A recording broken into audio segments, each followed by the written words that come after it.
G, G, G, G, G. 1, G, G.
People at the back, at the T side, please come through.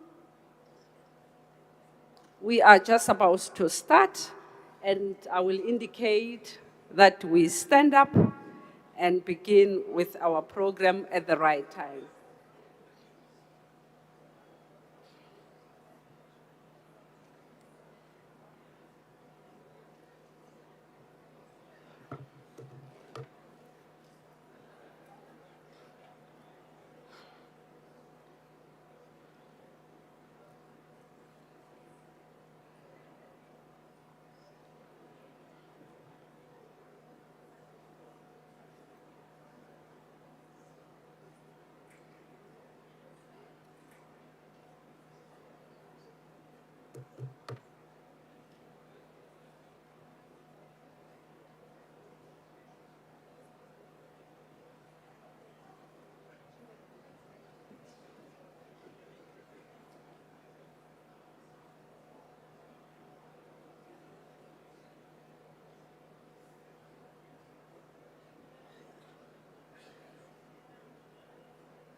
Shall we all rise?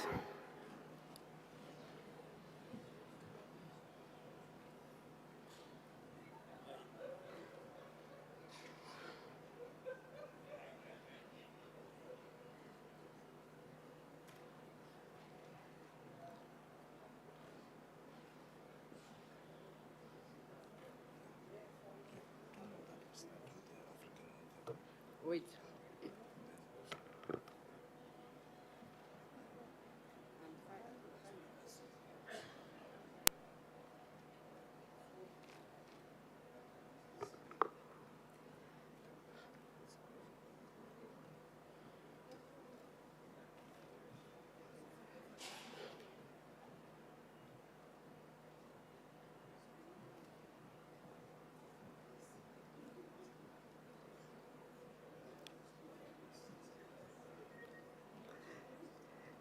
Thank you. Let's remain standing for the singing of the AU anthem and the national anthem.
You may be seated.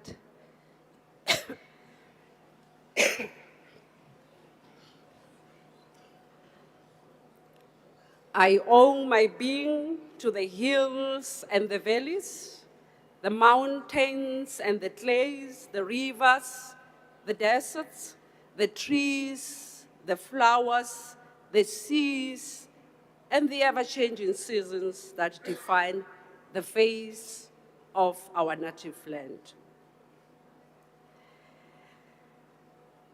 It feels good that I can stand here as a South African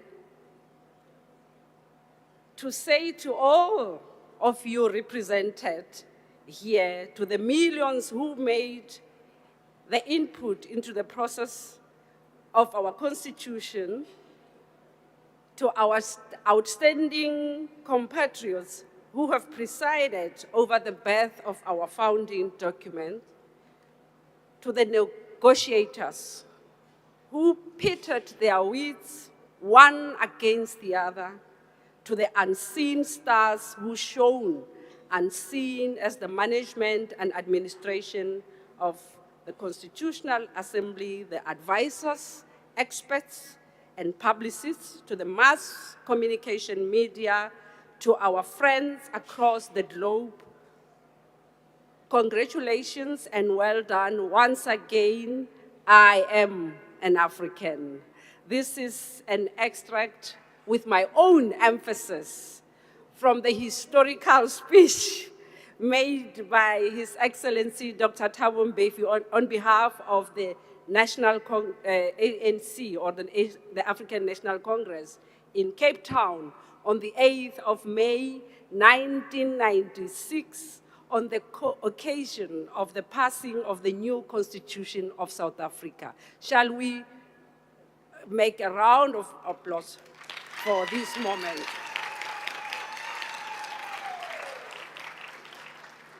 Today, it feels good to be African.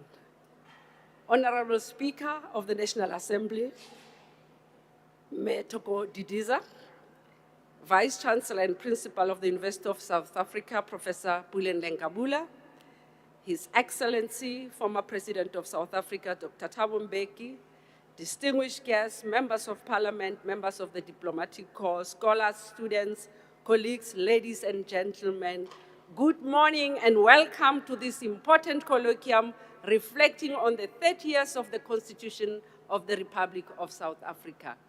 Welcome the person that you are sitting next to. Welcome to the National Assembly.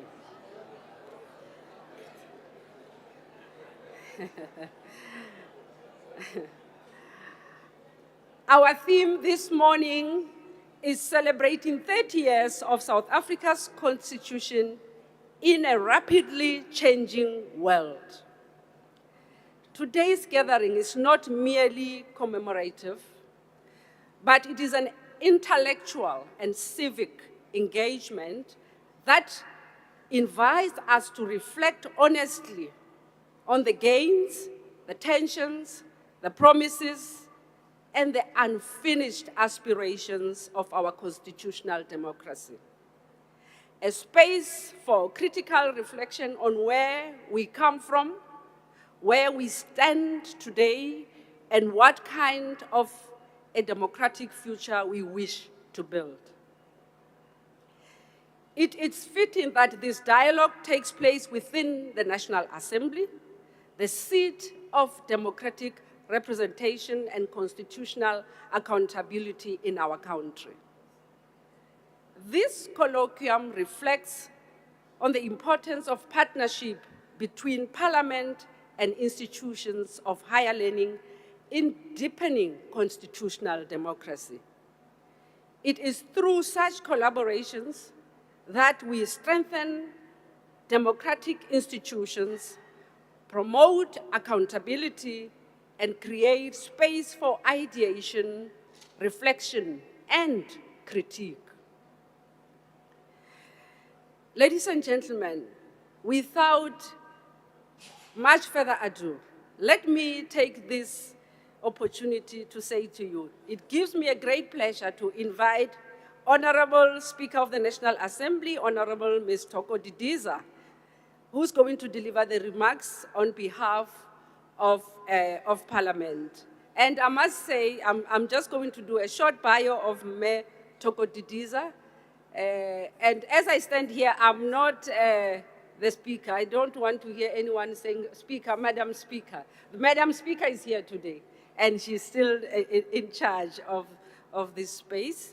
Mayor Toko Didiza is a Speaker of the National Assembly of the Southern. She's saying no, yeah. But we know her. She was the Minister of Agriculture, Land Reform and Rural Development. And she was also first elected in Parliament in 1994 and was the first woman Deputy Minister of Agriculture as well. Her bio, we all know it, but also I must say she's one of the youngest minister in the cabinet as well, and of former president. And we used to aspire to be like you, Metoko. Over to you. Thank you.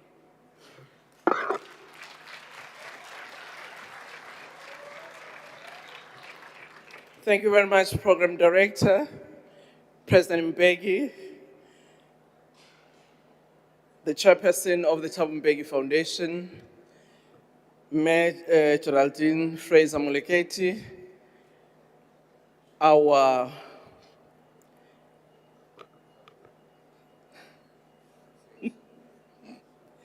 Professor Lingabula, the VC of the University of South Africa, members of UNISA management who are here, and council, if they are also here, and the student representatives. Also, I would like to recognize the trustees of the Thabo Mbeki Foundation, our keynote speaker, Professor Munandulo, our General, the Deputy Minister of Defense, General Bantu Holomisa, Excellencies, the ambassadors present here, members of Parliament, and I hope they will be more disciplined today because they are guests, members of civil society and academia, officials of Parliament, officials of UNISA, ladies and gentlemen, happy Africa Day. It is indeed an honor and privilege that I welcome you to this important event as part of a week-long celebration of Africa Day, as well as welcoming you here in Cape Town, which is the legislative arm of state, and this is where we are located. As Parliament and a member of the Pan-African Parliament, Africa Day is not just a day to remember and celebrate. However, it is a day in which we take stock of how far we have gone in realizing the Africa we want. We have developed frameworks that are anchored in our African Union Constitutive Act. NEPAD, for instance, give us a template of how we can leverage our natural, human, and technological resources to build a resilient Africa's economy. The Lagos Plan of Action also outlined critical plans that, if we were to follow them, they will take us a step further in our development trajectory as a continent. Agenda 2063, which gave us a broad vision of an Africa we want. This vision was actually developed by a number of citizens who participated in formulating what it is that we would want to see as Africans. The Pan-African Parliament, which brings together public representatives from member parliaments, have developed model laws that have brought harmony on certain legislative framework across the continent. All of these, ladies and gentlemen, indicate the journey we have traveled in putting the foundation from which we can build the Africa we want. Here in South Africa, as we reflect on Africa Day, in a context where we mark 30 years since the country promulgated its constitution, the supreme law of the land, which lays the foundation of the South Africa constitutional democracy and a South Africa that we want. We want to also look at this South Africa that we want in the context of the Africa that all of us have agreed should be an Africa that is prosperous, an Africa that is fully developed, an Africa that can utilize the skills and all other resources we have, but also an Africa that can stand tall amongst nations. I must say that in the few days that we have been having these long celebrations, we've had certain unfortunate incidences in our country, where some of Africa's citizens have found themselves in a country where they fear, in a country where they feel unwelcomed. This migration issue is a very important one that I hope we will all reflect in a manner that enables us as Africans to construct better systems that can ensure that we coexist and co-work together. In recognizing this special occasion, the National Assembly held a webinar on the 10th of May 2026, exactly the day in which the National Assembly adopted the Constitution. During that webinar, we reflected on our journey, but also successes and challenges that we have encountered over the years. Today, we are partnering with UNISA to host this colloquium as part of the build-up to the main Africa Day event that will take place on the 23rd of May 2026 here in Cape Town. This colloquium will focus on the contemporary issues facing Africa and the role that Africa must play to shape Africa's future and functioning democracy. It brings together activists, youth, academics, business community, as well as members of parliament to dialogue and chart a way forward for the Africa we want and the democracy we envisioned when the liberation movement led the struggle against oppression and violation of human rights. This colloquium is a platform for reflection and dialogue on South Africa's constitutional journey over the past 3 decades. This colloquium also looks at progress and challenges of constitutional democracy, democratic governance, institutional legitimacy, and public trust, as well as South Africa's role within Africa and the broader global community. Program Director, the journey towards this achievement of our constitutional democracy has been very long. It had various milestones in which South Africans expressed their views about the South Africa they want. Starting with the Freedom Charter, also known as one of the seminal documents that was ever produced, which gave us a template of the vision of the South Africa we yearn for. During the intense repression in the 80s, popular struggles here at home and abroad brought closer the possibility of attaining this freedom. It is during these processes again that as South Africans, working with our African brothers and sisters, ushered the birth of our democracy. And therefore it is fitting that as we celebrate 30 years of our constitutional democracy and the Constitution itself, we can again meet here as celebrating Africa Day to look at how far this baby that we gave birth to has actually developed. In celebrating Africa Day and commemorating the 3 decades of South Africa's constitutional democracy, we ought to reflect on how the supreme law of the land has ensured that we have transformed our country for the better, that we have contributed in making the African continent a peaceful and a prosperous place. 30 years into a democratic dispensation, we've laid the foundations of strong institutions that have been the architecture of the country we wanted. We've had legislative sector which has played an important role in developing legislation that is transformative. We have today a strong judiciary that dispenses justice and builds confidence in society that all are equal before the law. We have and still are progressively ensuring that human rights of all citizens are respected through our various constitutional bodies and our civil society. The government has been able to develop policies and execute programs that address the needs of our society. We can look back with admiration at the steps taken to build a functional state. Behind these gains are academics who have enlightened us with empirical research on how to improve governance and the provision of public service. Behind these gains are civil society who have always reminded us on how far sometimes we have had missteps in the journey of improving their societies, as well as ensuring that we build the country that they wanted. Behind these gains, it has been men and women who have worked tirelessly to ensure that they hold us to a promise of what we said we will do. In appreciating the foundations and the building blocks that have deepened our democracy, I have no doubt that this colloquium will reflect on the progress and challenges we still face from the perspective of different members of society present here today.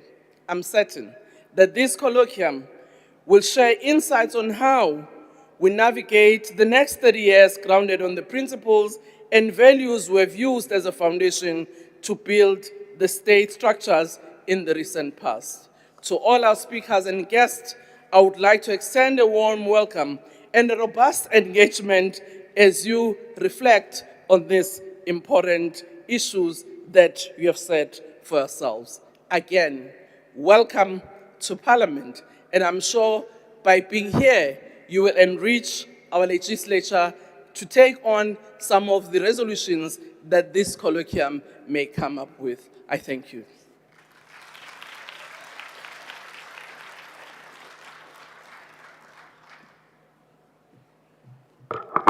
Honorable Speaker, we are deeply honored by your presence here, and also we are grateful for this partnership that you have actually taken the time to organize this with the University of South Africa.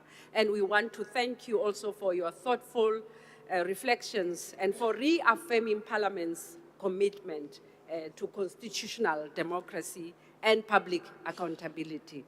Another warm round of applause for the Honorable Speaker.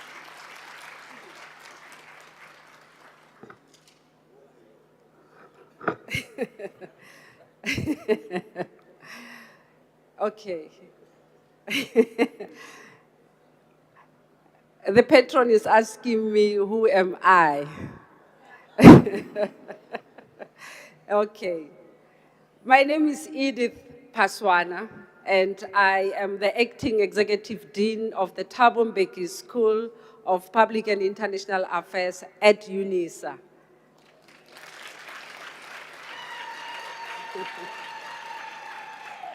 Thank you very much. And it is now my distinct honor to invite the Vice Chancellor and Principal of the University of South Africa, Professor Puleng Lenkabula, to deliver remarks on behalf of UNISA. Professor Lenkabula is a South African academic, professor of ethics specializing in social ethics, a multidisciplinary discipline entailing economy, ecology, and justice. Professor Lenkabula was appointed the first woman vice-chancellor after 147 years of UNISA's existence, and the third vice-chancellor of UNISA in the aftermath of apartheid and democratic era. Lenkabula brings in diverse work experience from academia, ecumenical communities, civic societies, and private sectors at national and international contexts. And her experiences also include being the Deputy Vice-Chancellor at the University of the Free State. She was the Deputy Vice-Chancellor for Institutional Change, and also the Dean of Students at the University of Witwatersrand in Johannesburg, and also the Executive Dean for Student Affairs and Student Services at UNISA. And Professor Lenkabula also has brought many successes in UNISA, including the improvement of academic performance and propelling the scientific agenda. Also, she acquired and developed veterinary sciences and agriculture through experimental farms at UNISA, and she also strategically increased UNISA's finances and resources. Yesterday, as part of this week-long events of the Africa Day, we were with the AUDA NEPAD, and we were also told that the CEO of NEPAD, Dr. Bekele Thomas, also increased the funds of NEPAD from 30 US million to 300, and which means in South African rands, she moved it from 600 to 5.7 billion. And that is woman leadership. And as I stand here, I'm very proud in this new constitution to have women who can do this. And as you can see, my lineup also is women. And that it was not possible if not for this constitution we are celebrating today. So Prof. Lenkabula also moved UNISA from 8 billion to 25.4 in rands billion. And yet, you see, that is put your women in leadership. You will be able to know that you will have money and you will have resources. They know how to manage money, resources for the good of our societies. So we just want to acknowledge and thank this constitution that made all of this possible for us. Professor Lenkabula, the time is yours. Thank you.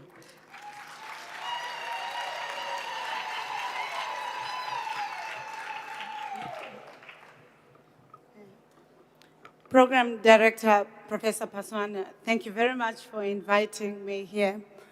Honorable Ms. Toko Didiza, the Speaker of the Republic of South Africa National Assembly and a Member of Parliament, thank you very much for welcoming us here and for agreeing for a partnership between a university and the Parliament.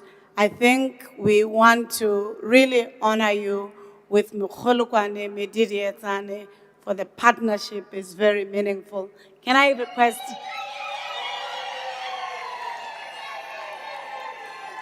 Thank you very much. Let me recognize His Excellency Dr. Thabo Mbeki, the Chancellor of the University of South Africa and the patron of the Thabo Mbeki Foundation.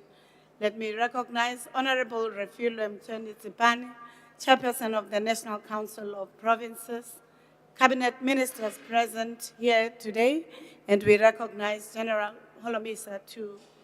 Dr. Geraldine Fraser-Moleketi, the Chairperson of the Thabo Mbeki Foundation Board, and all other members of the board present. Members of UNISA Council, led by Mr. Mlauzi, and members of Council, Executive and Extended Management of the University of South Africa, our eminent keynote speaker, Professor Muna Ndulo, William Nelson Cromwell, Professor of International and Comparative Law at Cornell University, members of the Student Representative Councils, academicians, professionals and administrative staff, and of course, the primary stakeholder of the knowledge system and the university, the Student Representative Council, panel members and interlocutors in the knowledge engagement that we will be having, the Commission of Human Rights and Professor Tsepo Madlingos, Professor Thuli Madonsela, the former public protector, Professor Sandra Liebenberg, Stellenbosch University, Professor Danny Brand, a colleague that I worked with at the University of South Africa, Professor Mechi Makhuba, one of the young professors from University of Limpopo, Professor Grace Khonong, University of South Africa, Professor Anthony van Nieuwkerk, UNISA, and Ms. Magete Makamasi, PhD candidate, Public Policy and International Relations, members of the various political parties in attendance here this morning, invited guests present here and participating virtually, Esteemed members of the audience, ladies and gentlemen, I now start my speech. Molweni, Dumelang, Sanbonan, Absheni, Salam Alaikum, Khotsong. Thank you. It is a profound honor to welcome you to the distinguished gathering, an academic colloquium held in the very chamber where the fate of our nation is debated, where the laws are made, and where the will of the South African people find institutional expression. That we convene in the National Assembly, the heart of our constitutional democracy, is no mere logistical choice. It is a symbolic homecoming. It is a reminder that universities and parliament share a common vocation to hold up a mirror to society, to speaking truth and to reimagining reality and the future we choose to co-construct together. We gather on the eve of the 16th annual Thabo Mbeki Africa Day lecture, whose theme, Rebuilding African Unity in an Age of Fragmentation, Sovereignty, Solidarity, and Renewal of Institutions, echoes with an urgent necessity across our continent. Today's colloquium, hosted by the University of South Africa in partnership with the National Assembly and the NCOP, ask us to turn that same searching gaze inward, to celebrate, but also to critically examine 3 decades of South Africa's constitution and democracy. In 1996, on May 8th, the Constitutional Assembly, as the Speaker has already alluded, adopted the final text of South Africa's constitution. On that same day, the then Deputy President, Thabo Mbeki, whom we are honored to being the Chancellor of the University of South Africa, made a sacrosanct invitation, not only to South Africans, but to Africans to believe and to accept the integrity of their ontology and to respect who they are. In this speech, I am an African. That oration was not merely a poem. It wasn't just poetics about belonging. It was a constitutional act in its own right. It was not just a performative declaration. It was an ethical declaration that wove together the wounded and the triumphant threads of our identity and our past, but also the imagination of the future that this democratic dividend had to affirm, reassert, and rearticulate. President Mbeki declared, I am formed of the migrants who left Europe to find a new home. I'm a grandchild of the men and women who were torn from the continent of Africa. I come of those who were transported from India and China, and all of us understand and know that speech. In that single sweeping affirmation, President Mbeki refused the logic of apartheid fragmentation. He insisted that I of the new South Africa was multiple, was wounded, yet indivisible, had the commitment to co-constructing the future together. The Constitution, therefore, adopted that day, gave a legal form to that imaginative and that invitational act.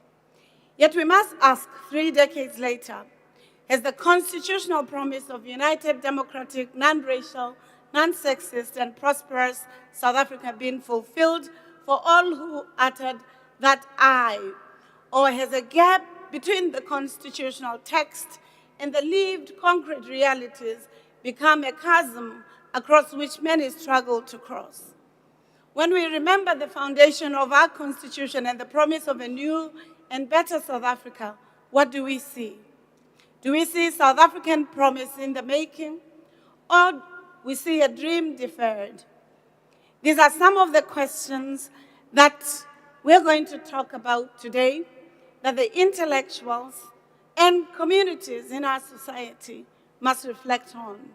Whatever the answers, I hope we become truthful and get to address the questions at the end of it all, what is to be done.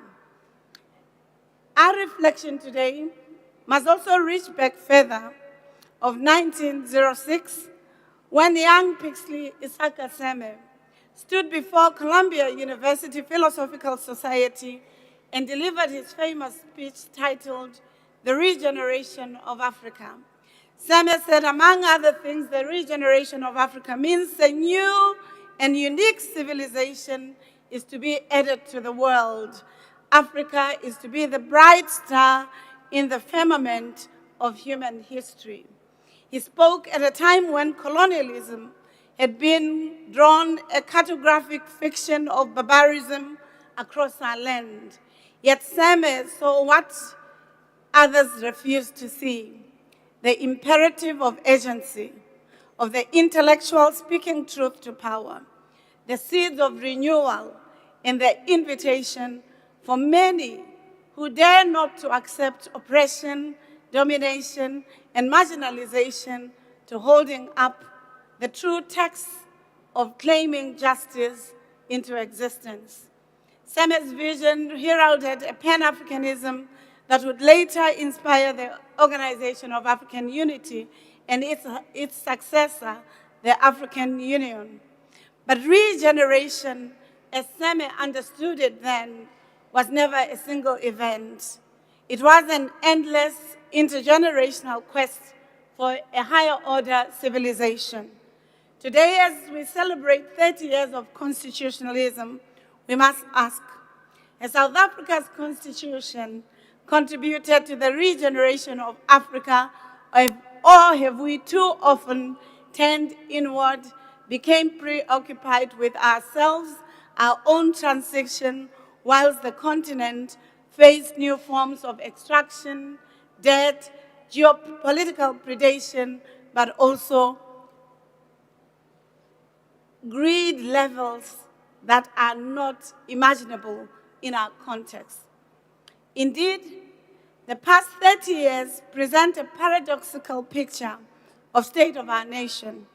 On the one hand, the Bill of Rights, the most progressive in the world at its adoption, has enabled landmark legal jurisprudence, the decriminalization of same-sex love, the right to housing, the abolishment of death penalty, the recognition of customary law, the recognition of women as agents and girls. In addition, the South African Human Rights Commission, the Public Protector, the courts have provided recourse where executive power might have otherwise trampled human dignity. On the other hand, as the Tanzanian legal scholar Issa Shivji reminds us, constitutionalism in post-colonial Africa has often become a liberal legalism that protects property relations whilst leaving structural violence intact. Shivji argues that rights without redistribution are a form of procedural justice that masks substantive inequality. In South Africa, 30 years later, the Gini coefficient remains among the highest and requires us as academics, as scholars, as societies, to working together, to looking at how this situation can be remedied. The economy remains racially stratified, with the top 10% of the population overwhelmingly white, controlling more than 80% of the financial assets, according to Statistics South Africa report in 2025. Adebayo Olokoshi has also similarly warned us the democratic development state promised Africa's post-Cold War transitions a better life for all, and therefore it is important for us to fulfilling its aspiration to becoming progressive and to ensuring our orientation become more urgent for institutional reform for South Africa, but also for the continent. Amina Mama, one of the creative feminist scholars, equally reminds us that African constitutions, and she argues including our own constitution in South Africa, have often been gendered documents that enshrine formal equality while failing to dismantle patriarchal power in the household, in institutions, in the economy, and state. Despite Constitutional Court progressive jurisprudence on gender, South Africa continues to witness femicide rates amongst the highest in the world, and it continues to undermine the intellectual brain trust of its women leaders, and in the main, gender-based violence and femicide remain underfunded areas that require solutions. And therefore, she argues, the constitutional promise of security of the person is violated daily, and it's something that we must collectively addressing. I want to conclude with the words of one of the Africa's foremost intellectual, a mentor to many of us, including myself, Sameh Amin, who would remind us that these internal contradictions are not accidental. They reflect the peripheral position of African economies within global capitalism.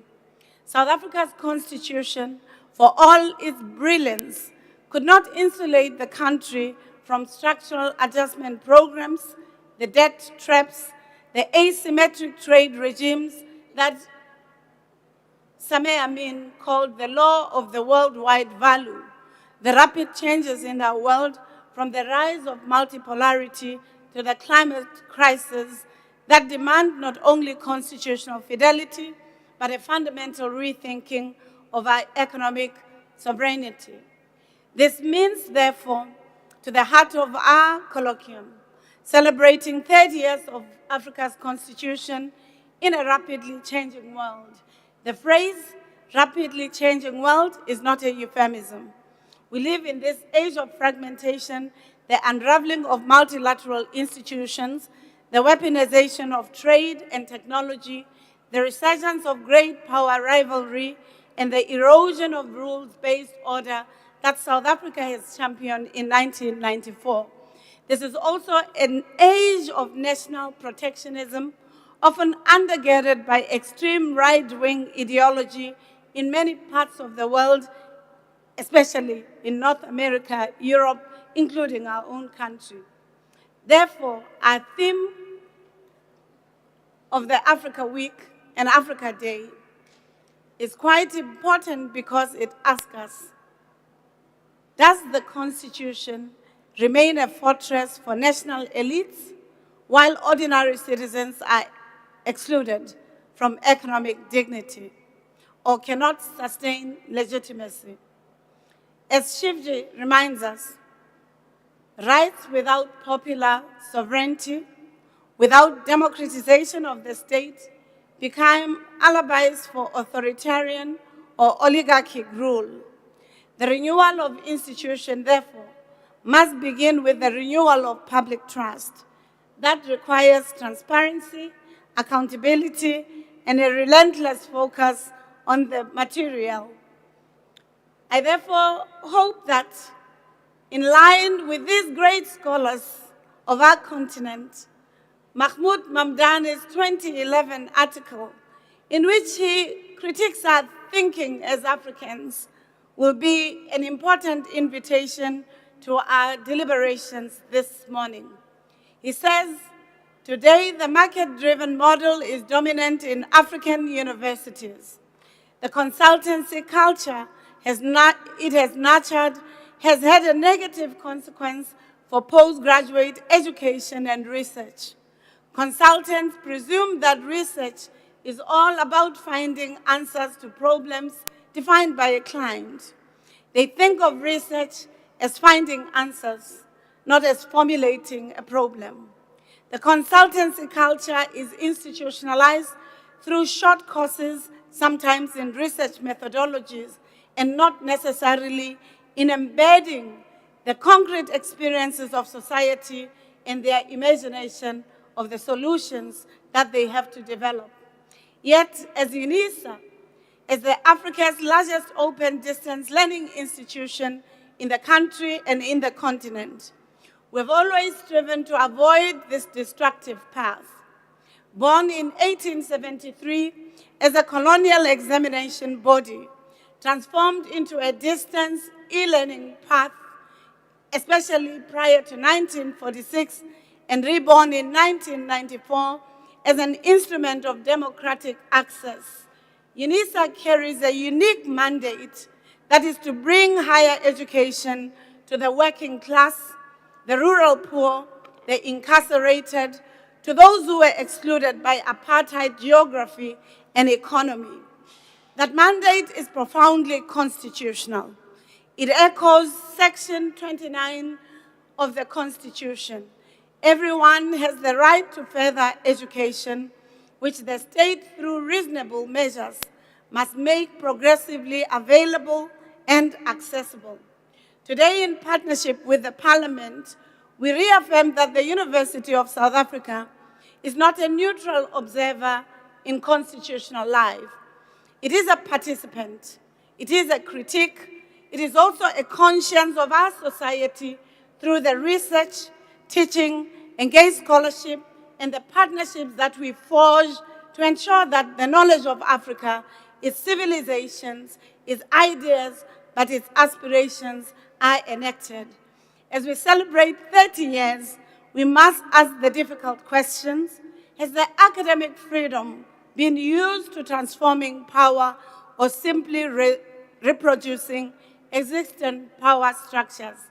Have we, as academics of UNISA or the 26 public universities, been a partner to our society, to the government, to imagining the future, or have we remained as in the ivory tower, indifferent to the social contradictions of our society? Have we come to you, Madam Speaker, to make proposals around how we deem or believe through our research the developments or reforms that could be included? Have our curricula decolonized or been merely diversified? Have we produced graduates who can rebuild institutions or graduates who can only manage their decay? I think for us as UNISA, we want to conclude with the words of Thabo Mbeki and say the African is not a proletarian in the world of science and art.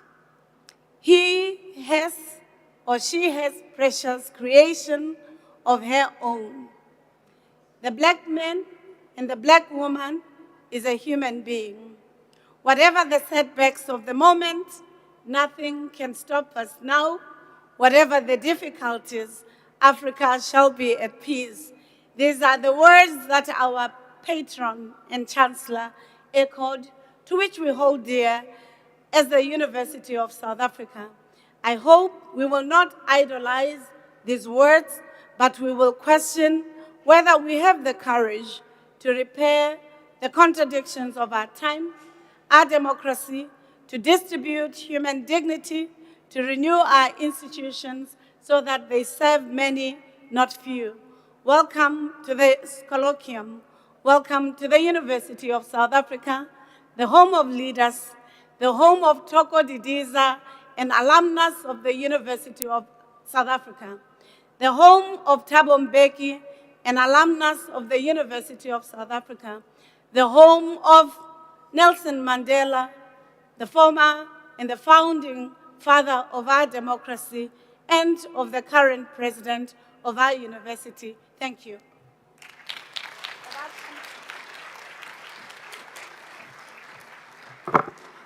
Thank you, Vice-Chancellor, for reminding us of the important role universities must continue to play as critical voices in society.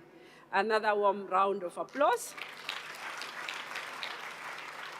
And we also want to thank you for your commitment to partnering with progressive knowledge, sciences and institutions, progressive civil society and business in support of South Africa's developmental futures and the continent's contribution to the global development. We thank you. As we mark these 30 years now, we are called not only to celebrate constitutional gains, but also to ask difficult questions about justice, equality, governance, and social transformation. We are now transitioning into the centerpiece of this colloquium, a keynote that is going to provide an important opportunity for us to engage thoughtfully with the broader constitutional project in South Africa. It asks us to reflect not only on democratic gains over the past 3 decades, but also the continuing challenges confronting our institutions, our leadership, and our society. Has the Constitution delivered fully on its promise? What remains unfinished, and what responsibilities rest with our generation? These are very difficult questions that we must be able to engage with as we start this colloquium as well. At the back, I heard that there is a QR code that you need to project for the audience to have their programs. I think they don't have the programs. That's why I was even asked to say, who am I? So I heard there will be something here, a QR code that needs to project the program, and then people can be able to do that and have it electronically. We said we want to live in a digital world, and this is it. This is the digital world we live in. So I'm going to introduce our keynote speaker, who requires little introduction. Professor Munandulo, a globally respected scholar of constitutionalism, governance, and international law.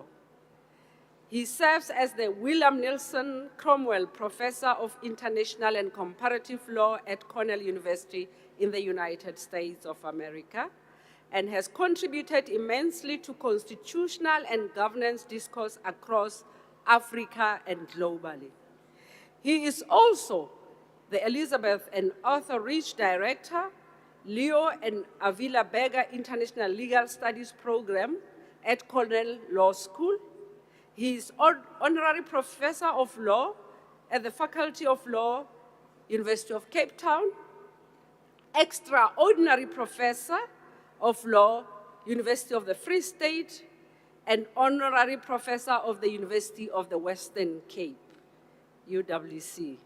He is a former Professor of Law and Dean of the School of Law at University of Zambia. From 1986 to 1995, he served as legal officer in the International Trade Law Branch of the United Nations Commission of International Trade Law. He has carried out several UN assignments, including serving as Chief Political and Legal Advisor with the UN Mission Observer Mission in South Africa, and as a Special Representative of the United Nations Secretary General to South Africa between 1992 and 1994. He was also the legal officer for Kosovo in 2000, Afghanistan 2003, East Timor 1999. He was a consultant also to the constitution-making processes in Kenya, Somalia, and Zimbabwe.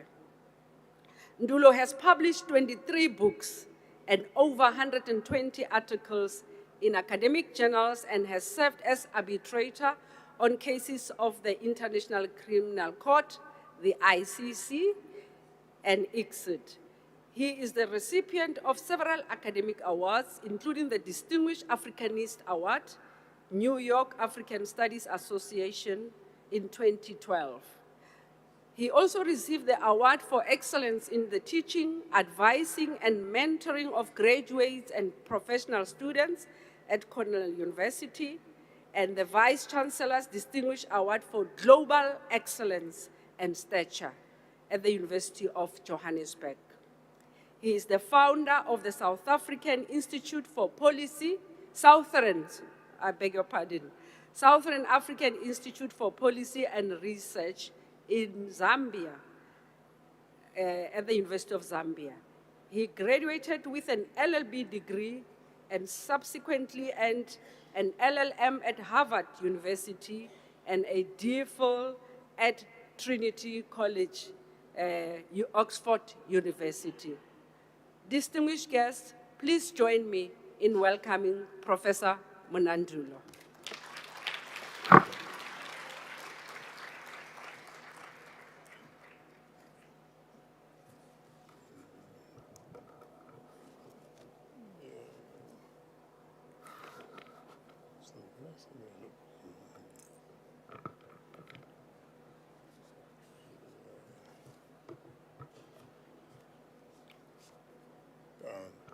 Thank you very much for that very, very generous introduction,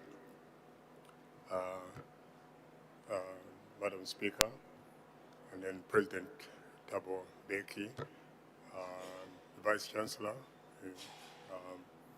University of South Africa. I think to be on the safe side, I'll simply say I'll observe all protocols so I can continue. Thanks. So I'm delighted and honored to be invited to share with you my thoughts about constitution making and the challenges that we face. Oh, sorry. Oh, okay. Okay. And the challenges that we face. I must confess that I learned a lot about what I know about constitutions working in South Africa. I think President Mbeki, from those days, Kempton Park, and all those, yeah. So I was here from 1992 to 1994, all the time, with non-stop, as advisor to Dr. Brahimi, who was the special representative of the UN here. So I really learned a great deal from participating in the processes here. So, as has been said, it's been 30 years since the adoption of the 1996 South African Constitution. And I think it's time, indeed, it's time to celebrate. But I think it's also an occasion to reflect on what the impact of the South African Constitution has been on South Africa itself and also on Africa and the rest of the world. The South African Constitution of 1996 is known to be one of the most progressive constitutions in the world. I think this is not a false claim. I think this is really an important achievement, and I think we should pay tribute to the South Africans that negotiated the South African Constitution in 1996.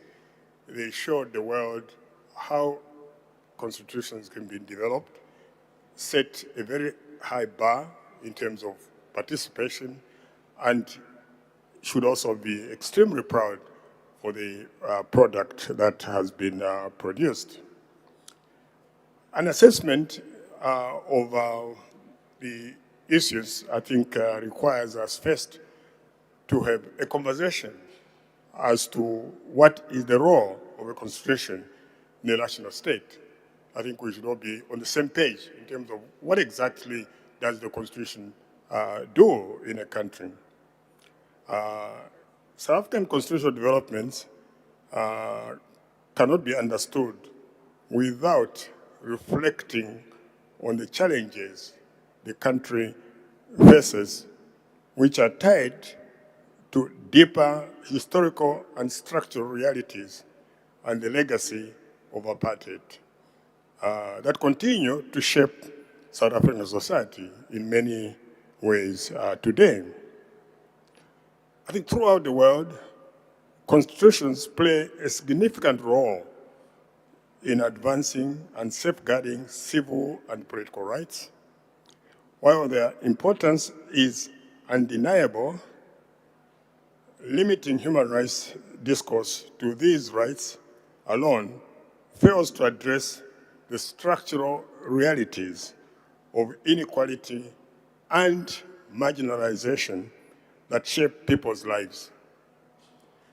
Disadvantages that stem from class divisions, racial inequality, and historical oppression cannot be adequately captured within a framework that focuses solely on a constitution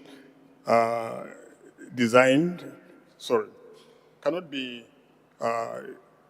fair if it's solely focused on the question of rights only.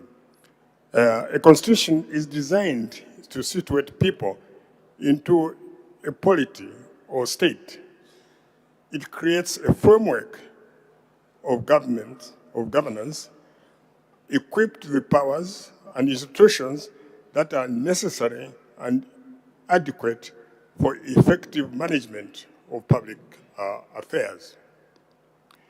It limits those powers in the interest of the protection of liberty of the individual. It declares the ideals and objectives of the nation. The Constitution is thus the source of legitimate power exercised by governments over the people. It is the supreme law of the country, an exercise of power not so granted, of which is prohibited, is unconstitutional and void. The Constitution is also a medium for declaring the ideals and the fundamental objectives of a nation. What is it that we want to make the society be like? And that, of course, I think is a question that throughout the discussions of the South African Constitution, right from the Freedom Charter, this is a big issue in terms of what kind of society do we want to create. And also it affirms the duties of the state to the people. What are the duties? What are the obligations of the state to the individuals that make up the state? The process of a constitution making in South Africa happening in the 90s meant that it was actually happening during the period of the end of the Cold War. And that was significant in the sense that the world had somewhat embraced democratization. We saw the onset of democratization processes in many African countries and also Latin American countries and Eastern Europe. So the move towards democratization worldwide was imposed by popular mobilization of the people, demanding better governance. And during this period, we even saw that, for example, financial institutions like the World Bank that always preached that they were not political, changing their approach and now bringing in governance as one of the factors they would consider to give loans.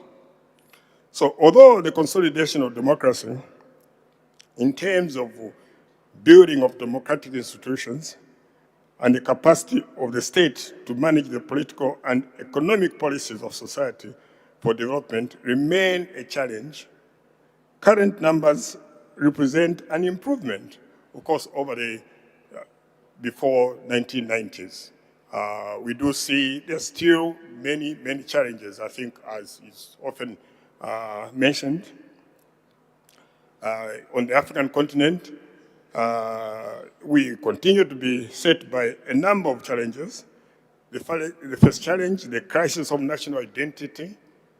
The challenge is to manage diversity and harness it for national development.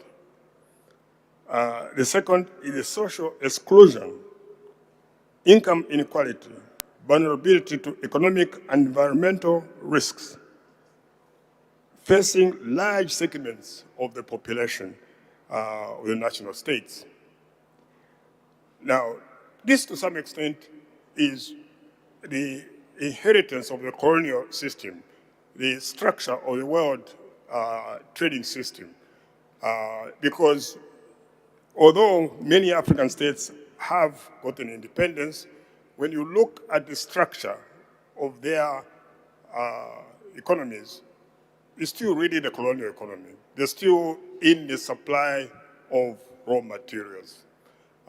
And President Nyerere observed as early as the 60s that an economic trading system which is designed to collect raw materials cannot produce any other result than what we see in Africa.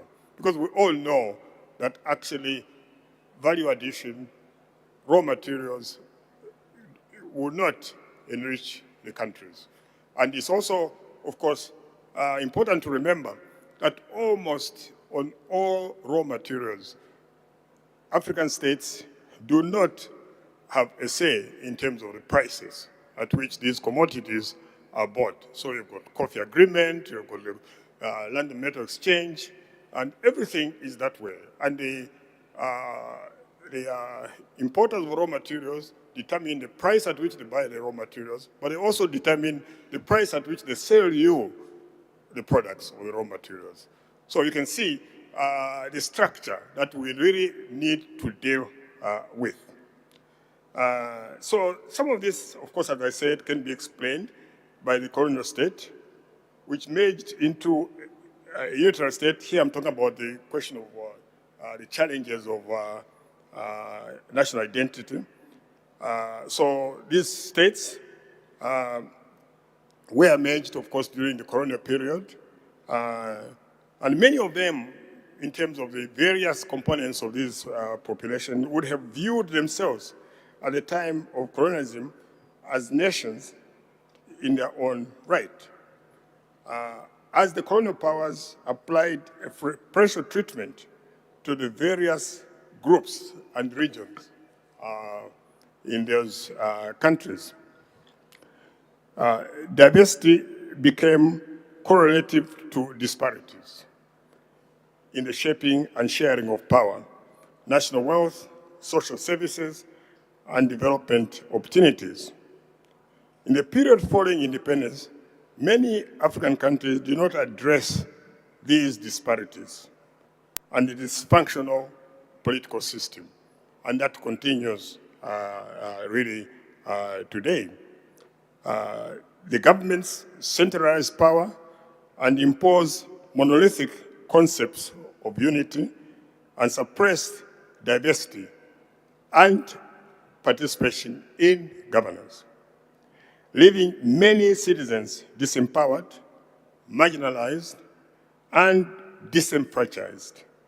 The emphasis was on the creation of the new sovereign states, and the dominant consensus was to aggregate power in a centralized authority. And we can all attest to results of those approaches.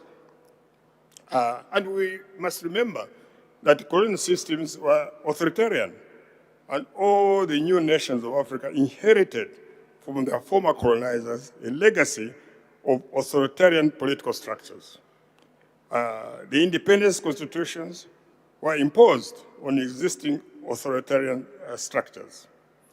Actually, it's quite interesting in the development of the independence constitution, the model that was used was the same for Ghana, for Zambia, for Kenya. Is what is called the Lancaster model, because it was developed in Lancaster House, which was the colonial office. And accordingly, the administrative and institutional structures inherited were such as were needed for the effective exercise of unaccountable authority by the state. Because the state that we're inheriting was unaccountable, and the structures it had was to reinforce that. And taking them over cannot produce a new state unless you really address what you are inheriting. It was designed to produce a certain result, and it doesn't matter who takes them over. If you maintain the structures, they will produce the same result. The colonial system also meant the superimposition of a new political order without considering local conditions. Indigenous political systems that existed before colonial rule were either destroyed or radically modified. This resulted in the general disengagement of the majority of the population from participation in the governance structures. Chiefs and their councils became subject to the authority and direction of district commissioners or other colonial agents, rather than to the will of the people. The people were not permitted to take any initiative in governance. One of the worst legacies of colonial rule is the fact that it left a psychological aftermath which breeds inertia in people and encourage them to leave everything to government. And I think we all can attest to that kind of, psychological, aftermath of colonialism. That in most of our countries, there's an overdependence on government. Just everything must be as dictated by government. And I think that's also a major inheritance, in my view, from the colonial system. So without the active participation of people in the governance of a country, it is impossible to conduct the required tasks of national building and development. How can you achieve development when people are not actively participating in government? A number of African states are today under pressure to revisit and rewrite the inherited constitutions with the objective of transforming the colonial state into a constitutional order that is responsive to the needs of the people. This wave of constitutional making is associated with democratization and deepening democracy. The process seeks to address fundamental institutional crises as well as establishing democracy state structures. The South African Constitution has been very instrumental and is considered to be a model. In many of the processes that I've participated in, it's like a document that's shared by all the delegates to see an example of a model constitution. And I say this really in all sincerity and conviction. The South African Constitution is a departure from the colonial legacy and sets the bar for many other countries engaged in constitutional making.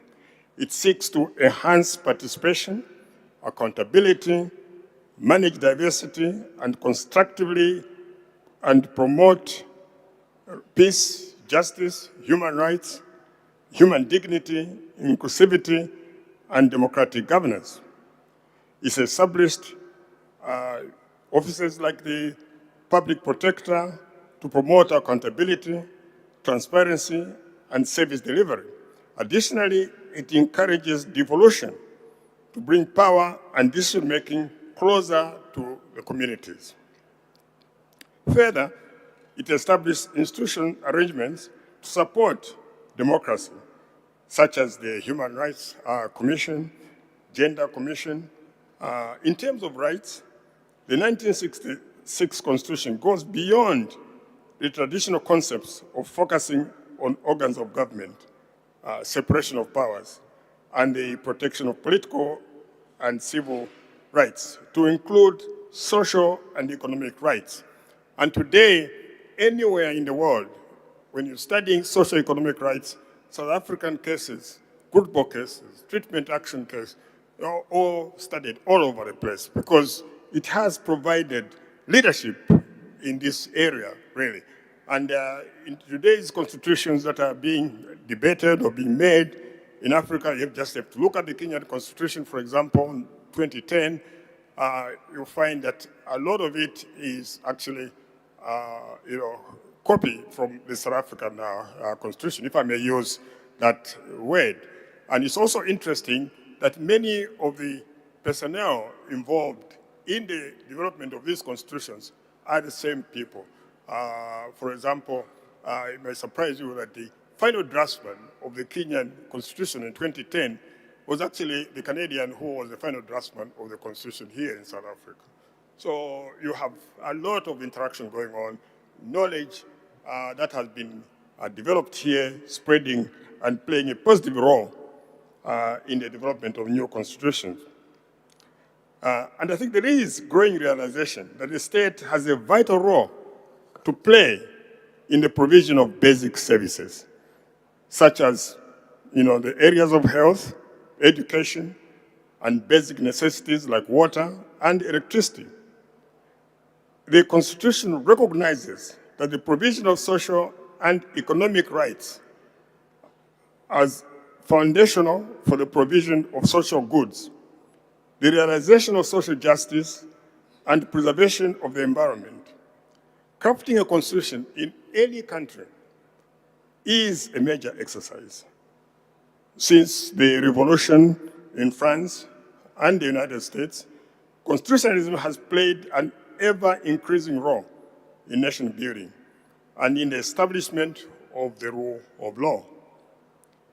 The development of the 1996 Constitution attests to the significance civil society and the general population attaches to a constitution-making process. It also demonstrates their commitment to democracy, national reconciliation, and political development. As far as the Constitution articulates the vision of a new society, defines the fundamental principles by which the country is to be organized, and redistributes power within the country, it can play a significant role in the consolidation of peace and promotion of development. The South African constitution-making process showed the world that to maximize the chances of developing a constitution that works and is acceptable to the people, the process of developing the constitution is as important as its content. Although constitution-making processes are always context-driven, lessons from Namibia, South Africa, and now, of course, Kenya suggest that such factors as effective public participation, transparency, inclusiveness in the process are crucial to the development of a constitution that is durable, legitimate, and is accepted by all. The process must be governed by a clear legal framework which entrenches these values. And here I'm reminded by the answer that the late Justice Mohammed of South Africa made when he was asked that, how do you measure a successful constitution? And he said that when the people look into the constitution, they must say, oh yeah, it's talking to me. So they can see it's actually addressing their concerns. And that actually is a true measure, I think, of success. Now, there are, of course, many other concerns. The concern today in Africa is over executive power. It's a common theme in most constitutional conversations in Africa. The most striking feature of the presidency in African states is its extensive powers and consequent dominance of national political systems. A serious search of constitutional arrangements that deepen democracy must respond to the need to decentralize power by national level government to local communities. Devolution, in addition to bringing governance closer to the people, can, if appropriately structured, operate as a check on the concentration of power in the center. Devolution is also an attempt to address an equal distribution of wealth and development opportunities in over-centralized state structures, and an attempt to solve political conflicts by providing political accommodation for the different factions and groups in multi-ethnic countries. However, it must be observed that the enhancement of political participation and accountability structures requires truly independent government institutions to make distinct regional politics choices for the people. South Africa in the apartheid era lacked institutional arrangements that promoted inclusiveness, and legitimate accountability. Mindful of the past, the 1966 Constitution provides that the constitutional order is founded on values of human dignity, achievement of equality, non-racialism, non-sexism, and is also founded on the supremacy of the Constitution and the rule of law. The Constitution itself establishes an open society based on democratic values, social justice, and fundamental human rights, as well as proclaim that the country belongs to all who live in it, united in diversity. The accommodation of differences is achieved within a liberal democratic framework through the constitutional entrenchment of such notions as the rule of law, equality of citizens, equality before the law, the protection of civil and political rights, social and economic rights, and cultural and linguistic rights. They do this by conferring upon the courts and watchdog institutions the power to mediate competing claims of rights by individuals, and the state and the power to evaluate the constitutionality of government policies and practices. The courts and watchdog institutions examine legislative measures in the context of the civil, political, cultural, and linguistic rights guaranteed by the Constitution. A key component, in my view, of any democratic constitution is the promotion of the respect of the rule of law. The supremacy of the Constitution defines the commitment of South Africa to the principle of rule of law and supremacy of the Constitution and the rule of law over all institutions to strengthen and consolidate constitutional democracy, the rule of law, and a culture of accountability. The South African Constitution provides for independent state institutions. These, as you all know, include the rights commissions, the gender commissions, as I mentioned earlier on. And these institutions operate as a further check on state conduct to its citizens. The South African Constitution provides for, as I pointed out earlier, devolution, and this is an important aspect also of really devolving power to people and also enabling other centers of power which might in fact operate as a check on the center. Regions can allow local communities to manage a substantial degree of their own affairs and thereby forestall a feeling of inclusiveness. It ensures a measure of autonomy for the various provinces in the country, thereby ensuring accommodation of local communities that is a desirable approach for unity and diversity.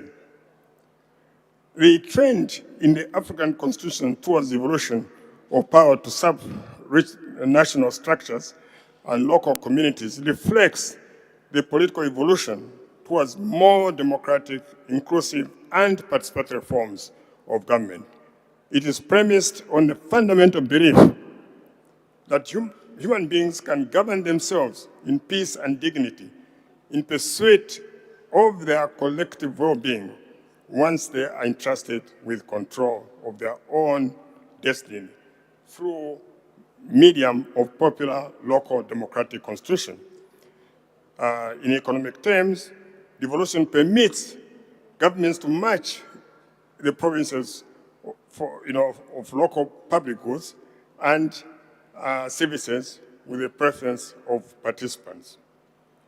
Now, South Africa contains, as we mentioned earlier on, a comprehensive Bill of Rights. The rights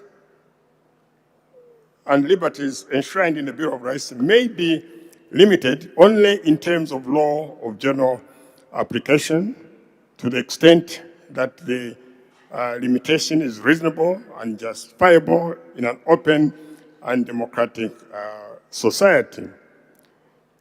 Taking into account all relevant factors, including the nature of the right, the importance of the purpose of limitation, relations between the limitation and its purpose, and the less restrictive means to achieve the purpose. The right to form and join trade unions is specifically mentioned in the South African Constitution. Every citizen is guaranteed the right to participate in governance directly or through freely chosen representative. In a departure from the independence constitutional models, the South African Constitution goes further than political rights, and it includes, as we saw, the social and economic rights. This is a trend that is being followed all over Africa, and not only, I would say, Africa, but including countries like Colombia. If you look at the constitutional court decisions in Colombia, you see how closely they admire the South African system. So, and such rights include, the right to the environment, access to land, housing, healthcare services, education, food, and water, and right to social security benefits and children's right to the inclusion of social and economic rights is justifiable rights in an attempt to introduce substantive element to these rights, not merely a procedural one. The government is constitutionally obliged to ensure progressive realization of rights. South Africa is now, without doubt, the leading source of jurisprudence on social and economic rights. Now, beyond the development of constitutional standards, citizens in African countries are demanding that governments live up to constitutional norms contained in the new constitutions. The well-known late Kenyan academic rightly pointed out that Africans no longer want constitutions without constitutionalism. Unifying all the elements of the juridical quest of legitimacy are the demands for the existence of legal barriers to government arbitrariness, defined as the absence of legal authority for acts done and a demand for procedural safeguards, especially during trials for individuals alleged to be in conflict with the law. It seems that governance in all its actions is bound by rule of law, by rules fixed and announced beforehand, rules which make it possible to foresee with some degree of certainty how authority will use its coercive power in given circumstances, and thereby allow communities and individuals to plan their affairs on the basis of this knowledge. The mark of good governance consists above all in its effect in nurturing and promoting the best qualities in people, the habits of obedience to government as the constitutional authority, its laws and its interposition in the settlement of disputes, and the redress of grievances, tolerance of political, ethnic, and other differences, the habits of integrity, probity, fairness, self-restraint, and discipline in the conduct social relations and public affairs, the spirit of enterprise, hard work, self-reliance, and inventiveness in the pursuits and activities of life, and the quality of public spiritedness and patriotism in matters affecting the interests of the community. The best form of government is that which fosters such qualities in the people as the initiative and inventiveness, and which tends to further improvement in the overall intellectual and moral qualities in the populations. The success of government, in part, depends on such qualities, especially in terms of maintaining and promoting economic development and the well-being of society. It's good qualities of the people that supply the motivation for force that works the machinery of government. And it's important here to realize that we have to work on these values because they are not matters you can legislate. You cannot legislate tolerance. You cannot legislate fairness. It is cultures that we must promote in our communities. The rule of law and democratic governance, therefore, entails primarily a government that lives up to its responsibilities by ensuring the effective delivery of public goods and services, the maintenance of law and order, and the administration of justice.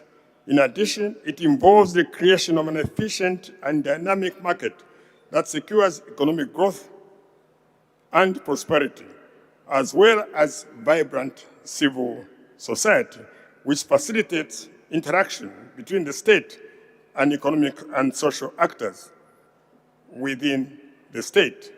Governments are organized around institutions that engage in the delivery of goods and services and ensure government accountability to citizens. However, institutional effectiveness and accountability are in good governance and the rule of law, are central, to good governance and the rule of law. Without effective, accessible, and responsible institutions that are undergirded by sustained constitutional structures and behavioral norms that guide the actions of decision makers, political representation and all its attributes is not sustainable.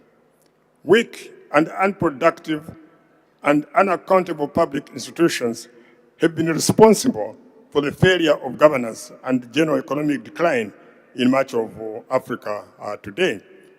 Transparency is an inbuilt modus operandi in the conception of democracy. It relies on the free flow of information, processes, and access to institutions. For there to be effective transparency, institutions and information have to be accessible to those concerned with them, and enough information has to be provided to enable citizens to understand and monitor them. Watchdog institutions have a heavy responsibility in involving developing a culture of understanding of and receptiveness to human rights concerns that extend to people at work, at school, in families, and in public life, including government officials, parliamentarians, and members of the security forces. A key factor in ignorance of human rights is ignorance of human rights by both law enforcement officers and their victims. This suggests a great need for public awareness of human rights and the role of watchdog institutions. Watchdog institutions can fulfill these functions effectively in states that do not have some level of democratic governance. A watchdog institution will find it extremely difficult to function in a state without a democratic system of checks on the executive power, where real independence for the ruling power is not possible, and where human rights and the rule of law are not respected in practice. By contrast, as democratic governance in a state deepens and matures, any national human rights institution established within the state should experience more conducive environment for operational effectiveness. Maximizing the independence of the institution from governance is important for effectiveness. Independence requires that the heads of national institutions be appointed in manners that give them independence from influence or control by the arm of government that the institution is designed to investigate. The executive or administrative branch that could influence its activities. Independence of the institution is enhanced by giving the head of the institution security of tenure and the institutional freedom in matters such as the investigation, reporting process, the burden, and the hiring of personnel. Accountability to the public can be enhanced through actions such as making sure, of course, annual reports are distributed widely to the public and ensuring that there is a regular flow of communication between the institution and the complainant during an investigation and the entire process. It is extremely important to appoint individuals to head watchdog institutions that have the expertise, integrity, credibility in the eyes of both the government and the population. The strength of character and the courage needed to operate effective watchdog institutions should not be underestimated. Political and government support must be given to the institutions, its work and its recommendations. A responsive and responsible government is crucial to the effectiveness of watchdog institutions. If the work and recommendations of the institutions are ignored or unreasonably criticized by government, the effectiveness of the institution will suffer. The accessibility factor requires that the agencies charged with the promotion and protection of human rights and good governance be accessible to the population they are designed to protect, addressing such issues as public knowledge and the institution of physical location and diversity composition of leadership of such institutions. To promote effectiveness, there is a need for institutions to be decentralized so that population can access them. A good example of this is the Human Rights Commission in Ghana, which has decentralized to regional levels. The institutions must be representative, especially with respect to gender. They must also evolve effective service delivery mechanisms for service delivery to the poor. While it is agreed that courts have a critical role to play in enforcing human rights and constitutionalism, the courts are often expensive and difficult to access. It is widely acknowledged that the performance of the judiciary is hampered by the shortage of both human and operational resources. In most jurisdictions, courts are congested and are perceived as slow in their disposal of cases that are brought before them. These difficulties tend to undermine the public confidence in the ability and suitability of the courts as forums for the protection of human rights and the advancement of the rule of law. In conclusion, I would like to say that in a democratic state, the Constitution establishes parameters of state power and the scope of citizens' rights and responsibilities. It is, I think as we all agree, the supreme law against which state conduct may be measured or declared unlawful. At the core of a democratic political environment, therefore, are the overriding constitutional rules that govern state conduct and power. Deepening democracy and constitutionalism will require continued promotion of structural changes to institutions that promote accountability, participation, and transformation of governance in Africa. Political participation should not be limited to elections, but be promoted throughout the governing process. There is a critical need to strengthen the human institutional capacity of the courts or the watchdog institutions and other government agencies to improve their operational effectiveness. It is imperative that there be a wide and popular dissemination of information about their activities, about human rights, and the mechanism available for the protection of rights and promotion of accountability in the governance of the rule of law. While these constitutional protections that every citizen enjoys equally, their civil and political rights under the law, such protection depends on the ability of citizens to assert the use of these rights. Empowering citizens to exercise their civil and political rights must therefore also be in the context of government's responsibility to tackle poverty and create sustainable livelihoods and promote civil education. In the end, to me, the success of the project to promote inclusivity, accountability, and participation in government is inexplicably linked to the eradication of poverty that undermines the capacity of institutions and citizens to promote good governance. The transformation of African governance practices into inclusive and democratic governance cannot be sustained unless the economic conditions in African countries improves. On the question of whether the South African Constitution has delivered on its promise, I think it's actually the incorrect question to ask. In my view, no constitution implements itself. There is no law anywhere in the world that is self-executing. It is the framework for governance. And what matters is the ability of the government and the various institutions set up under the conditions to develop policies to actualize the promises of the Constitution. It is up to us, the people, to insist that, in fact, the Constitution delivers what it promises. It cannot self-implement itself.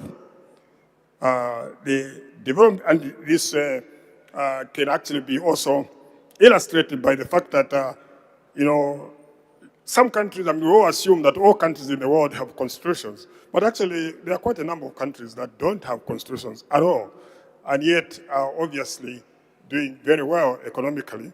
And here, I, of course, will be referring to New Zealand, for example. It has no constitution. And also the UK, as you know, doesn't have a written constitution.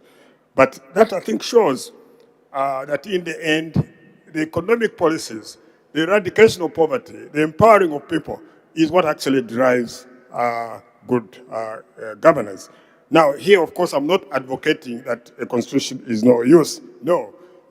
For new states, it's imperative, of course, to have those arrangements. Now, I mean, continuing on the South African issue, on the question whether South African constitution has delivered, as I say, no constitution implements itself. It's a framework for governance, and that matters is the ability of the government and various institutions set up under the constitution to develop policies to actualize the promises of the constitution. The development challenges of South Africa are tied to deeper historical and structural realities that continue to shape South African society. South African challenges lies in restructuring in order to bring about transformation.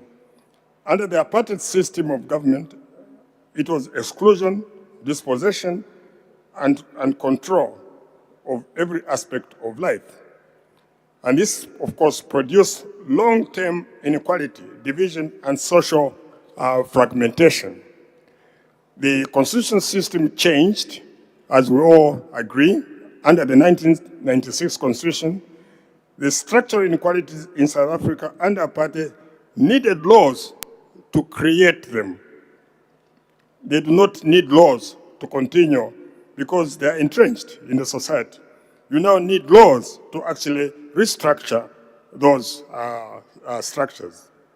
The unequal structures that sustain the inequality still exist, and unless reformed, will continue to deliver inequality, because this is what they were created for, and it's the only thing they can deliver. This means that we need policies and programs that address structural legacies left by apartheid and left by colonialism. So with those remarks, I thank you very much for giving me this opportunity to share my thoughts on the constitutional developments in South Africa and also occasionally referring to what's happening elsewhere in Africa. Thank you very much.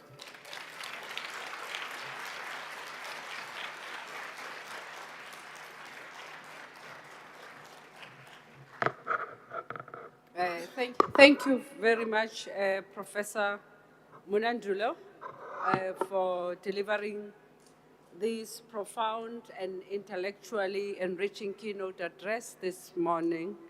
And we just want to thank you also for making the time to be here all the way from the United States. Can we also give him another round of applause? And your reflections have also challenged us to think critically about both the achievements and the unfinished work of constitutional democracy. And I think I have some takeaway as well, that constitutions don't implement themselves. They really depend on us as the people. So from your discussion also, I picked up that we have a good progressive model of a constitution as a country. Can we clap hands for ourselves? I think the imagination of a South African society as documented in that document is a noble one. And we also thank those who came before to think of us in this way. And I also take note that you said African constitutions are anchored on the Lancaster model. And I have been listening here. And you say they were designed to produce and maintain the colonial structure. And that's why they keep on producing the same results. And you also said to us, colonial governance also left us with a psychological aftermath, a form of inertia. It leaves us vulnerable to be over-reliance on government. And I think these are very critical, important points that we also need to interrogate. There is too much over-dependency on government as well. And also, you say to us, Professor Mnandulo, that the success of this constitution is also the ability to give us a form of inclusivity and participation in South Africa, and that can be seen and should be modeled by other countries. But nonetheless, we are still having problems. And our problems, many of them are still deeply tied to deeper historical and structural issues that have shaped this country. And I think this is where we will transition and try to unpack in the coming panel. I'm going to give you a short comfort break.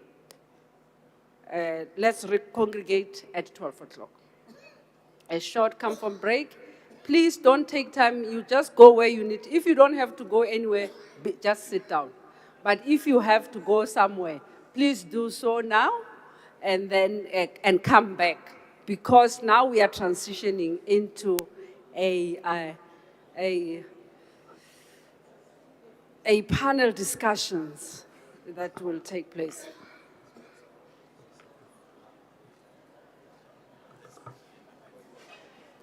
At the back, there's still coffee. Don't stay there. Just take your cup and come back with it. Just take your cup and come back with it.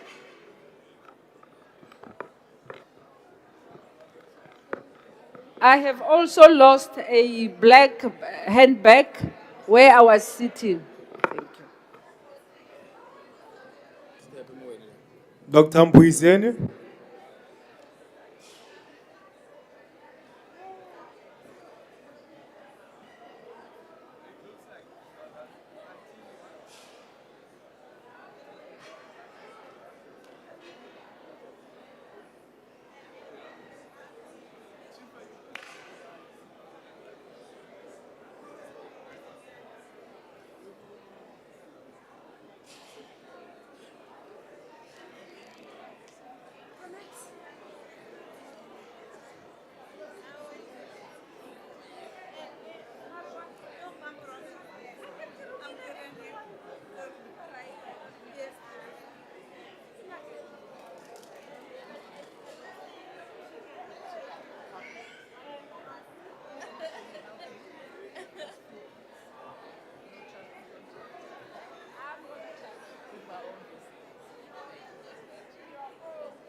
You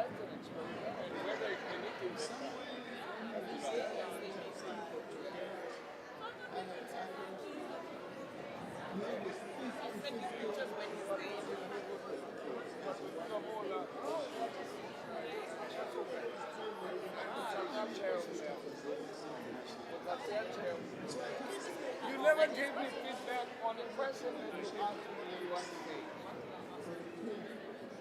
And then you ask for my approval on something. We must People have problems. Yeah? People have problems. Really? Otherwise, well said.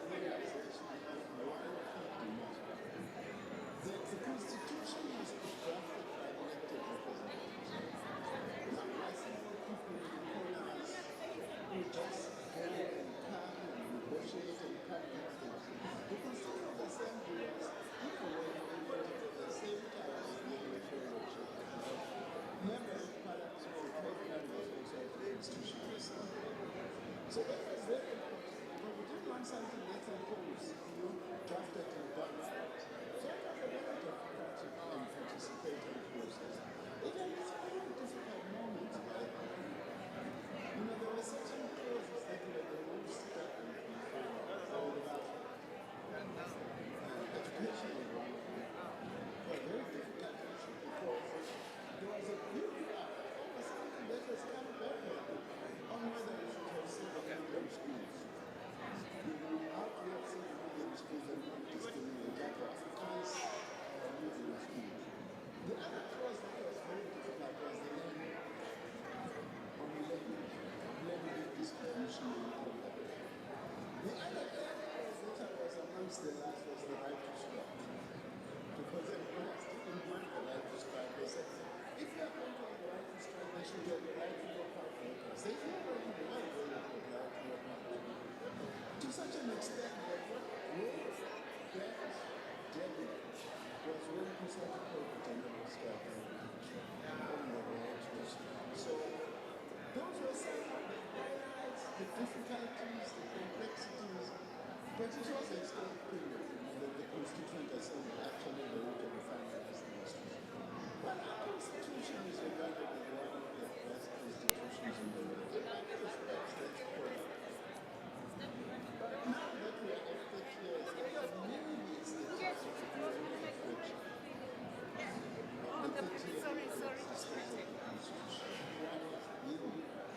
Our experiences as But there's someone's laptop.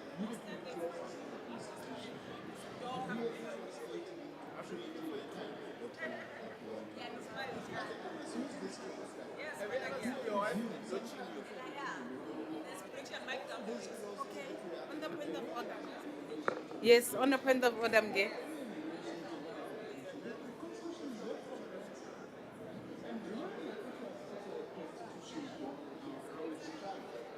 Yes, Doc. Let's go. I'm check it out Saturday. How are you? Mge, it's here. Let's talk about the situation. Let's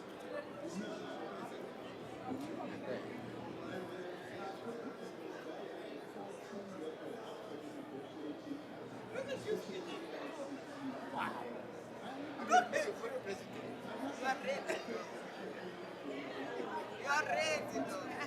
I'll send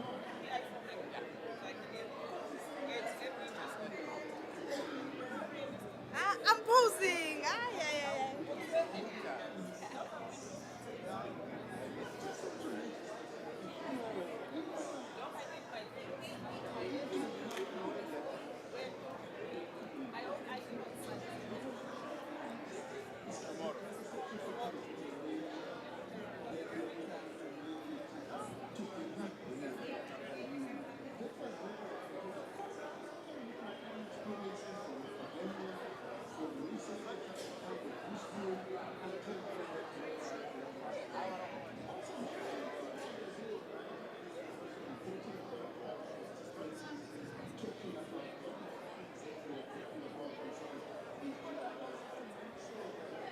we are not just narrowing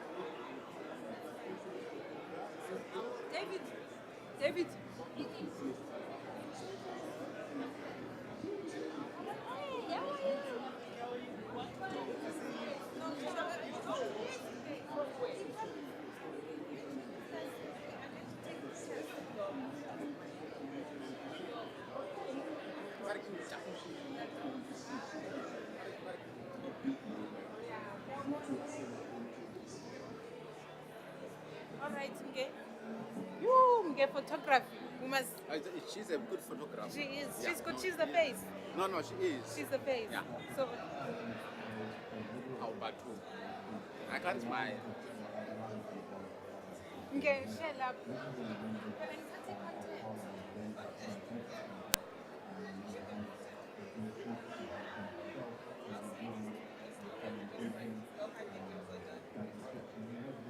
See what's happening at the back.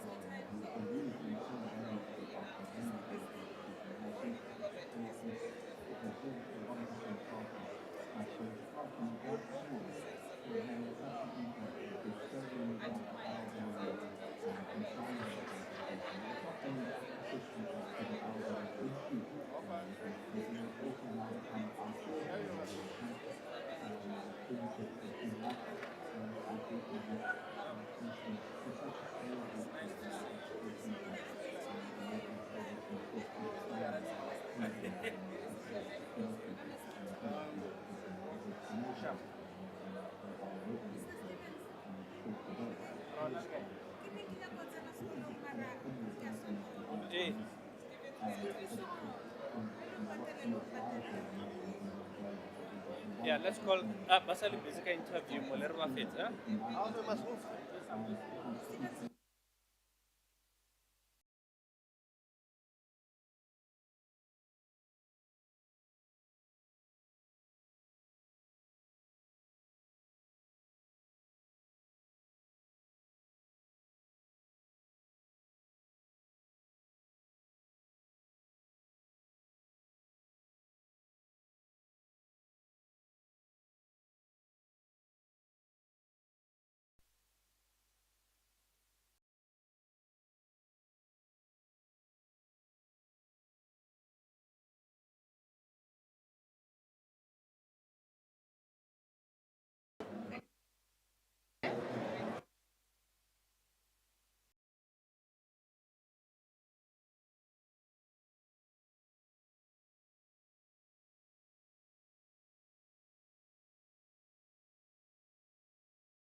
Okay, let's get seated. Let's be seated. Let's walk in and be seated. We are about to start.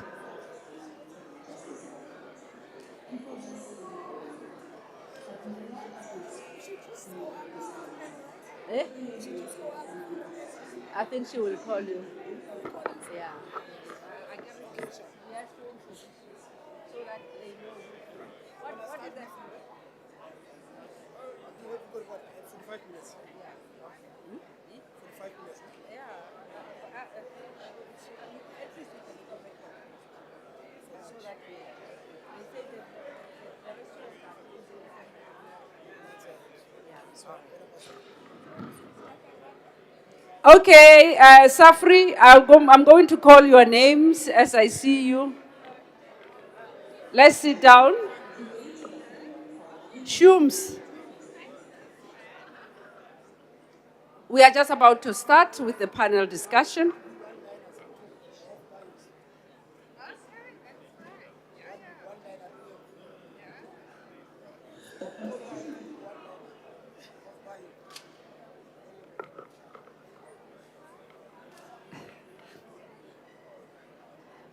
May I request absolute silence?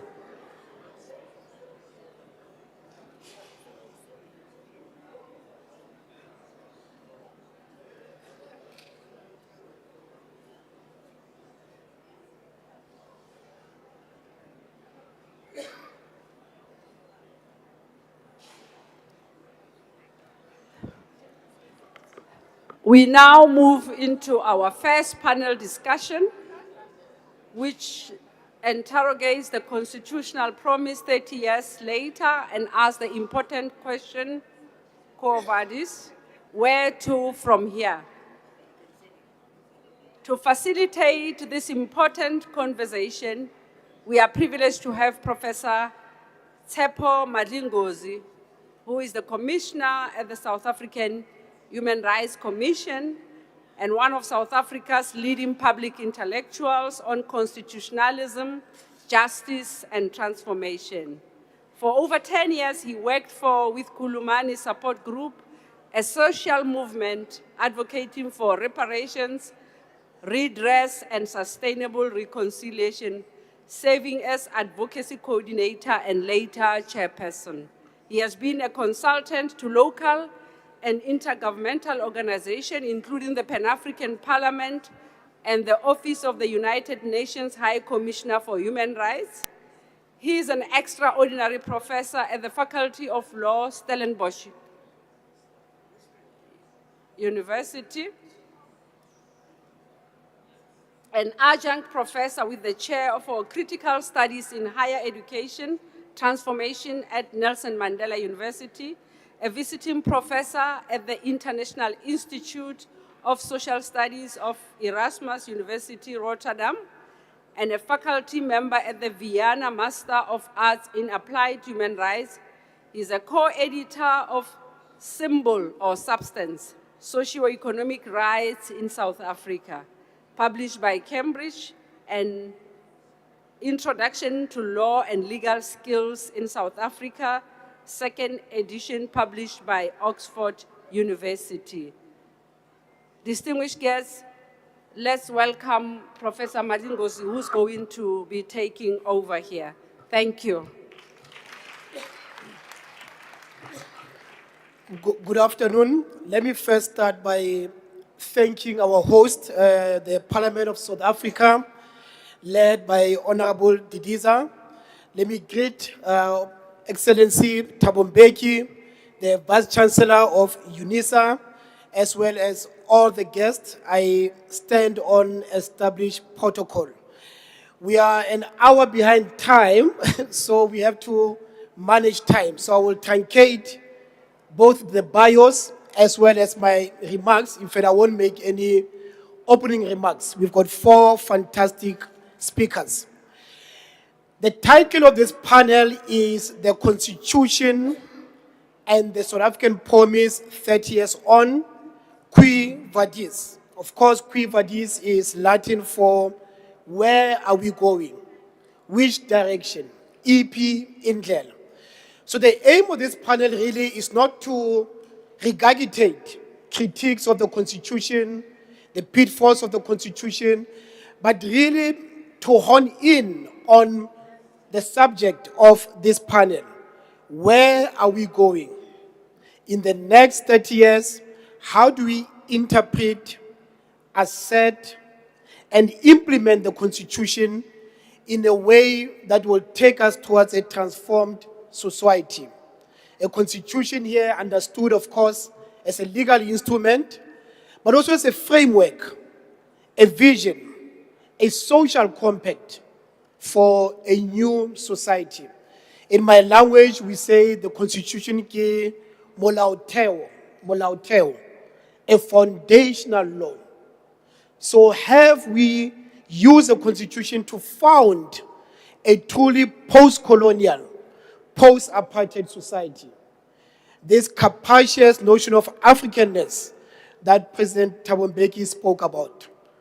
In the next 30 years, how do we use this constitution, of course, a product of compromise, to stretch it, to use Frantz Fanon's formulation? How do we stretch this constitution for revolutionary ends? The revolution that we need to dismantle the power relations that make racism, patriarchy, homophobia, ableism possible. As I said, we've got 4 wonderful speakers. They will have only 6 minutes to make their remarks, and then we'll have a conversation.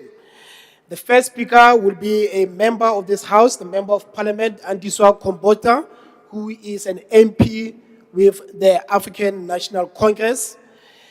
We then have Professor Meji Makhoba, who is a media and communication expert, a lecturer from the University of Limpopo. Professor Sandri Liebenberg from the University of Stellenbosch will follow after that. Professor Liebenberg was also a consultant during the constitution-making process. And then lastly, we'll have Professor Danny Brandt, who is the director of the Center for Human Rights at the University of the Free State, a professor interested in constitutional law, constitutional theory, as well as administrative law. We'll start with you, Honorable Member. Thank you. Thank you very much. Thank you. Thank you very much, Facilitator. Let me start by acknowledging our former President of the Republic of South Africa, His Excellency Thabo Mbeki, and also the Honorable Speaker of the Parliament of the Republic of South Africa, Ms. Thoko Didiza.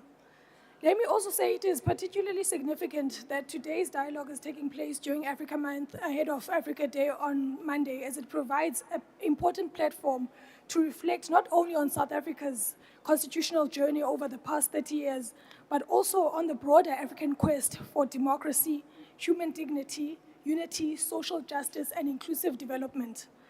Africa Day is a reminder that despite colonialism, apartheid, exploitation, and division, Africa still stands and it will continue to stand and rise.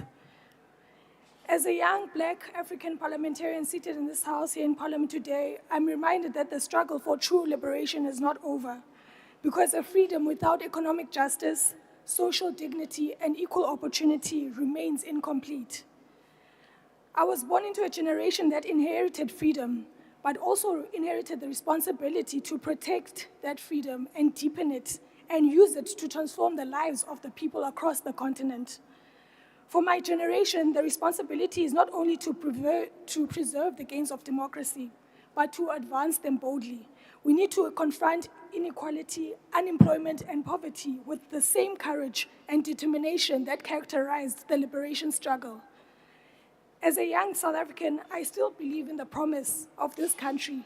I believe our greatest heights are still ahead of us. But realizing that promise will require more than celebration. It will require action, accountability, and renewed commitment to building a South Africa that truly belongs to all who live in it. The Constitution gave South Africans political rights, human dignity, equality before the law, and democratic participation. It really did lay the foundation for institutions that protect democracy and human rights, and it created a space for accountability and constitutional governance.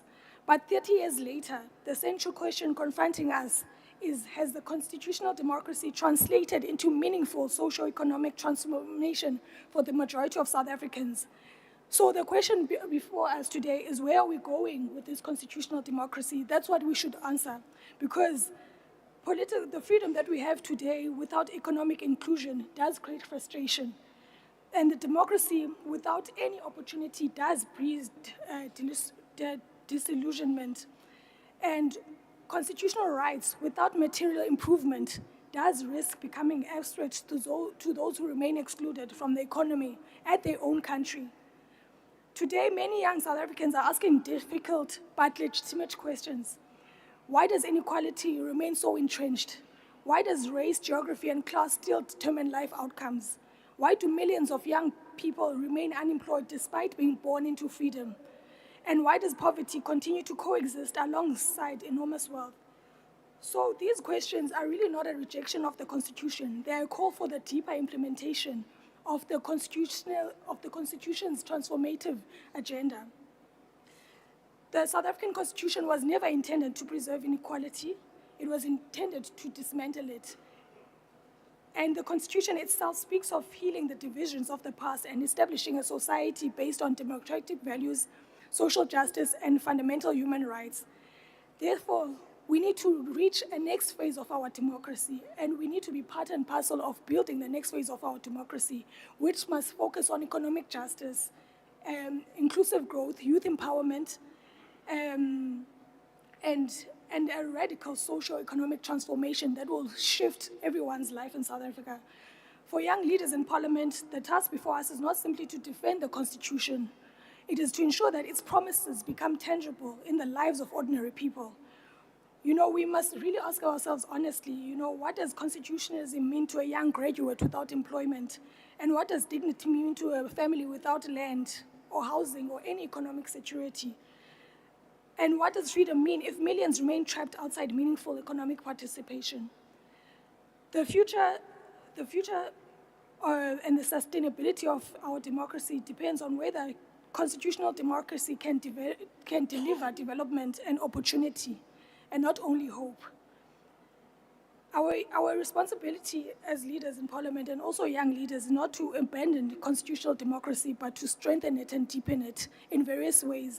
It's very important for us to strengthen the democracy that we have and also ensure that it does translate into tangible outcomes that will benefit everyone. As I conclude, I think I'm almost done. As we must ensure that the Constitution evolves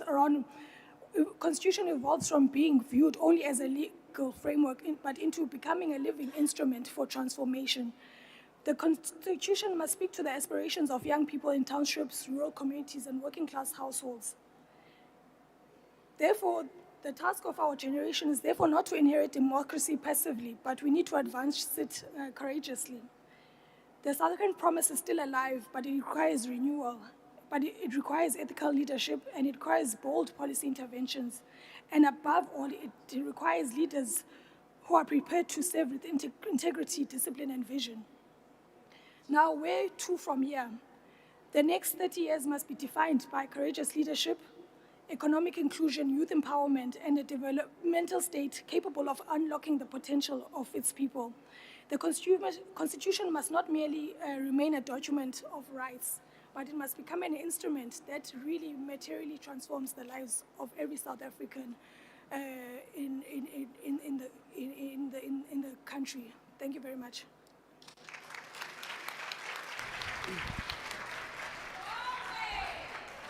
Thank you so much, Honorable Kumbata. Professor Makgoba, over to you. Good afternoon. Is it still morning or is it afternoon? Good afternoon. I would like to stand on the protocol that is already established. Before I talk about where we can go as a country through the Constitution, I would like to establish the historical context of the Constitution or of South Africa. And I'm just going to start by reading what I think paints the great context of this country as a nation. And I'm just going to quote from Joel Mudiri, who says, South Africa is an unjust and unethical political formation and axiomatically racist polity predicated upon colonial conquest, slavery, and racial subjugation. The basic problem and the fundamental injustice of South Africa is that not identified in its laws, practices, and excesses of discrimination and segregation and violence, but rather its very founding as a European-created and European-dominated racial polity, a white dominion, a white man's country. As a political construct, South Africa was created and was created without and against the conquered peoples within its political territory. The native in this historical order was a mere subject of conquest under the state, but not part to it. I think this paints a great context for the outcomes and the consequences of South African Constitution and the re-establishment and continuation of the inequality that we have seen in the past 30 years. Merely because my understanding is that the Constitution serves as a framework for mediating South Africa's racial polity. In the process, detaching those problems from their political and historical context. So you have the problems here and you have the Constitution here. Instead of directly packaging the problems in their historical and political context, the Constitution became a mediator. In the process, depoliticizing South Africa, depoliticizing racial inequality, depoliticizing issues of conquest and issues of violence that stems from colonialism. So as a result, post-1994, the liberal and the democratic state has found in constitutionalism a way to rationalize and to forget the violence of the past. And that's a fundamental point, which is connected to the mechanisms and the processes of colonialism. Firstly, foundationally, when you established colonialism, it was based on conquest, the defeat of the natives and the defeat of the indigenous people. But when you look at the Constitution, it doesn't really deal with the macro structure of colonialism. It deals with specific issues of micro interactions between people in a society. And as a result, you are going to implement a constitution that is so celebrated in a system that naturally should actually reproduce inequality. So no matter how far and how much the constitution can be celebrated, as long as the political economic system of apartheid and colonialism remains intact, inequality in South Africa is going to remain. And these are some of the reasons. For instance, when you check the promises of democracy and the implementation of capitalism in South Africa, you see serious contradictions there. Democracy speaks left, and capitalism speaks right, which means that within this system, you have serious contradictions that cannot be reconciled, because in a democratic society, you must have equality, equal opportunity, and you must ensure that there's a fair distribution of resources. But the political economic system is not based on those principles and premises. It's actually based on over-accumulation and the destruction of the state. Because mostly in many democratic and constitutional democracies, the state is supposed to be at the center of driving economic distribution of resources. But neoliberal capitalism that actually also comes in form of imperialism does not allow the state to function and to discharge those responsibilities. If you check those responsibilities mostly, they are actually outsourced, because democracy would naturally require a functioning state. But in our context, you find that there is a systemic neglect of the responsibility of the state to end poverty, to end inequality, to end violence. And when you check, democratically, that's the aspiration. But when you look at the mechanisms of capitalism, actually that system, that moral and political decay actually works for the continuation of racial capitalism, which has actually also become another way of mediating the problems that I've identified. For instance, you have the issues of racial capitalism. What is the solution to address racial capitalism in South Africa? Let's integrate black people and minorities into the economic system that is already based on inequality. Secondly, you have racism. Instead of deracializing the society, we say post-racialism. We have the issues of patriarchy. Instead of dealing with patriarchy as a systemic and structural problem, we say, no, let's focus on numbers in society. Let's increase the number of women in boardrooms, but we leave the structure of patriarchy functional and powerful. We don't even touch it, and we deal with all these macro issues that deals with numbers and quotas and targets and so on. Then you have the issues of white supremacy. Have we dealt with white supremacy as a normative vision of society? The answer is no. White supremacy was simply privatized. the apartheid economic system that was functioning in this society to oppress black people was merely shifted to the private sector, in which white males in particular can enjoy excessive access to power in order to continue racial capitalism. And then you have ideas of imperialism. Have we dealt with imperialism? We haven't not. If you check, Africa's resources are still going abroad. We produce raw material and we don't have actually direct benefit from those raw materials. And the solution to these issues collectively has been through what I call the distributive justice of them, distributive paradigm of justice, in which you have structural problems that require you to build strong institutions that would deal with how power is unequal. But instead of doing that, you look at the economic structural system and how unequal it is. You simply try to use the same structure to distribute resources. And naturally, that will definitely produce distributive inequality, because okay. So what we have seen since 1994, and I'm going to quote Goldberg, who summarizes what I've been trying to say. We have seen a neoliberal attempt to go beyond without fully coming to terms with racial histories, their accompanying racial inequalities and inequities, to mediate the racially classed and gendered distinction to which histories have been given rise without references to the racial terms of those distinctions, to transform via the negating of dialectics of denial, ignoring, and racially marked social orders into socially erased ones. So this talks up to the issue of simply depoliticizing history and the consequences of that history, and thinking that this constitution will sort of magically resolve all those issues. But fundamentally key to this issue is this mismatch of democracy and capitalism.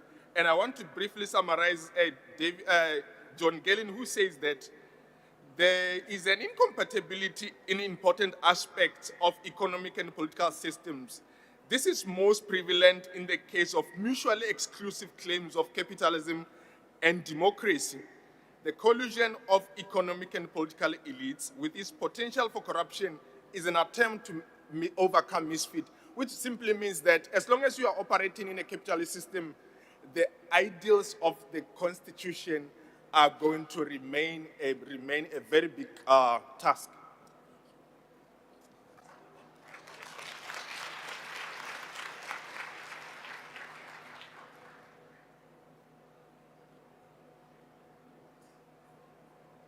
Good afternoon, everyone.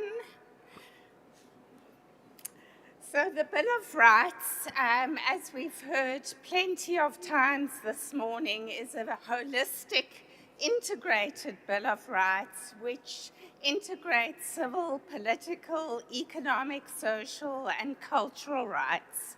And this Bill of Rights really teaches us the lesson that was forged through centuries of struggle against colonialism and apartheid, that one cannot separate political freedom from economic freedom.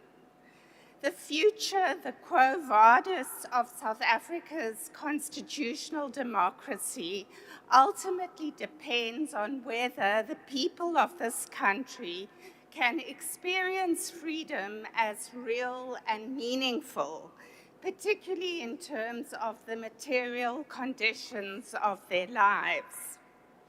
However, and this audience does not need reminding, the poverty and economic inequality and the racial inequalities that were referred to are a sad reminder of the huge gap between rights on paper and lived realities.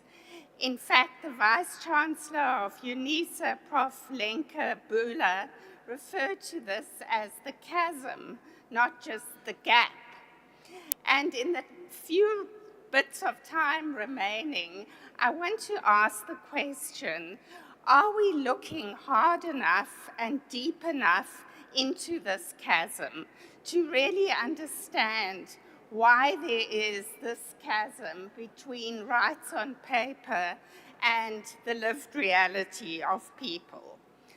This is a complex and multi-dimensional problem, but knowing that I would have many, many members of parliament present today, I thought I would just focus on one aspect, which is the role of parliament in closing this gap.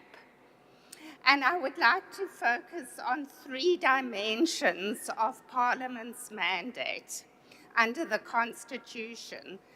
The lawmaking power to make legislation, the mandate to hold the executive to account for implementing legislation, and then Parliament's role, which it's doing now, which is to fulfill its role as a forum for national debate and public participation.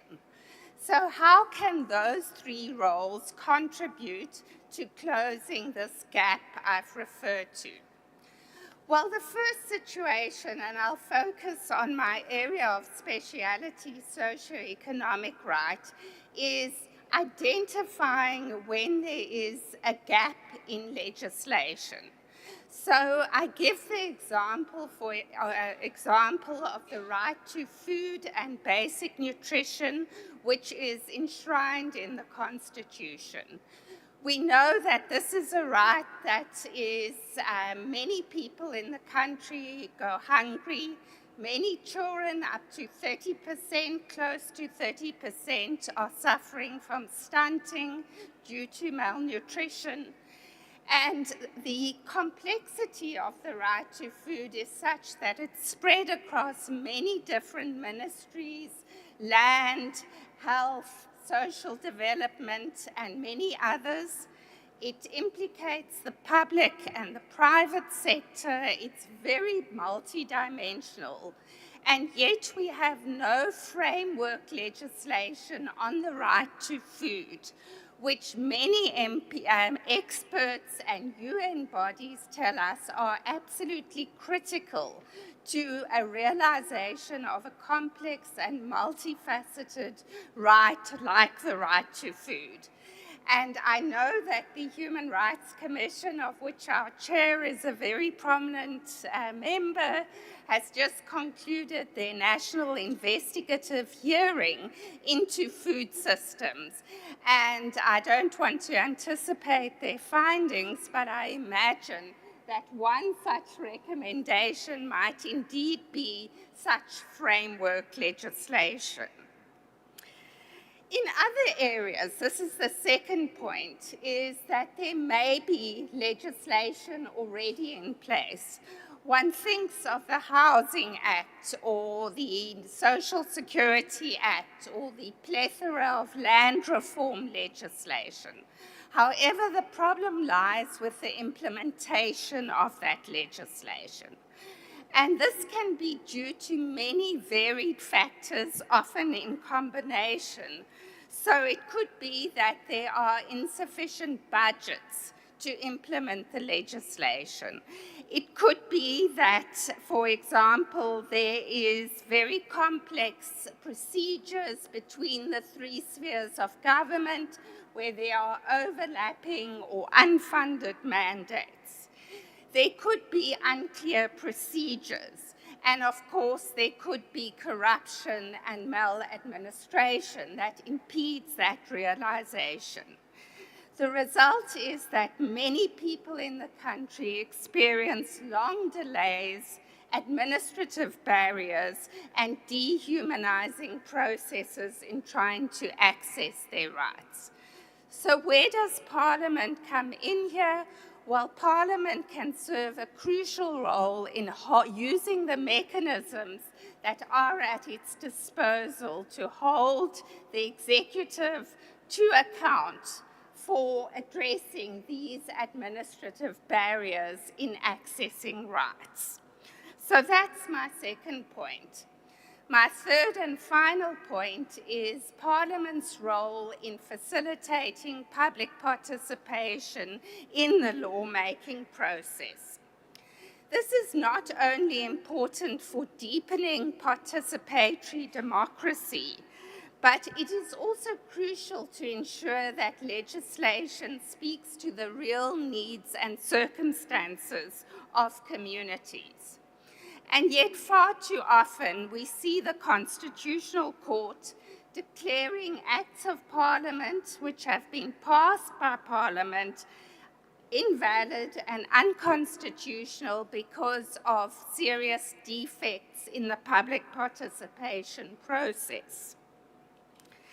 And I want to quote for you from a judgment of the Constitutional Court, Constance Mochali, and the Land Access Movement case versus the Speaker of Parliament, in which Justice Turan held, and this was the case where the Traditional Leader and Khoisan Leadership Act was declared invalid due to lack of proper public participation.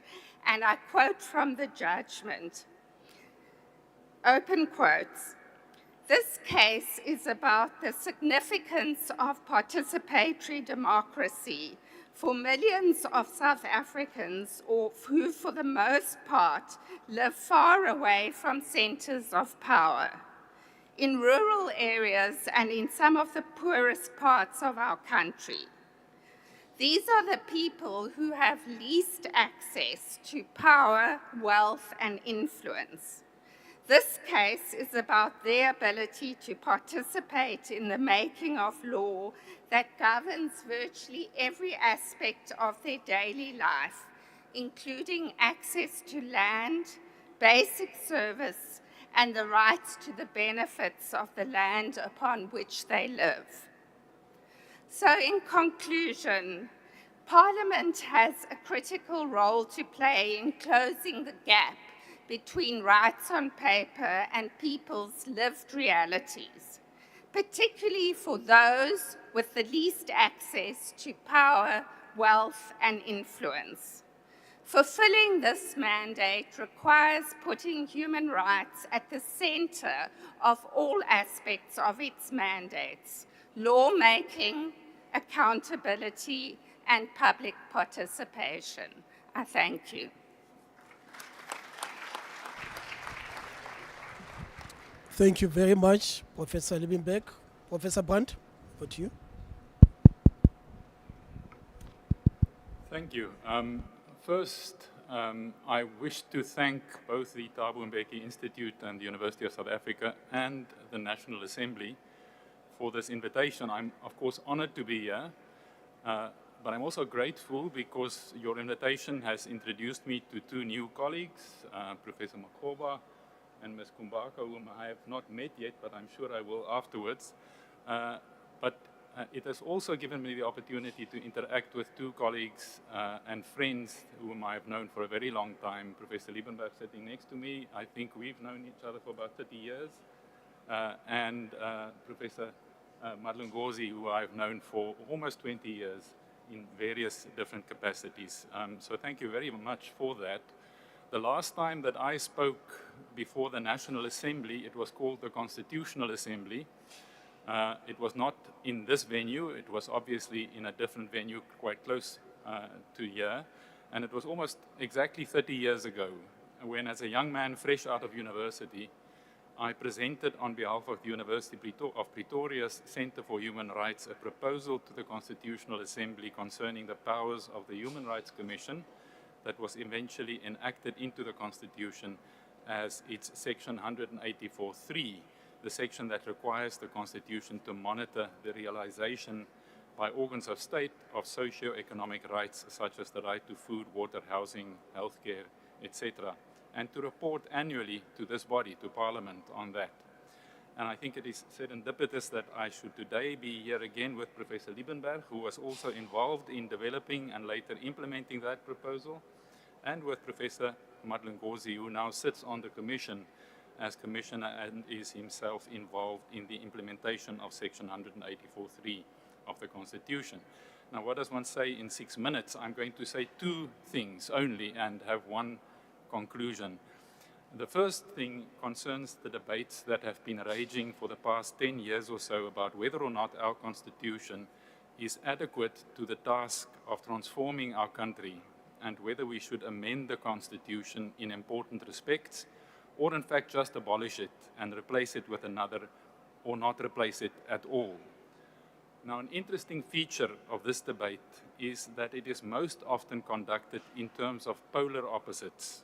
One is either a complete constitutional pessimist who believes the Constitution is bad and that it, or at least significant portions of it, should go, or one is a complete constitutional optimist who believes our Constitution is the best Constitution in the world and that it can and will somehow magically solve all our problems and create the new, just, equal, and caring society that we wish for. What interests me about this is not the question on which side of the equation or which side of the equation is right and which is wrong. For the record, I don't believe our Constitution is the best Constitution in the world. What a silly notion, by the way, as if there was a World Cup of constitutions and ours won. And as if it matters at all whether our Constitution, our South African Constitution, is better than constitutions that we find elsewhere. But while I know that our Constitution is in many respects significantly flawed and could have been much better in inverted commas, I also don't believe that our Constitution is entirely bad and that it prevents or inhibits transformation. Quite the contrary.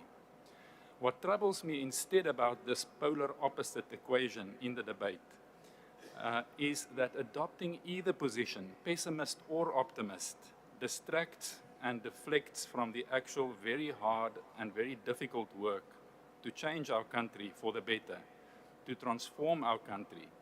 If one is a complete constitutional optimist, then one doesn't think about and do this hard work because you believe the Constitution will do it for you. But if one is a complete constitutional pessimist, the same happens, perhaps in different ways. Then one runs the risk of continually postponing the hard work of transformation, of inhibiting oneself by thinking the Constitution is in the way of transformation and transformation can only start once the Constitution is out of the way. We can think of the past 10 years of debate about the question whether or not Section 25 of the Constitution should be amended either to allow for so-called expropriation without compensation or state custodianship of land as an example. How much have we done over the past 10 years simply to see to it that our people get access to the land that was taken from them and that they need while we were fixated on this question whether Section 25 of the Constitution should be amended or not. And we remain fixated with that question.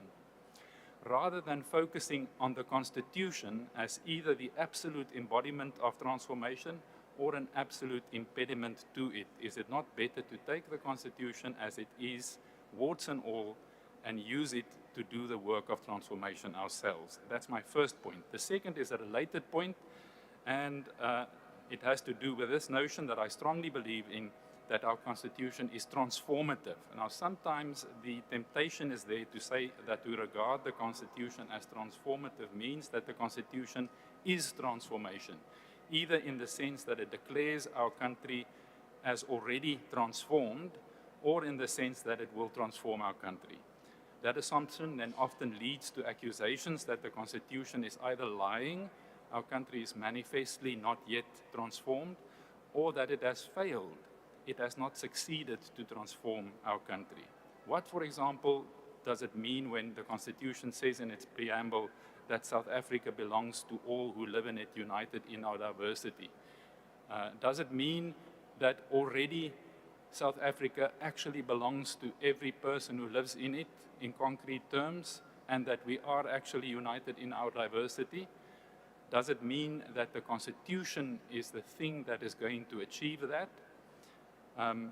I would say we have to understand the notion that our Constitution is a transformative document in an aspirational sense. In other words, the Constitution contains our aspirations. When it says in the preamble that South Africa belongs to all who live in it, it says in principle, South Africa belongs to all who live in it. and then it proceeds to require us in the first place as a matter of law, but also to enable us through providing the power to do so, both to this body and to the state more generally, but also to private citizens such as myself, to achieve that transformation.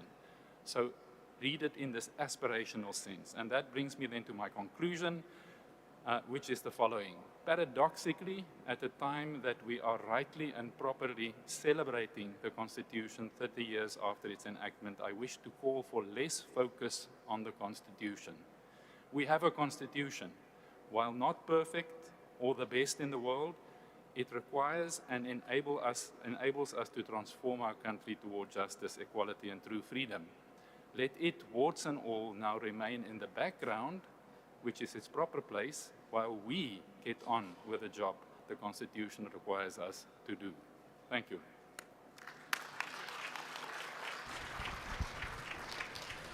Thank you so much to our speakers. Can you hear me? It's not working. Can we give them another round of applause, please? We have about 10 minutes. I don't want to infringe on your section 27. You know what is section 27? You see, I'm testing constitutional literacy here. The right to food. I don't want to infringe on your right to food. Thank you so much for those reflections. Just one question for each speaker. Honorable member, you mentioned political will, that it is about ethical, capable leadership that will help us realize the constitutional promise. But we are in a situation where a lot of young people have this sense of despair. 46% unemployment. A lot of them are boycotting voting. They're not voting in elections. So the question there is, it's not enough to say we have the best constitution, own the constitution. In this sea of despair and poverty, how do we motivate young people? So, yes, it is about leadership, but it's also about the lived reality of young people. How do we motivate young people in that context of despair? And then, Professor Makgoba, you spoke about the Constitution being a depoliticizing document. But of course, as all the speakers have mentioned, the Constitution is a political document. It talks about politics of transformation, transformative constitutionalism. Now, of course, in academia, there's this debate between, number one, constitutional abolition. Let's abolish the Constitution. On the one hand, then there's another extreme that talks about radical amendments to the Constitution.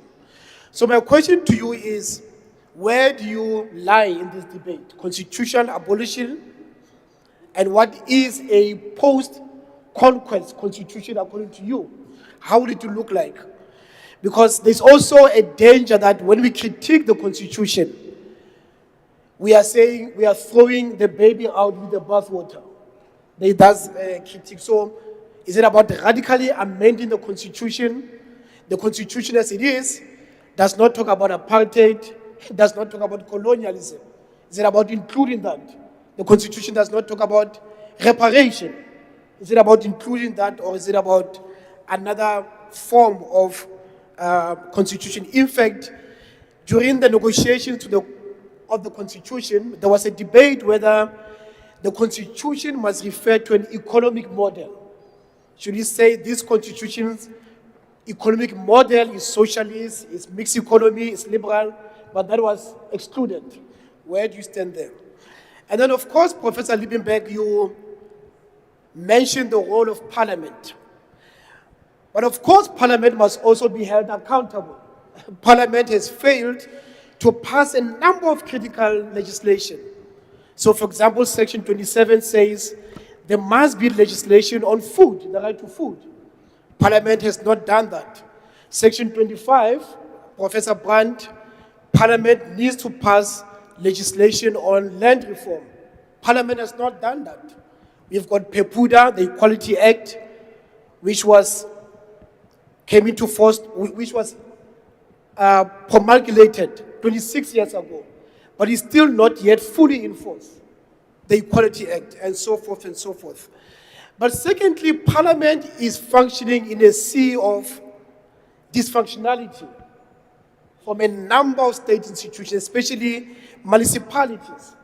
So you can have a good laws, you can have a good cause, you can even get good judgments. But if your municipalities, your state institutions are dysfunctional, that won't help. So how do we square that circle? And then lastly, of course, Professor Brandt, it's unfair to say it's either optimism or skepticism. In our work as a Human Rights Commission, we speak to a number of young people and a lot of social movements who say, what has the Constitution done for me? So this danger of constitutional illegitimacy, where people say, for me to get a house, I'm going to burn down a clinic. For me, for my child to go to school, I'm going to bribe someone. So I won't use constitutional channels. This danger of constitutional illegitimacy, how do we deal with that? So those are just questions, 2 minutes each, and then we'll wrap it up. Thank you. No, thank you very much, Prof. I think, and I believe that the greatest mistake we can make is to speak, about young people as if they are the problem, when in fact they are victims of a structural inequality, and unemployment. And I think, young people are very ambitious, but what is lacking is not the ambition, but it's opportunity. So, words are not enough. When you say, how do you motivate young people? No, words are not enough. It's opportunity that will motivate young people. But we need to restore, and the only way we can restore their confidence is by restoring the confidence in the democratic project itself. So I think we really need to ensure that our democracy does produce visible change, and that is opportunity.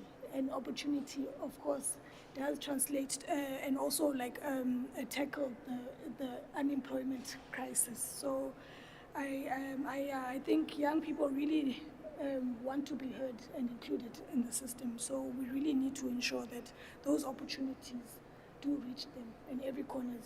Thank you.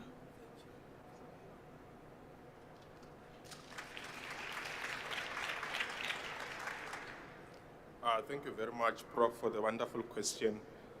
I don't have a direct position.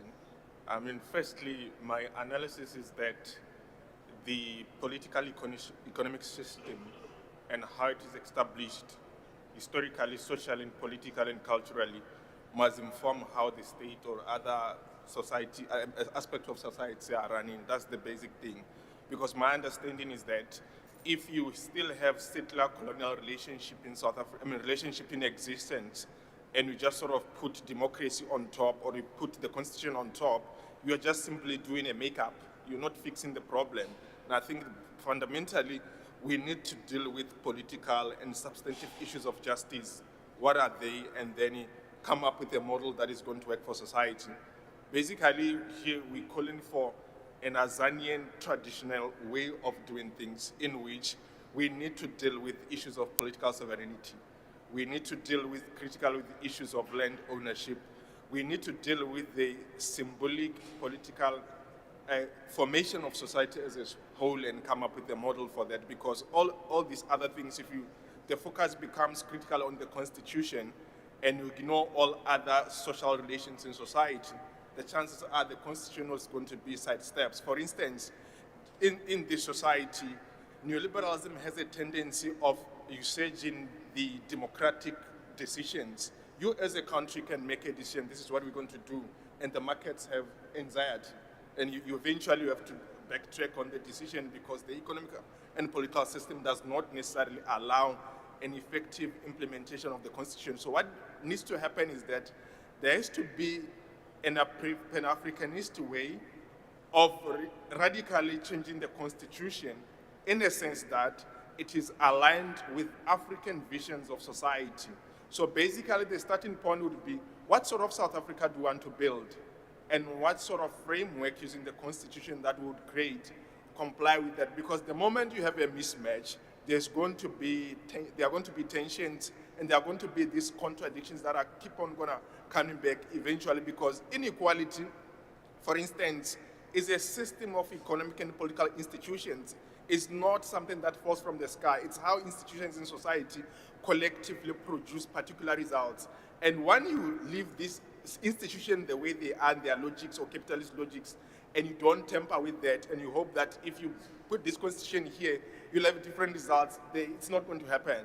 So it is importantly having a strong political economic system that aligned with the majority in this country.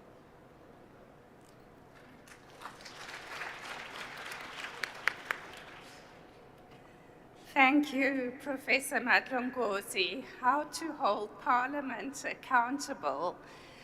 I think the first point I would want to make is that it's ultimately the people whose responsibility it is, through mobilization and organizations. So whether it's the land access movements, the rural women's movements, the groups that are forming around the right to food, that can pressurize. I mean, it's a form of people's accountability. Parliament represents the people, and they are the ultimate body to whom Parliament must be accountable. Obviously, the Chapter 9 institutions have an important role, your commission, and as a last resort where rights are being infringed, the courts are obviously also an important accountability mechanism. And then you made the very important point, you used the example of local government and the dysfunctionality at many local governments, which results in serious service delivery failures, people waiting for years for clean water, using rivers, etc. And that is exactly where I think Parliament's law-making role comes in, and I believe that is being done in a law reform process, looking at the whole system of intergovernmental relations, the sustainability of our whole system of local government, how to reconfigure it, because definitely the current model is not delivering to the people, and I do understand that that is on Parliament's agenda. So thank you.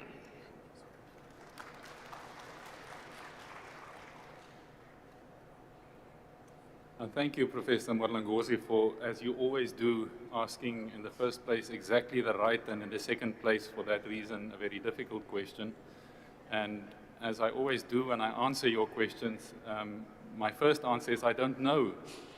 I don't know what to say to that youth, because I'm not in the position that they find themselves in, which is an extremely precarious and an extremely devastating position to find yourself in. So I don't know what to say to that person, to persuade them that they are a part of this society and that they are regarded in this society and that they belong in this society.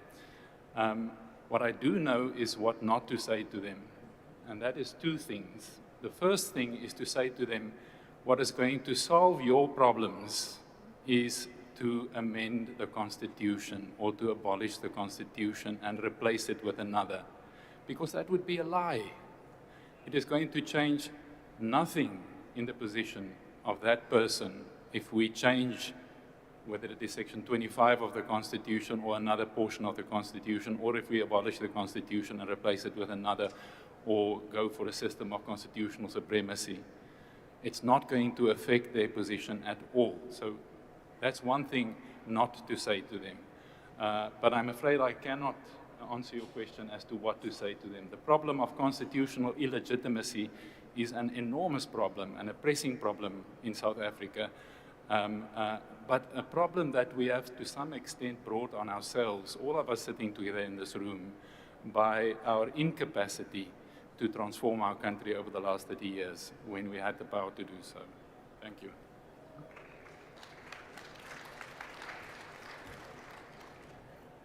Please join me in thanking our speakers, and I think we'll break for lunch now.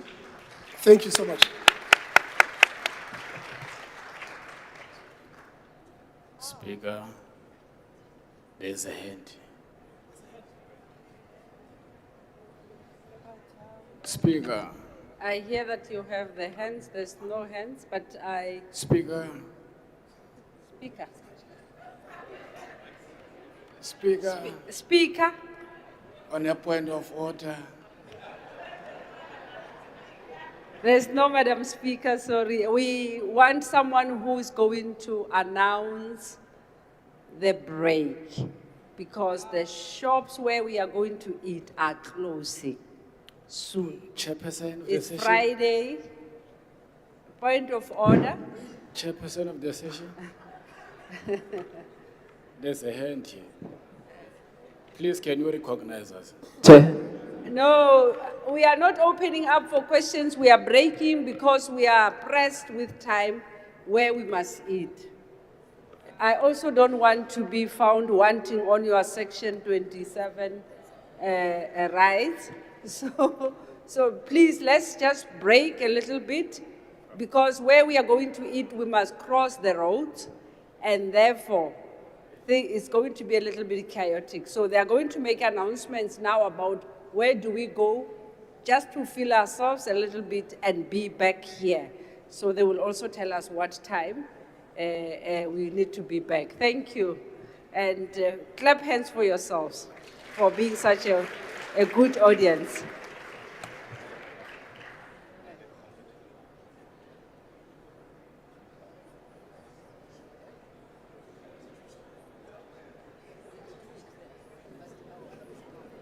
Point of order.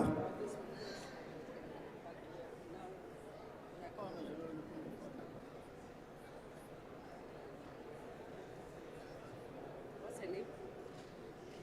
No, we'll announce the food.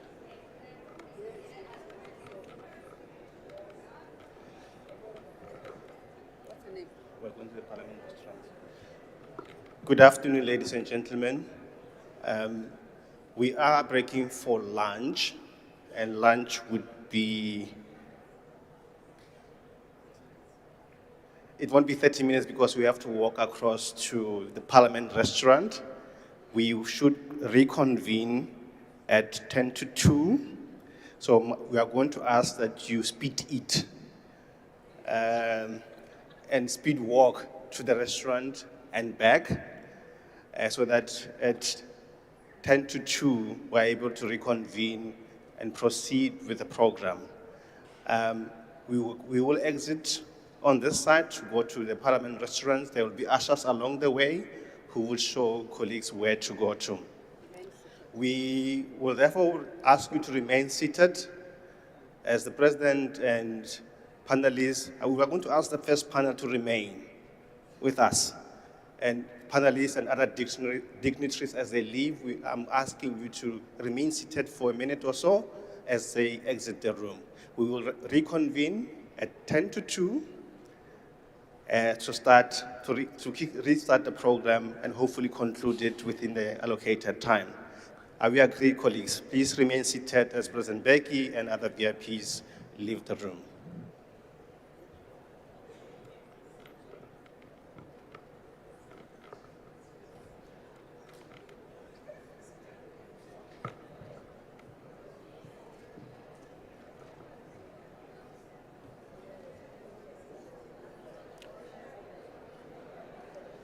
While they exit the room, I'm also going to ask photographers to be on standby not far from me.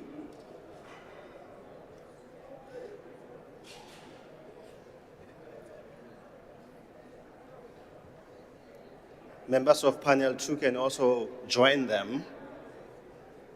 Prof. Ndulo can also, I think Prof, you are with me. We'll take you there. Yes. I'm also going to ask panelists to come to me. Colleagues, the rest of us can exit the room on my left-hand side, please. What's the next panel? Where is the person taking the picture? Have photographers abandoned me? It's fine. I think we'll do it after.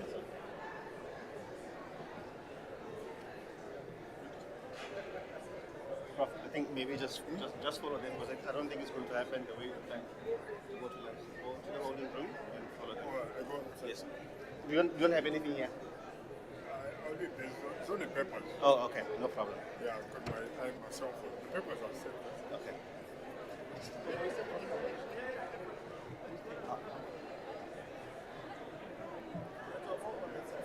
This way, please. They can always Prof to and the panelists. Colleagues, please exit on my right and walk up to Parliament restaurants. Yes. Yeah. Hmm?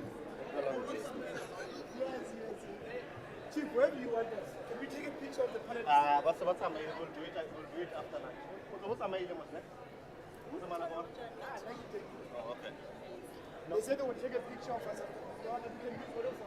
Yeah.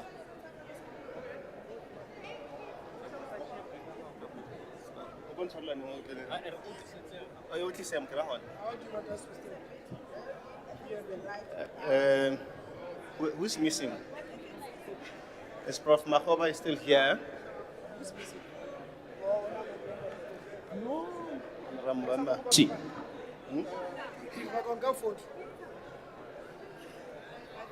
Can a photographer come to me, please?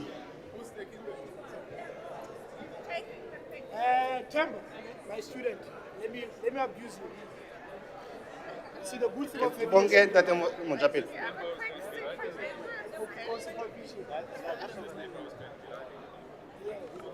Oh, yes, that's right. I think we met you. Out. I think we met you when you came to. Chief, sorry about the background there. Hey, there's the camera. No.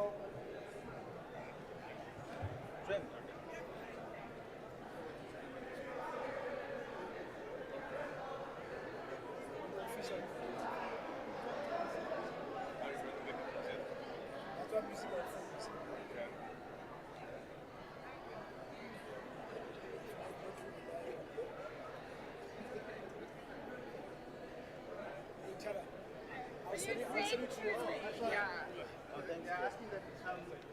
Have you got my No, I do. I'll ask you that we check another one.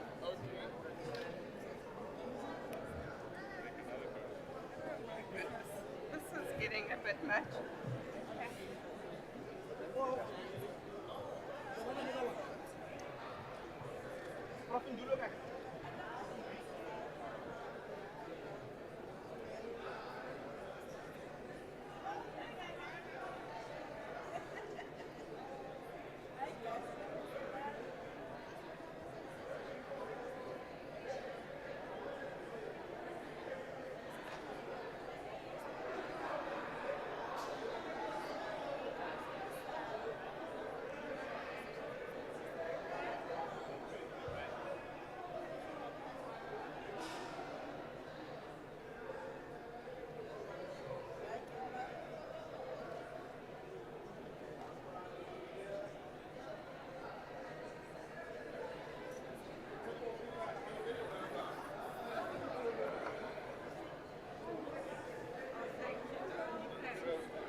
Otherwise, attraction is much more.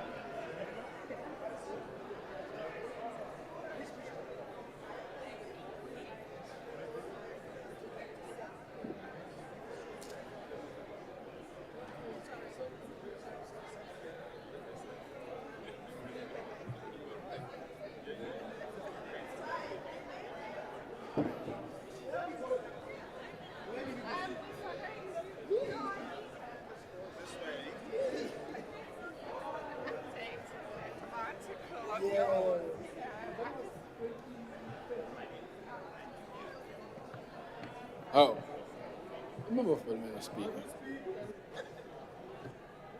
Yeah.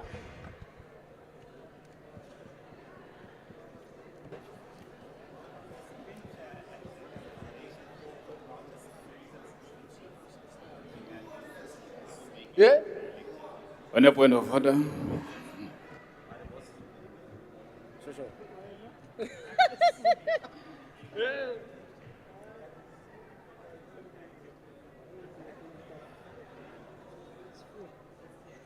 No, it's not full. It's frozen.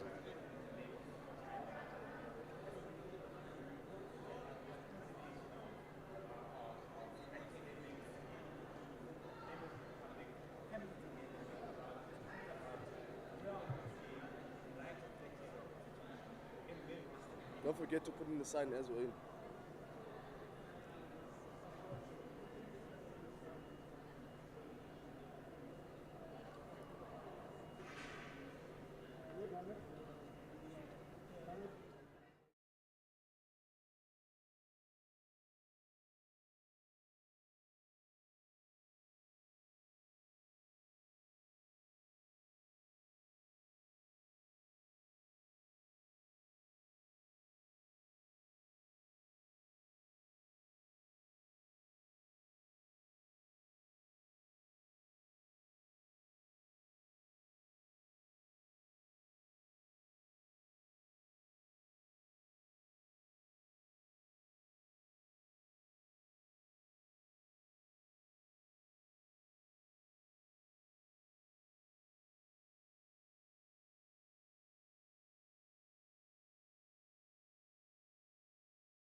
Uh, may we be seated? We are about to start.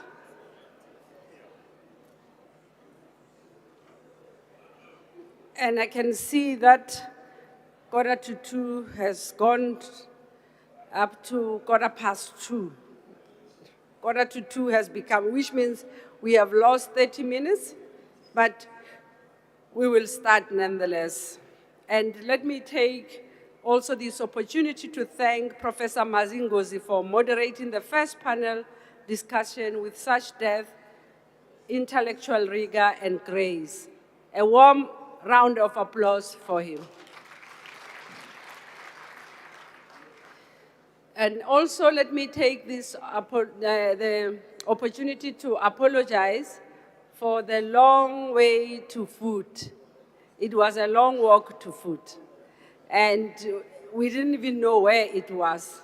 So let me apologize because the ushers, because of the rain, obviously, they were not able to stand on the way for us, but we managed to get there. So people will just join us as we start and continue now.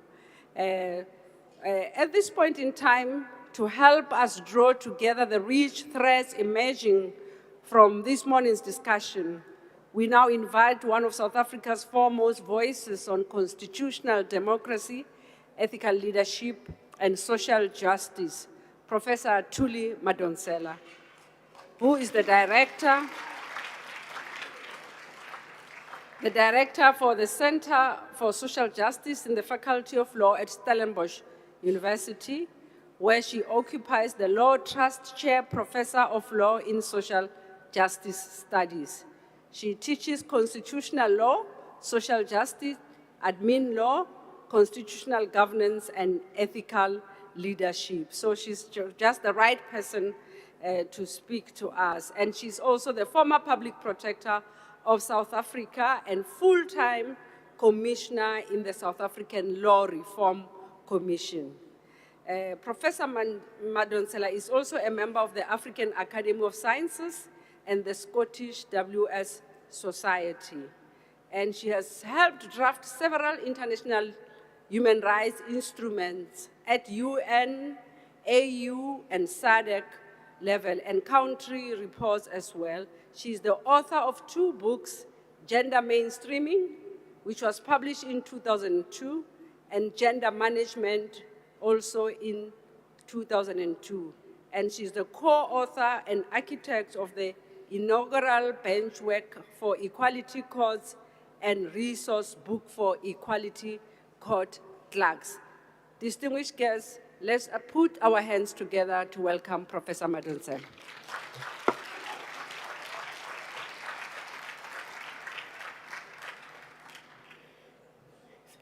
Thank you, Professor Paswana. Greetings, esteemed colleagues. A special greeting to our host, Madam Speaker Thoko Didiza, our leader, former President Thabo Mbeki, the leadership of the Thabo Mbeki Foundation, Minister Bantu Holomisa, members of Parliament, Vice Chancellor Lee Ngabula, and other leaders of UNISA.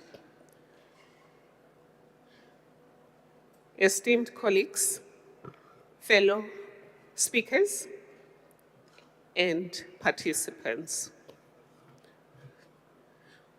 I thank you for the privilege to address this joint colloquium, which enables us to reflect on 30 years of our Constitution in the context where we are also commemorating 50 years of June 16 and 70 years of the Women's March of 1956. We also 2 days or 3 days away from celebrating Africa Day. I've been asked to speak about the Constitution, social justice, and ethical leadership. In his article titled The Fragility of Rights, the late Chief Justice Arthur Chaskalson states that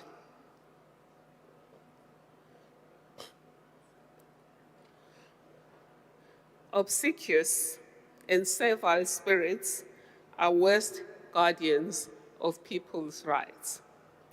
This is a quote from an English lawyer and political writer. This came to mind as I listened to the compelling presentations and speeches presented by my colleagues and leaders this morning. What emerged from the colleagues and leaders is clearly that, yes, both the country and the continent have moved, and clearly today is better than yesterday in some respects. But pretty much everyone who spoke, from the speaker, the vice chancellor, our keynote speaker, Prof. Dulo, and the panel that spoke just before me, it was clear that we haven't done as well as those who dreamt about a better South Africa and a better Africa expected us to have done 30 years into democracy. So the question that arises is, why haven't we done as much as we've done? Well, Chaskalson would argue that maybe, just maybe, we've been obsequious and servile, but servile to what? Servile to old law principles? Servile to the international order? What really has hamstrung us? Well, the speakers this morning suggested two possibilities, or even three. Some said the problem lies with the Constitution, that it is not fit for purpose. And this is the case whether we're talking about the South African Constitution or we're talking about African constitutions. The second view was its implementation. And I think Prof. Sandy, my colleague from Stellenbosch University, was very strong on that its implementation. And she focused on Parliament, but the question would be, can we look at Parliament, look at the executive, look at business, and look at civil society the way the United Nations does? It looks at everyone. And ask ourselves, is that the problem? And then there were others who, like the keynote speaker and others who suggested really the problem is both the wording of the Constitution and implementation. So I'm here to talk to you about the Constitution, social justice, and ethical leadership. I must disclose up front that I stand with the middle that says, with the benefit of hindsight, there are things we could have done better in the Constitution. But having worked at Stellenbosch University on social justice for the last 10 years and having spent a year at Harvard studying precisely what went wrong, and having worked with young people at the Thabo Foundation, I've come to the conclusion that leadership, values-based leadership, has been one of our key problems. So it's been leadership values and statecraft. And I'm going to go into that. And I'm not saying the Constitution itself doesn't need more improvement. I'm with Professor Tsepo Madlingozi, who says it is odd that we have a constitution that followed immediately after apartheid, but it doesn't mention apartheid. The Indian Constitution of 1950, which followed immediately after untouchability, talks about untouchability. The Irish Constitution of 1937 deals with, it confronts very specifically where Ireland moved from. And we said injustices of the past, maybe in retrospect, those injustices of the past could have been dealt with slightly differently and named properly. There's power in naming things. Those of us who work in the gender space understand that there's power in naming things. But also, what is missing there, just up front, is a sentence in former President and late President de Klerk. Whilst our Constitution says we recognize the injustices of the past and honor those who fought for justice, it doesn't state, as the Stellenbosch restitution statement says, that we also recognize the consequences of those injustices. So those are things we have to think about. But here's what Charles Colson says are the goals of our Constitution in his article titled The Fragility of Rights. So this statement he makes about those who are obsequious and servile, just timid spirits, so to speak, should not be guardians of people's rights. He says our Constitution has the following goals: heal the divisions of the past and establish a society based on democratic values, social justice, and fundamental human rights. 2, lay the foundations for a democratic and open society in which government is based on the will of the people and every citizen is equally protected by law. 3, improve the quality of life of all citizens and free the potential of each person. And finally, build a united and democratic South Africa able to take its place as a sovereign state in the family of nations. So if we're judging the Constitution in terms of has it delivered on its own promises, and if we agree with former Chief Justice Arthur Chaskosem, would say it should have delivered on 4 things. Are we healing the divisions of the past by progressively becoming more democratic in everything we do? And democracy here doesn't just talk elections once in a year. Democracy includes, for example, the fact that Professor Tsepo Madlingozi said, we passed a law, and President Mbeki, I remember during your time, you pushed us with the Equality Act, and your government then ran out of time, and nothing was ever done with Chapter 5 of the Equality Act after that. So, but what is democratic about that is who decided not to implement the act?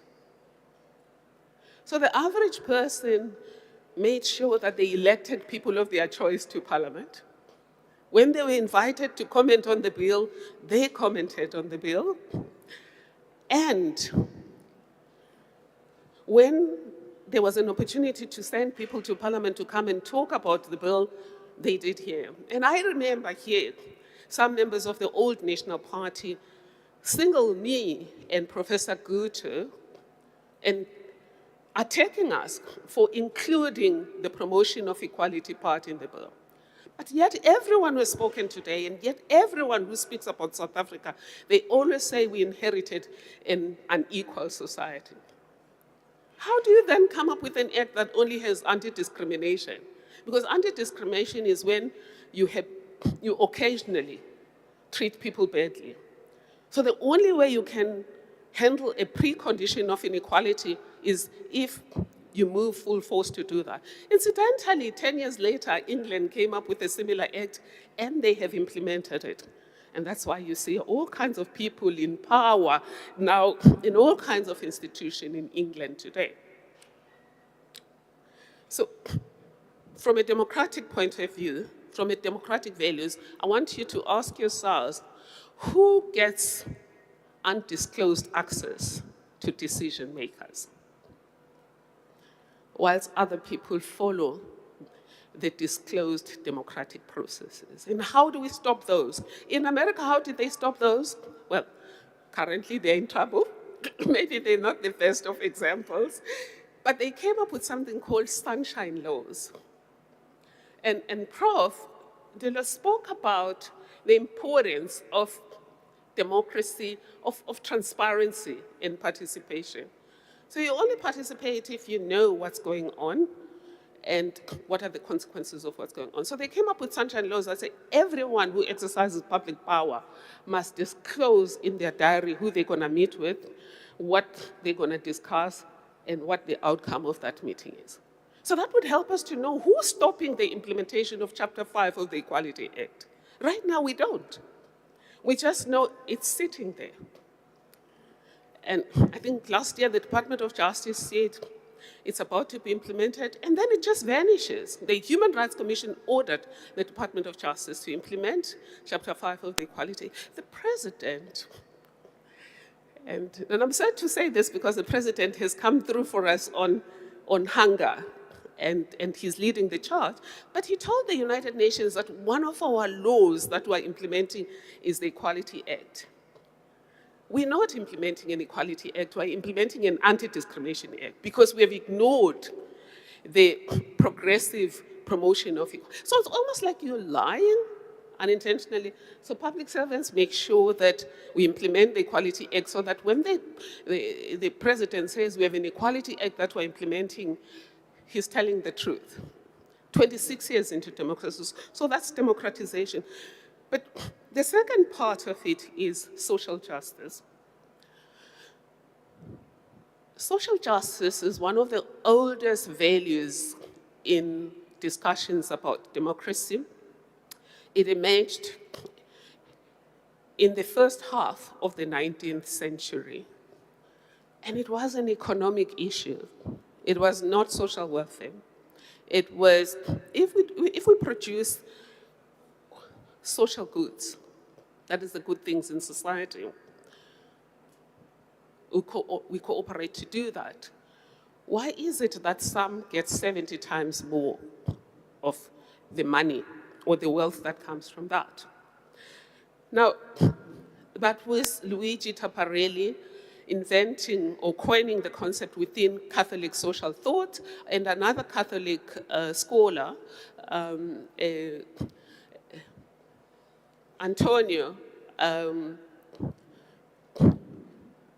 developed it further and brought it into social justice. So that's within Catholic social thought, but it is a legal concept because it was migrated into the international law by the Treaty of Versailles, and that's the treaty that founded the ILO in 1919. And since then, international law has mentioned it.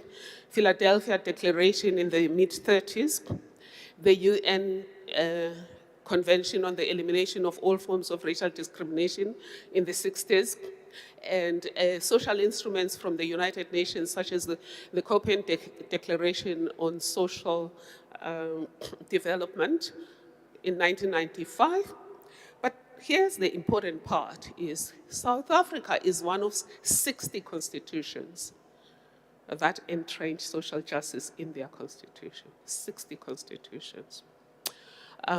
So what is social justice? John Rawls just described it as fairness to all.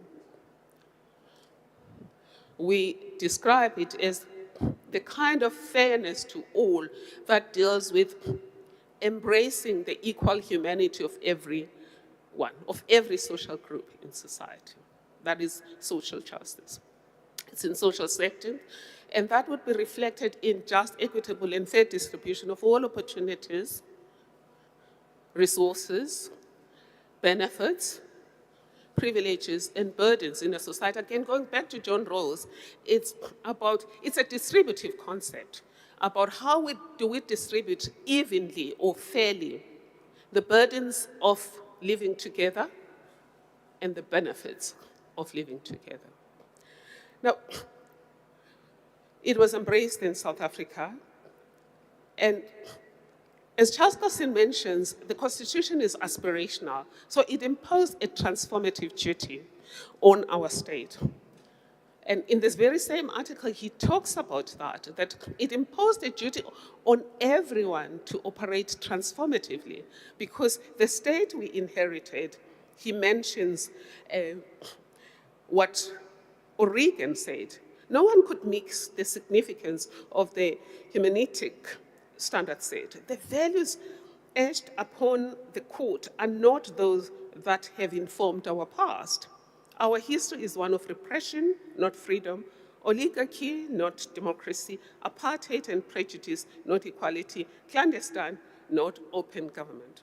So those things like the Equality Act, Chapter 5, disappearing in the dark, is what Charles Cassin was saying. This is not what we signed up for. This is what O'Regan said we signed up for.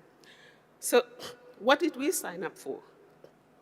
Langa J and Muhammad, among others, Muhoro as well. They tell us in SSS Makwanyane that we signed for a society that is based on social justice, but the kind of social justice that is a dimension of Ubuntu. So in other words, we signed up to become a society that is founded on Ubuntu. And social justice is one of those pieces of what does a society that is based on Ubuntu look like.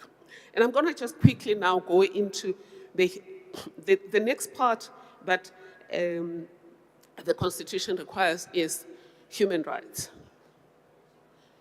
And it's about equitable access and enjoyment of all human rights, not just the socio-economic rights, but all of them, but equally. Now, we are a better society in that most people have electricity. I think over 80% people have electricity. Over 80% now have water, running water. And most people who need education get it for free. I think the question we've got to ask ourselves when it comes to human rights is, what about the ones who are left behind? If social justice is one of the values that underpins who we are supposed to become, and it's part of a broader value system of Ubuntu, is it fair that sometimes we build the best of bridges that annoy our colleagues from Sweden when we are supposed to be meeting basic needs and becoming globally competitive? Should we sometimes say, no, this design is too far ahead, it would look beautiful, but it would take too much of our resources, and given the fact that we have a duty to ensure that everyone is within a flow of basic rights, let's cover everyone, because we've done well. I mean, under apartheid, those people did not have all of the things that they had. I just want to go back to education as an area. The president gave us an example of Dinswalo, a young girl who now went to a free school, went to NSFAS at university, got into something similar to, yes, Youth Employment Service. I mean, I've got my colleague here, Temba Seizu, who's coming up with, who's with my colleague with the Youth Employment Service. So he mentioned everything that we've done to make sure that we free the potential of young people. Some people threw it and said, it's rubbish. Some people celebrated it. But there's a middle ground again, which is, yes, number one, every child deserves that, not some. But number two, if all we were fighting for as the historically marginalized were jobs, there would never have been a struggle in South Africa. Because if you think about, for example, the 1943 statement, the first Bill of Rights, actually comprehensive Bill of Rights that includes socio-economic rights, written by intellectuals in the ANC that include Pixie Gasebe. That Bill of Rights was not confining the historically repressed to jobs. It was talking about social justice, which means everyone should ascend to the highest level possible for human beings. And if, of course, they are at the bottom, it should not be because they're confined by structural inequality.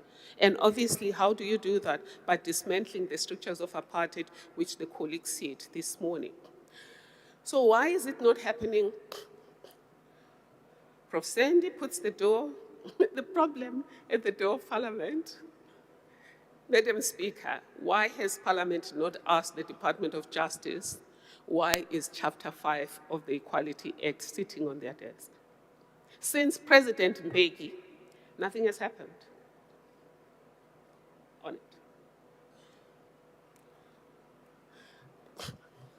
President Mbeki, I'm not praising you. I'm not happy about the land.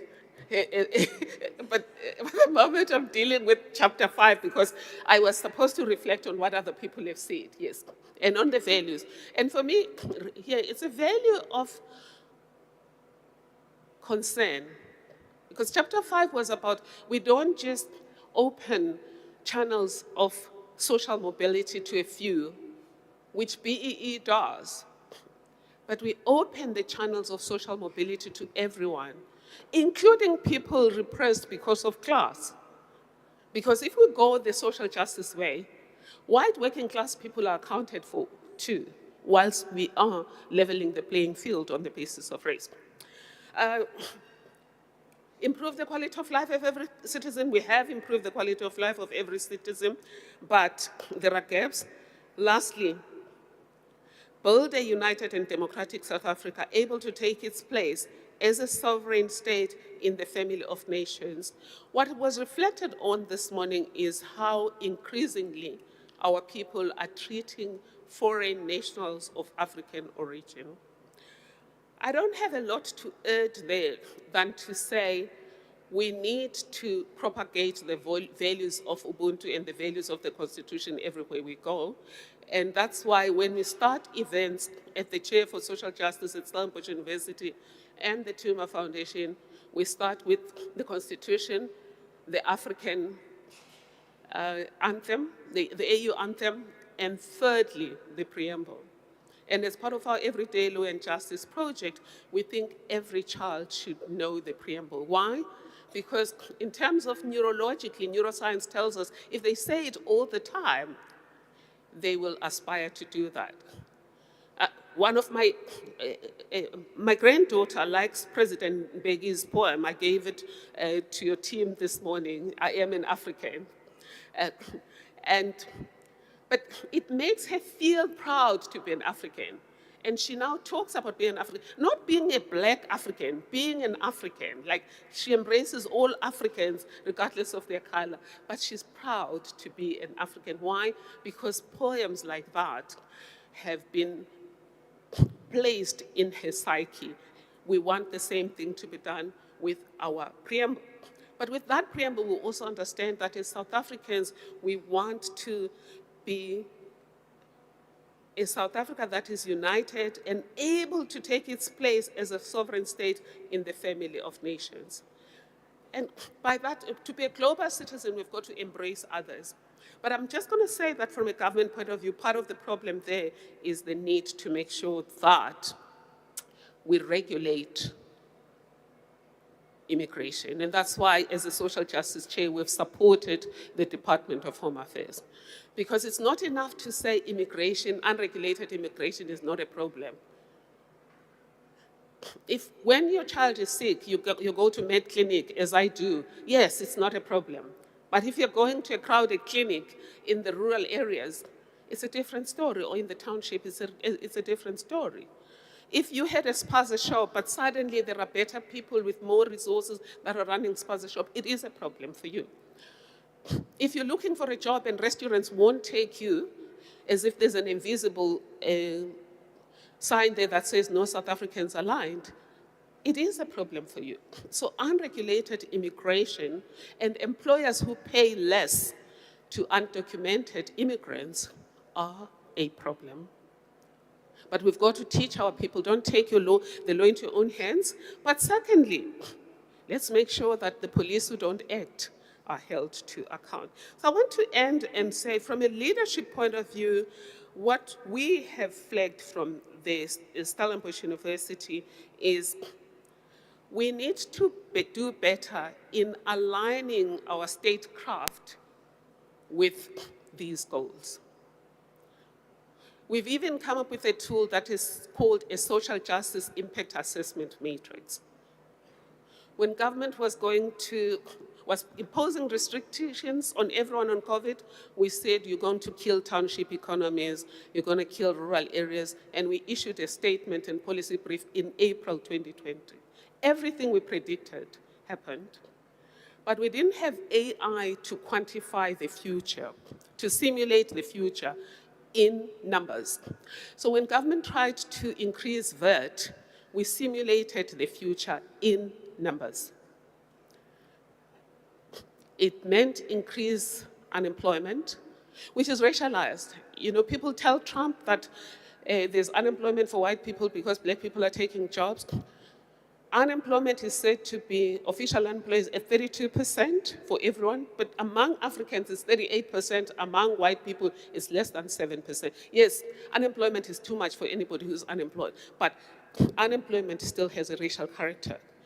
55% of our economy is owned by 1%, 55%. The majority within that 1% are white people. Land is still 72% white. I can go on and on and on and on. The number of people who are able to live in a state that is over 250,000 to their children in South Africa. The percentage of African people who are able to leave more than 250,000 to their descendants. Think about it, what percentage is that? 3%. Among white people, it's close to 60%. So clearly, the rigged monopoly game of apartheid remains with us, as Justice Cameron said in Daniels versus Kribanti. And your statecraft should include simulating the future.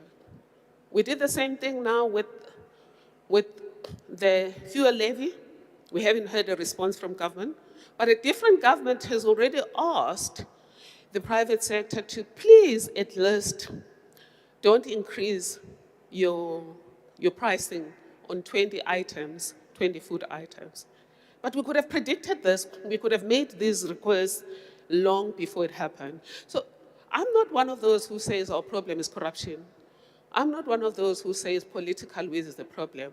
I think we're too scared of the World Bank and international institutions that regulate us. And whatever they say, we don't check it out. So all I'm asking going forward to all government and civil societies, when somebody comes up with an idea, don't look at the fact that it will solve unemployment today. It might be a Trojan horse. Ask, what does South Africa look like in 100 years' time if we go this route? In 50 years' time, in 30 years' time, in 20 years' time, in 10 years' time, in 5 years' time, and next year. Thank you.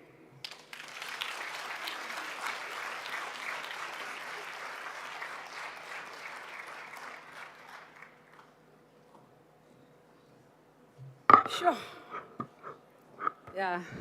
Prof. Madonsela, thank you. Thank you sincerely for your profound reflections. I think I was finding it difficult. You had 15 minutes, but it went over time. And I'm looking at at this. But you have so eloquently drawn together the threads of today's discussion. And I think your insights on constitutionalism as well, social justice, ethical leadership, and generational responsibility challenge us not to intellectually, they do challenge us, not intellectually only, but morally as well. And I think this is something to applaud. May I request that we do again.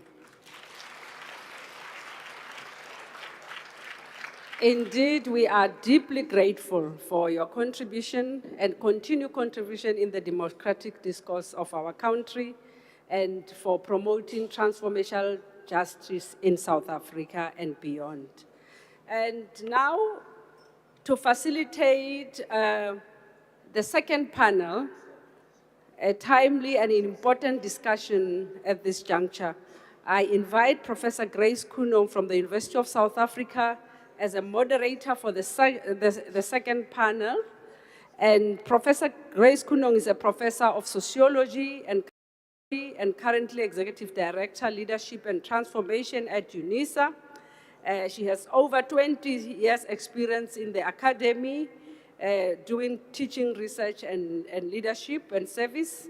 And she's also a C-rated NRF scholar, award-winning author and mentor with a 2019 co-authored book winning the 2020 NHS Best Non-Fiction Award, published over 60 publications, including 6 books, held leadership roles at VETS, UJ, and UNISA, and also giving advisory services to University Council, the Council for Higher Education, and DHET, and has helped steer institutional change, which is a key aspect of higher education transformation in post-apartheid South Africa. Her notable contribution to academic leadership is how she's able to seamlessly bridge research, teaching policy, and institutional reform. Ladies and gentlemen, allow me to welcome Professor Kunong to the stage as she moderates this.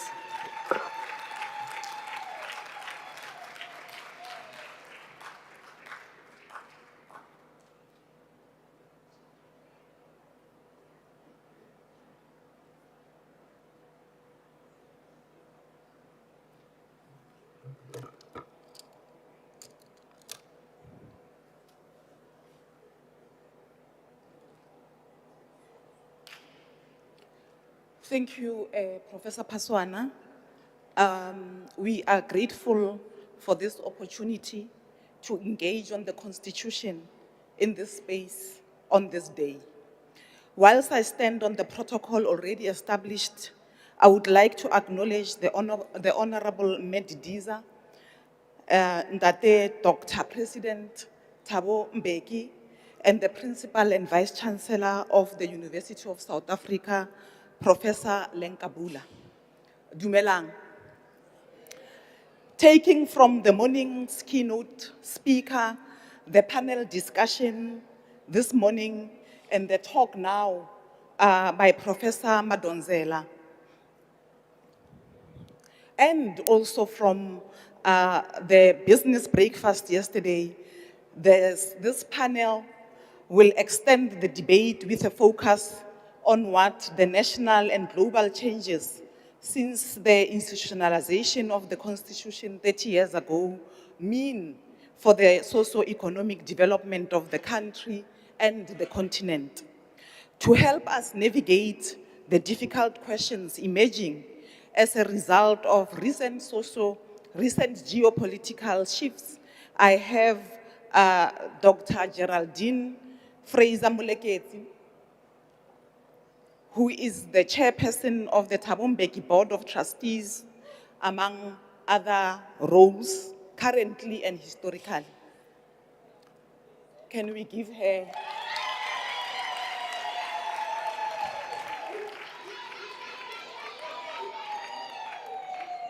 I also have Professor Anthony van Niekerk, who is a professor in international and diplomacy studies at the Thabo Mbeki African School of Public and International Affairs.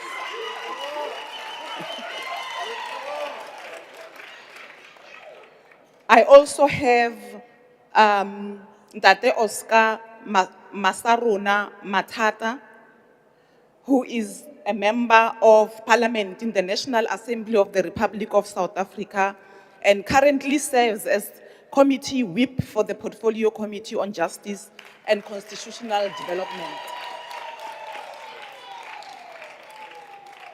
I also have Memakete Makamase, who is an emerging scholar, researcher, and peace-building practitioner affiliated with the Center for Mediation in Africa.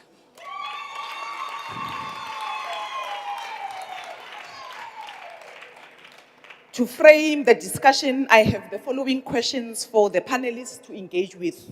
The first one, what is your general sense and take about the current ongoing changes and shifts taking place in the geopolitical space. The second one is we are all aware that the Constitution lays the foundation for our foreign policy and international relations with the rest of the world, signifying values such as peace, human rights, and development. How does the Constitution advance South Africa's interests regionally and globally in the growing multipolarity context? And I want to add from Professor Madonsela's presentation, are we scared? Are we scared of the World Bank and its friends? The third question that I have we begun to use our strengths, that is the demographic dividend, human capital, natural endowments, intellectual capital, culture and African civilizations, among others, to consolidate democracy, the rule of law, sovereignty, especially in the AI age, and multilateralism in the interest of the continent? Colleagues, you have 7 minutes. You'll speak to the questions, and then we will come back with further questions. Thank you.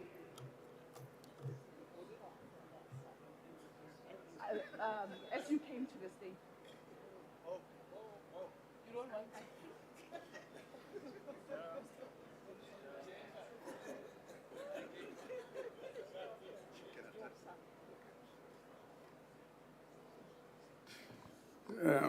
Program Director, I'm also going to join earlier speakers who stood on the protocol that was observed earlier, and appreciate all of you in your eminence. I have reduced my submission to writing, and I think that the time allocated will be sufficient for me to cover my contribution, if you allow me, Facilitator. Today, as we sit here, it's 30 years since our constitutional democracy. And this happened at a very profound global transition. The world is no longer organized around a single center of power. We're witnessing the emergence of more multipolar global order, characterized by the growing influence of countries and blocs, such as BRICS, the African Union, the African Continental Free Trade Area, and expanding South-to-South cooperation. This changing reality raises an important question for African constitutional democracies. How do we protect sovereignty, constitutionalism, and development in a rapidly shifting geopolitical environment? For South Africa, this discussion cannot be separated from our constitution, our liberation history, and our Pan-African commitments. We believe that our constitution and our foreign policy are connected, Facilitator. One important point I wish to emphasize is that South Africa's foreign policy is not detached from our constitution. Our constitution is the supreme law of the Republic, and it provides the values that must guide our conduct internationally. These constitutional principles include human dignity, equality, accountability, peace, respect for international law, and solidarity with the people of Africa and the Global South. The Bill of Rights obliges the state to respect, protect, and promote human rights. Therefore, our international relations must reflect those constitutional obligations. This is why South Africa consistently advocates for multilateralism, international law, peace resolution of conflicts, and justice for oppressed people globally. Our constitutional democracy, therefore, shapes not only domestic governance, but also our international posture as a sovereign and democratic state amongst nations, a point that Professor Madonsela raised and emphasized quite a few times. What does multipolarity mean or bring to Africa as a continent? And this is our view for this submission. Africa must stop being a battlefield for competing global powers. We believe that through multipolarity, there are opportunities for Africa to be strengthened.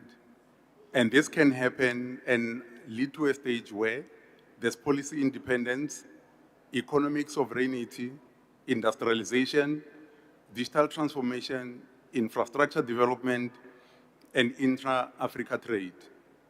This is why institutions such as the Africa Union and AFCFTA are so important. African states must engage the world collectively and strategically rather than from fragmented positions of weakness.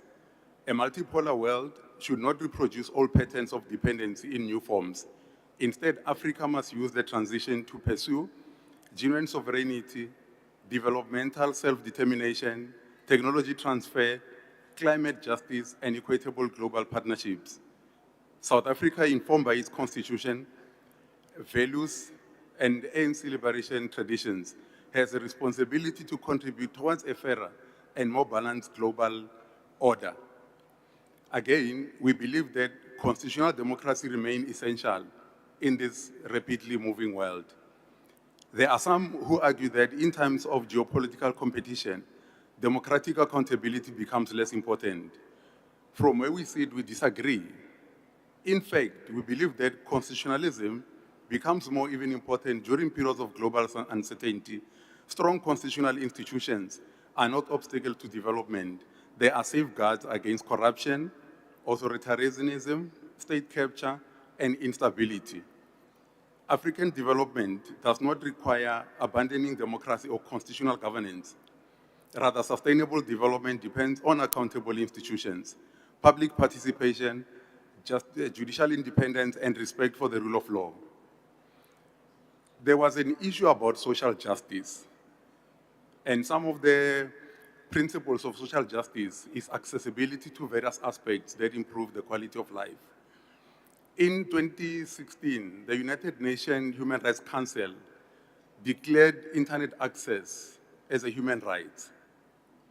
And for the purpose of this submission, we want to bring the topic of digital sovereignty and the future as a point of discussion that we must reflect on. But this brings questions with it. And these questions are as follows. And we believe that these questions are important because today, sovereignty is no longer only territorial, it's increasingly technological and economic. The questions are as follows. Who controls African data? Who owns digital infrastructure? Will Africa merely consume technology or will it develop its own innovative capacity? And how should constitutions respond to artificial intelligence, surveillance, and digital rights? These are some of the nagging constitutional questions. As much as they are economic and geopolitical questions, they still require our attention henceforth. Now, in conclusion, as we reflect on the 30 years of our constitution, we should recognize that South Africa continues to navigate the important balance between constitutional democracy, national sovereignty, and global transformation. Our constitution remains a powerful guide in this regard. It reminds us that democracy, human dignity, accountability, international solidarity, and development are not contradictory objectives, but mutually reinforcing foundations for a just society and a more equitable world order. The task before Africa is therefore not merely to participate in the changing world, but to help shape it. I thank you, Madam Facilitator.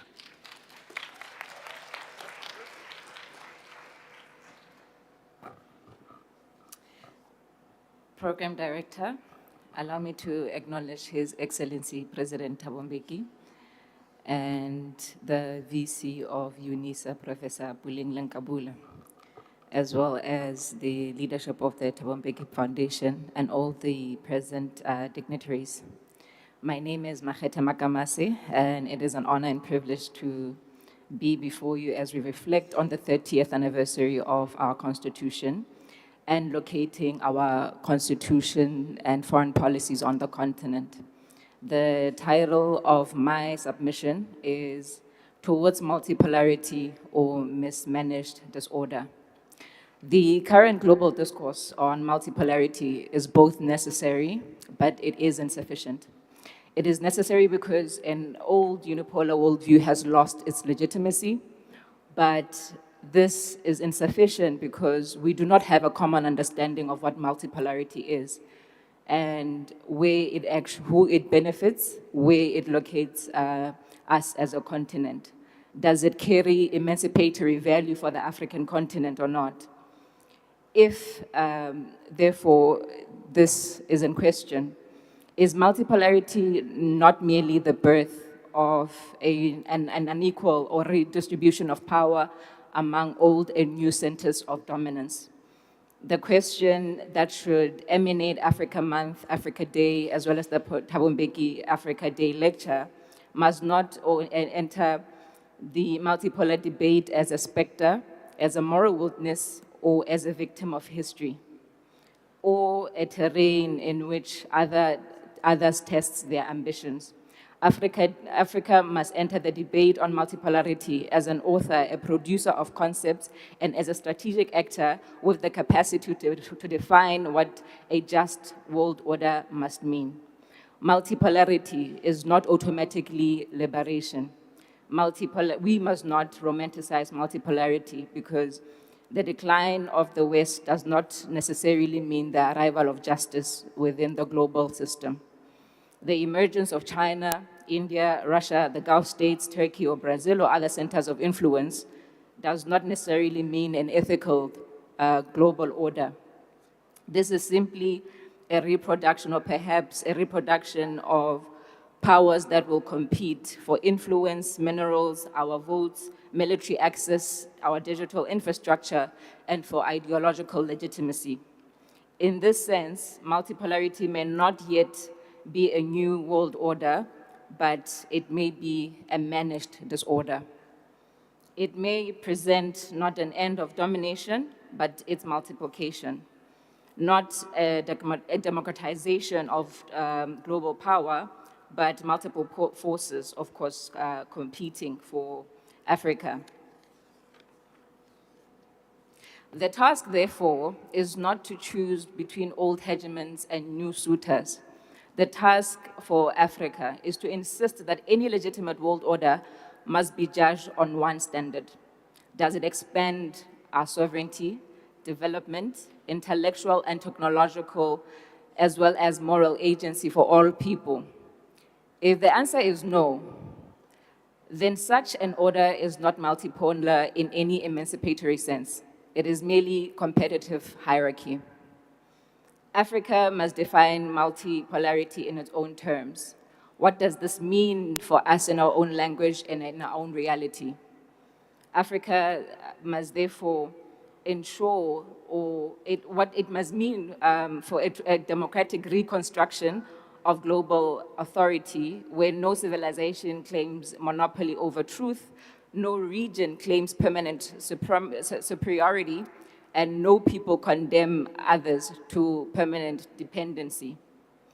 Africa's interpretation of multipolarity must be anchored on principles of sovereign equality and not merely ceremonial authority equality, developmental justice and not on aid dependency, resource sovereignty and not just extraction without beneficiation, continental bargaining power, not fragmented national vulnerabilities, and as well as knowledge sovereignty, not just intellectual dependency on important concepts and of our understanding of the world and ourselves.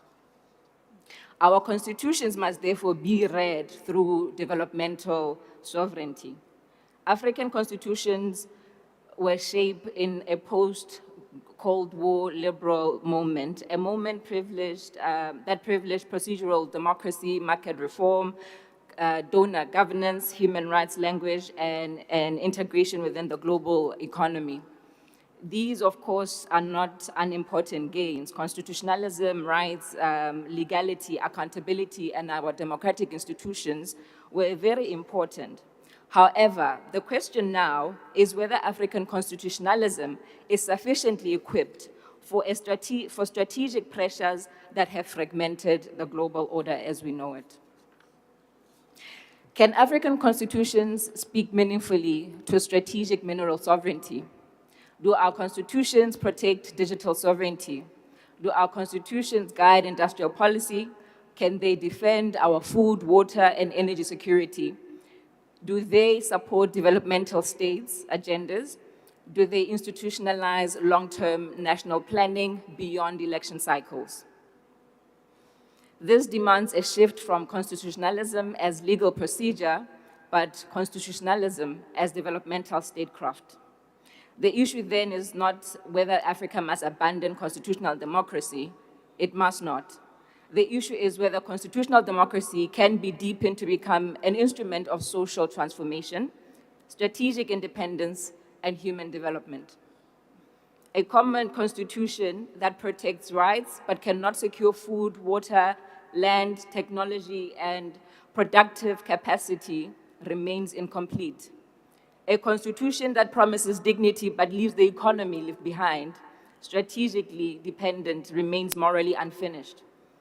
The same goes for our foreign policies. They must go beyond mere slogans, but become more instruments that can be perhaps encourage strategic autonomy. Strategic autonomy means that Africa cooperates with all, but belongs to none. It means that Africa refuses to belong to extensions of NATO, BRICS, G7, G20, Gulf states, or any other external formation. It means Africa engages the world from a position of interest, principle, memory, and a future-orientated development. Africa's partnerships, the questions we need to ask ourselves when it comes to our global partners is, what does this relationship do for our developmental agenda? Africa's industrialization. What is this? Okay, no problem. What does it do for our peace and security? What does it do for youth employment? What does it do for our infrastructure? Africa must therefore not merely complain about exclusion, but it must be ready to produce an alternative proposition.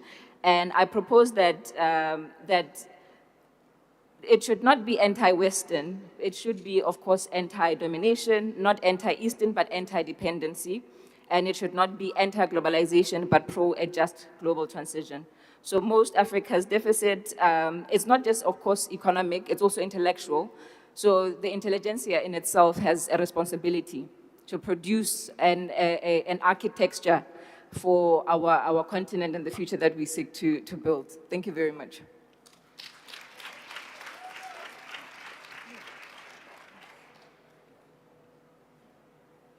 Good afternoon, everybody.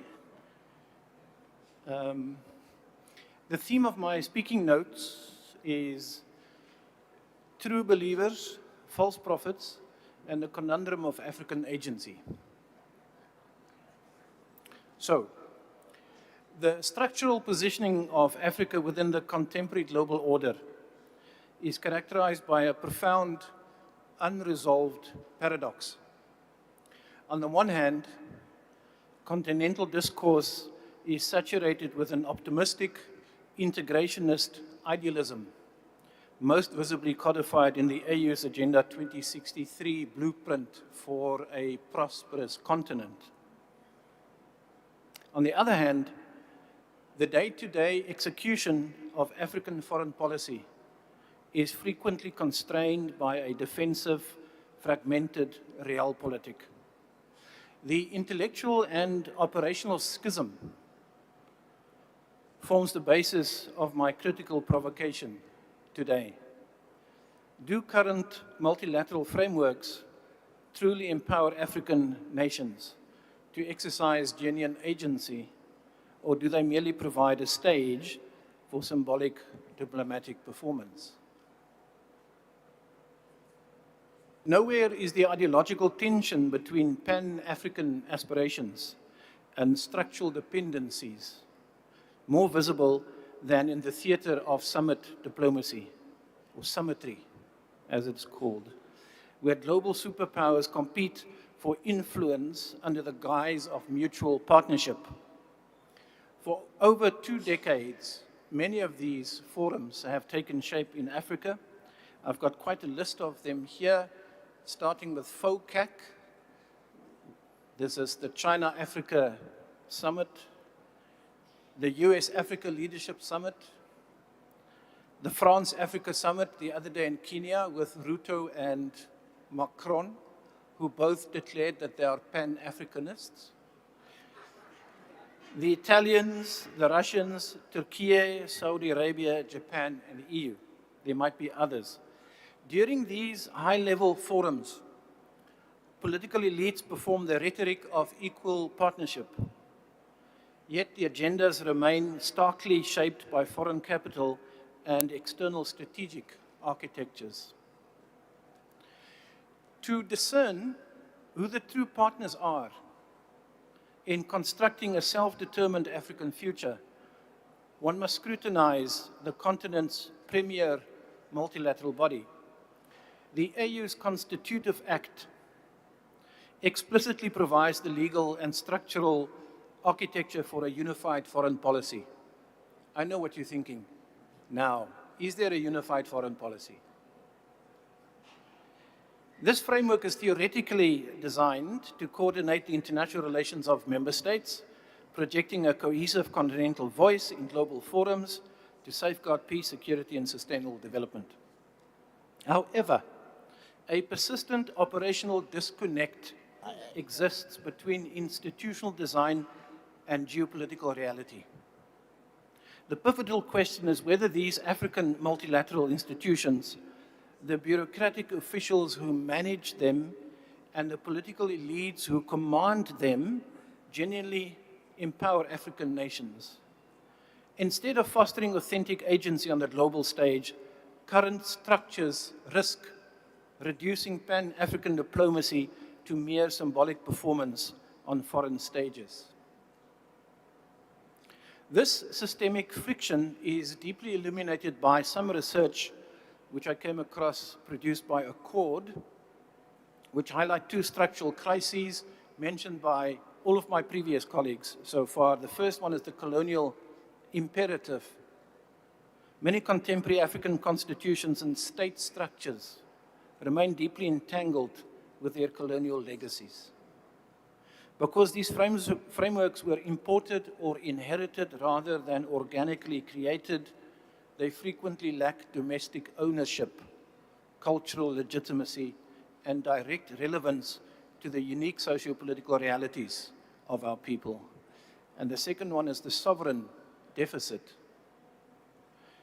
The operational dysfunction observed across various African states are not organic, but rather a symptom of this institutional misalignment. Correcting this malaise requires state institutions to be systematically reclaimed and refashioned. They must be re-anchored to reflect the material conditions of the continent and the democratic aspirations of the African people.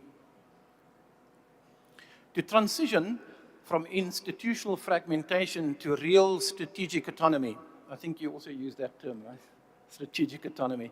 The AU and its member states must systematically rationalize the overlapping jurisdictions of regional economic communities.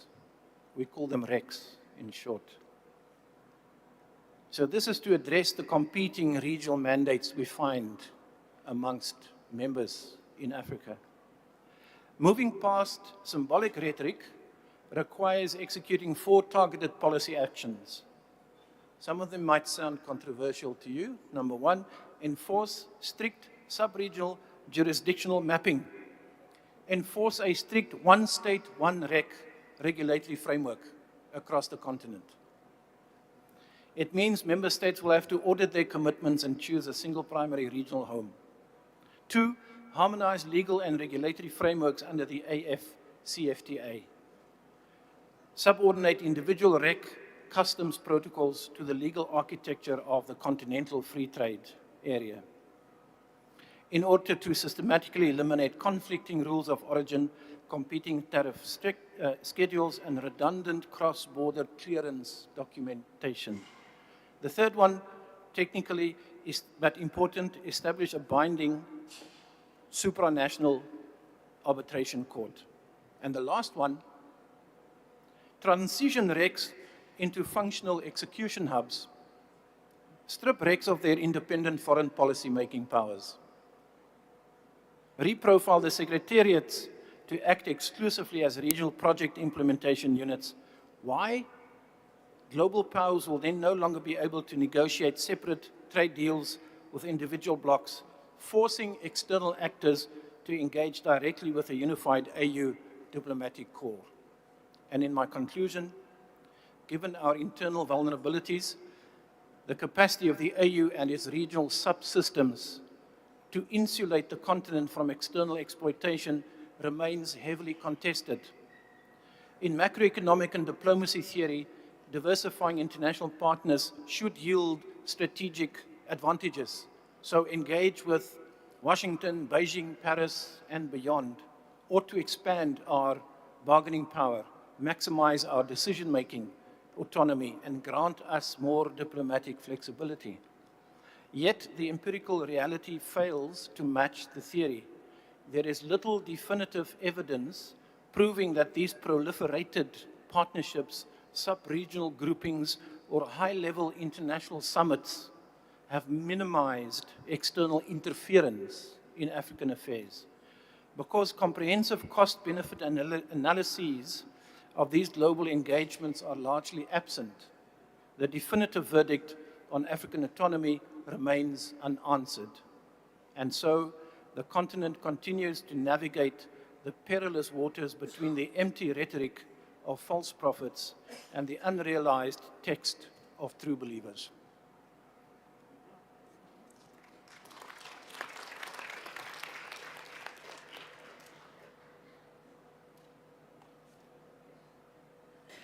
Thank you very much and good afternoon to everyone.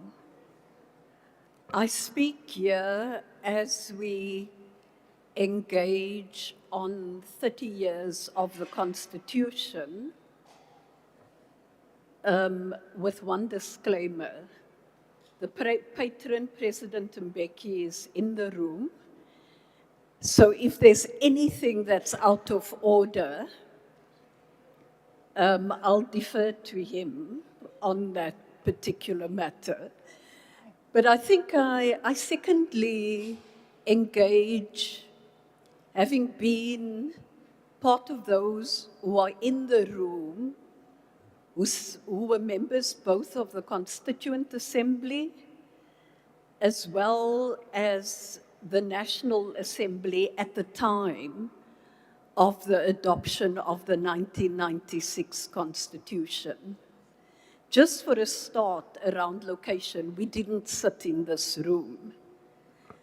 Had there been greater continuity in democracy and not discontinuity, we wouldn't have had to sit in this room. But I say no more on that question. So, on the questions that have been raised before us today, and particularly looking at the age of fragmentation, navigating geopolitical shifts, I build on the earlier interventions that have been made, and I think they were quite incredible, thought-provoking interventions that we've heard throughout the morning. And I'd want to state that the transition from a unipolar system to a multipolar reality is the defining geopolitical shift of our time. However, this is not merely a diffusion of global power.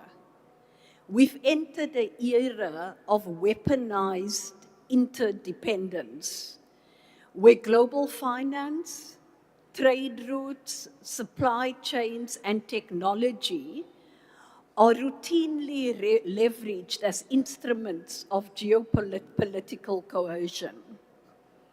So while the weakening of the post-World War II multilateral institutions, like the UN Security Council, creates a dangerous vacuum, it simultaneously offers Africa a strategic opening. Multipolarity allows the global South to reject the binary choices of the past and to pursue active non-alignment. Yet this fragmentation is a double-edged sword. Without cohesive institutional renewal at the African Union level, the continent risks being carved up in a theater for proxy competition. And we see this right now in the Horn of Africa. We see it in the Sahel.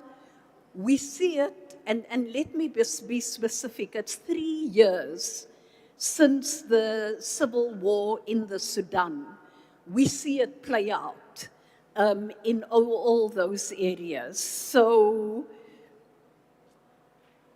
without cohesive institutional renewal, as I've indicated, that's a challenge. So true solidarity today requires a move beyond the historical Pan-African rhetoric to build unified strategic blocs capable of defending African sovereignty against highly transactional global powers.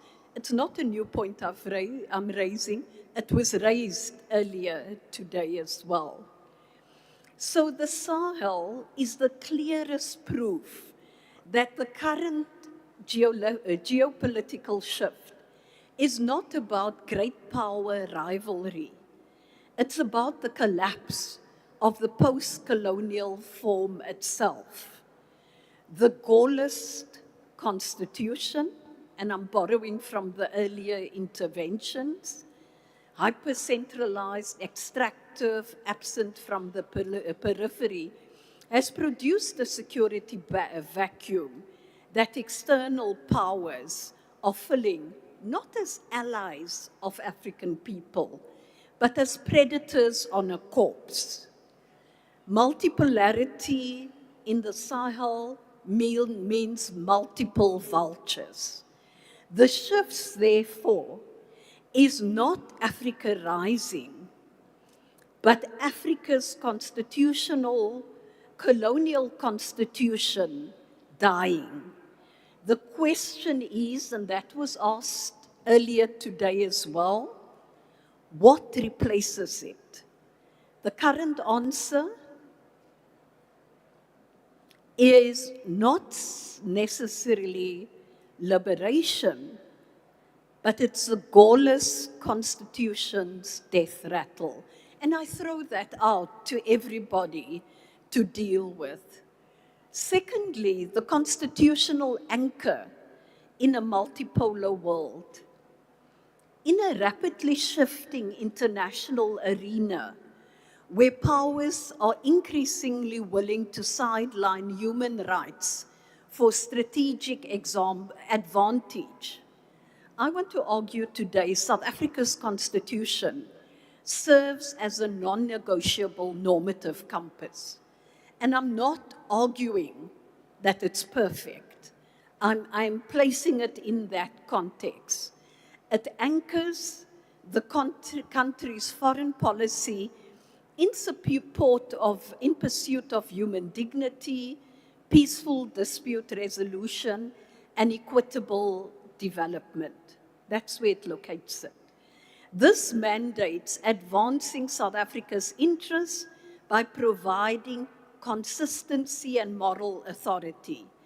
It dictates that our regional diplomacy, whether engaging with the Africa peace security architecture or addressing crises in the Sahel or the Sudan, must center on the protection of citizens. A human-based foreign policy is not a vulnerability in a multipolar world. It's a critical differentiator that builds long-term sustainable alliances rather than fleeting transactional pacts. And one could go into this in more detail, but I got this note. So on this particular issue, I'd want to continue by stating that responding to the question on whether we've begun to use our strengths, demographic, natural, intellectual, cultural, to consolidate democracy, rule of law, sovereignty, and multilateralism. And I'd want to say no, because the constitutional frameworks in most of Africa turns those strengths into liabilities. And I could break this down if time has allowed. So the answer is, partially and unevenly, the strengths exist, but the constitutional architecture to weaponize them for democracy and sovereignty does not. On the last question, what should Africa's response and positioning be in this rapidly changing international order? And here I want to add to those who say the response must be constitutional rupture, not tinkering. And this is specifically for the Sahel and what's referred to as Francophone Africa. Abolish the Gaullist hyper-presidency, decentralize security, entrench unlimited local standing. Any citizen group or cooperative can sue the state for non-delivery. For Anglophone, Lancaster trapped countries, Zimbabwe, Kenya, Nigeria, etc., remove the constitutional protections for colonial property and enshrine the right to uncompensated redistribution of land and natural resources for South Africa, deepen the 1996 rupture. And here we should look at Section 25 to allow, could be argued, the execution of what should have been happening, and it was spoken for before. And at a constitutional, at a continental level, the African Union must adopt a constitutional legitimacy protocol. So positioning in multilateral, in the multipolar order, Africa must stop being the object of great power competition and become the subject of constitutional revolution, depending on how we frame this. Thank you very much.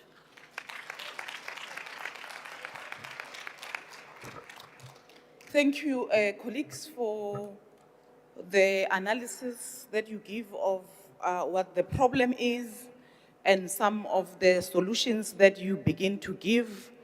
I'm not going to summarize, colleagues. I'm going to try to get two people from the audience to ask questions if they have. One from this side, and then one from this side. Democratic engagement, colleagues. I can summarize and ask more questions, but I want to hear what your thoughts are. Just one person, yes, Mayor, there at the back with the white and colorful beads, yes. Yes.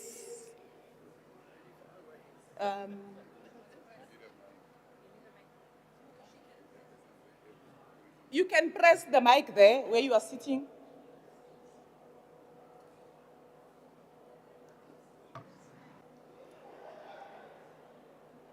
Is declining.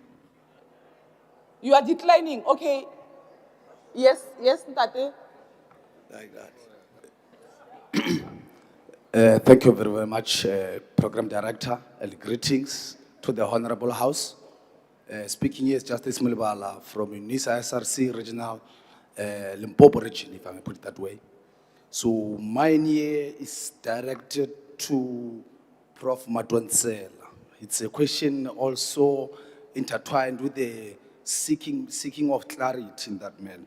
Because myself looking at history of the Constitution of the Republic from 1910, it tells us that the Union of South Africa only represented whites and coloreds. Going further, in 1996, the Republic of South Africa only represented whites.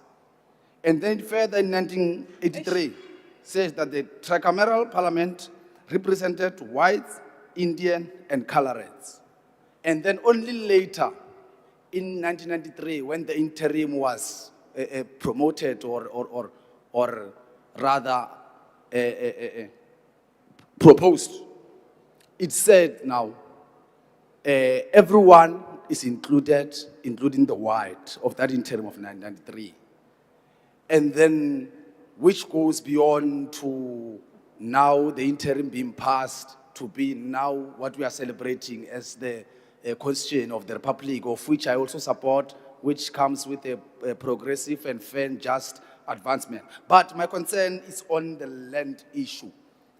Now we are questioning fairness and equality in terms of land issue, looking at the economic part of it. To say if indeed South Africa, if indeed the Constitution supports fairness and equality, do you think it's wise, rather fair or just for us as Africans, all of us included as a diverse like that, is it wise and fair for the land of the Republic and properties of the Republic to be owned by the minority?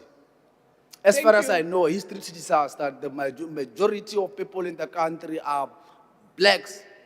But now, when we check into history, when we check into a democratical history of our country, it tells us that the land ownership is owned by my minority. Thank you. Thank you. Thank you very much. Please don't give an essay, colleagues.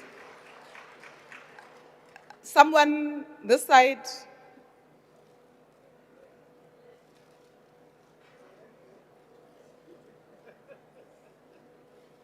Yes. I'm trying to do gender equality. Yes, ma'am. Sorry, colleagues. Thanks. Good afternoon, colleagues. Dumelang. It is Palisas Khejani from University Walter Sisulu. My question actually is to the previous panel, Chairperson, if you don't mind, but then I think even the current panel can consider that because we didn't have a moment to ask with the previous panel. And I'm going to be very short because I wanted us to provoke this issue around the amendment of the Constitution, particularly if we are to consider that the majority remain in the periphery. So I just want to understand as to if we are going to consider this South Africa's constitutionalism having delivered substantive justice, and if we are going to, of course, this is a repeated concern, or it's echoed all the time, that the youth is marginalized and it's the one that is experiencing high unemployment. Yesterday at the breakfast, there was a submission that those who are in business, they hardly even participate in the continent. Now, my concern is, if we are going to say constitution or constitutionalism in its intention, seeks to be redistributive, to what extent are we even holding capital or the business accountable or to participate in ensuring that advancing constitutionalism is realized? Thank you. Thank you. I'm gonna give Honorable Holomisa, he had his hand up. Thank you, Chairperson. Allow me to make a suggestion on how we should address the gap between the promised and lived reality. So I'm going to address myself to the current debate about our Constitution. The lived experience of many South Africans continues to reflect this gap we have been talking about. This raises an important question about whether the transformative intent of the Constitution is being fully realized through the system of governance and administration. In the context, we may also need to consider whether our current institutional design for service delivery remains the most effective vehicle for constitutional implementation. Has the time not perhaps come to rethink certain frontline service delivery departments, such as the Department of Water and Sanitation, Human Settlements, Roads and Transport, Agriculture, Environmental Affairs, Trade and Industry, as well as Public Works, with a view to reconfiguring them into more autonomous, professionally driven state agencies, underline the word agencies, focused primarily on execution and delivery. Finally, such a model could strengthen delivery by insulating technical and operational functions from unnecessary political turnover, while still maintaining democratic oversight and policy direction. It could also help attract and retain highly skilled professionals by creating environments that prioritize stability, performance, and technical excellence. Thank you. Thank you. Thank you for your questions. I'm gonna give our panelists 2 minutes to respond to the questions. But as you respond to the questions, I want you to also reflect on some of the solutions that you spoke to. What are the low-hanging fruits? What are the things that we can do now quickly to begin to advance some of the solutions that you put on the table for us? I will start with you, Dr. Thank you very much. But I actually want to go to what was my understanding to that Section 25 question, and I assume that the President may also come in on this. I think the one thing that one wants to state is when you look at Section 25, that's often referred to as the property clause, it was a balancing act that did try to do two things simultaneously. One, it states that no one may be deprived of property arbitrarily, and expropriation must be subject to compensation. The second thing is that it crucially dictates that compensation does not have to be strict market value. It must be just and equitable. And it reflects an equitable balance between public interest and the interest of those affected. So, just taking this further, there is a thesis that says Section 25 is not the barrier. It was never the primary obstacle to land reform. The real culprits were state incapacity, corruption, and the lack of political will, and the failure of post-settlement support for emerging black farmers. So that's why blaming the Constitution was a convenient scapegoat for administrative failure. The second issue is the danger of state custodianship. And here, if we look at it, and we heard the quoting of the Freedom Charter this morning, and I don't want to speak for those of us who were there around, not shaping the charter, but the promise that the land shall be worked amongst those who work it makes the state the landlord, and black South Africans who'd remain tenants on the land, denied the security of tenure and the ability to leverage property for capital that white farmers had historically enjoyed. And then the third point of racialism versus retribution. So framing the issue within the national democratic revolution, there's been warnings against pursuing land reform as a retributive racial project. The historical mission of the liberation struggle was to build a non-racial society. And amending the foundational pact of the Constitution to arbitrarily seize property would severely damage the economy, collapse food security, and alienate minorities, fracturing the broader democratic project. So I think the large thing is, the thesis is essentially to achieve justice on the land question requires the hard, unglamorous work of building state capacity, title deed reform, agricultural financing, rather than constitutional tinkering. So I'm really throwing out something that I think there may be great pushback on, but I think we should speak to the facts and reality as it is and say, let's fix what should be fixed. Thank you.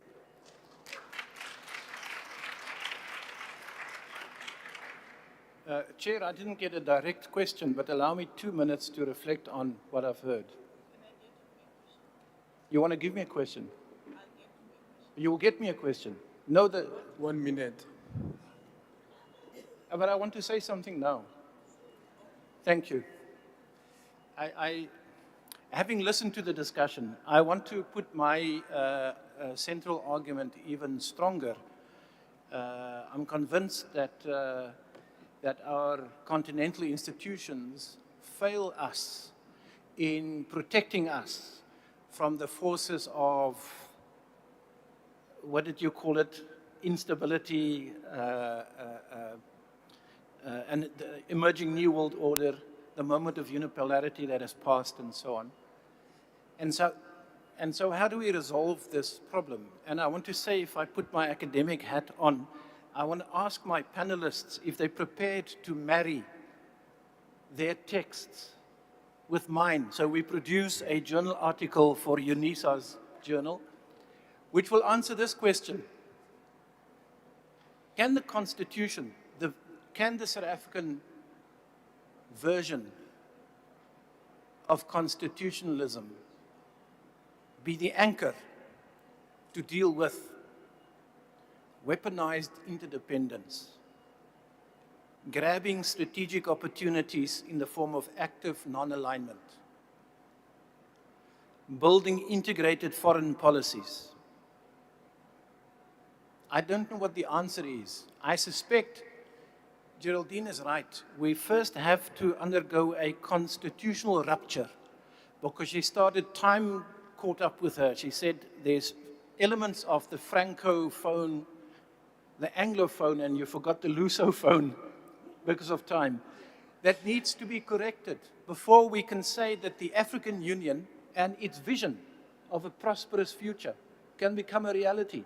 And you know, colleagues, if we don't do this, those foreign actors, some well-meaning, but most of them malign, deliberately coming here to take what we have, will win the day, and we'll be on the back foot. And I'm afraid that if we don't act, not only as South Africans, but as Africans, we will not win this battle. Thank you.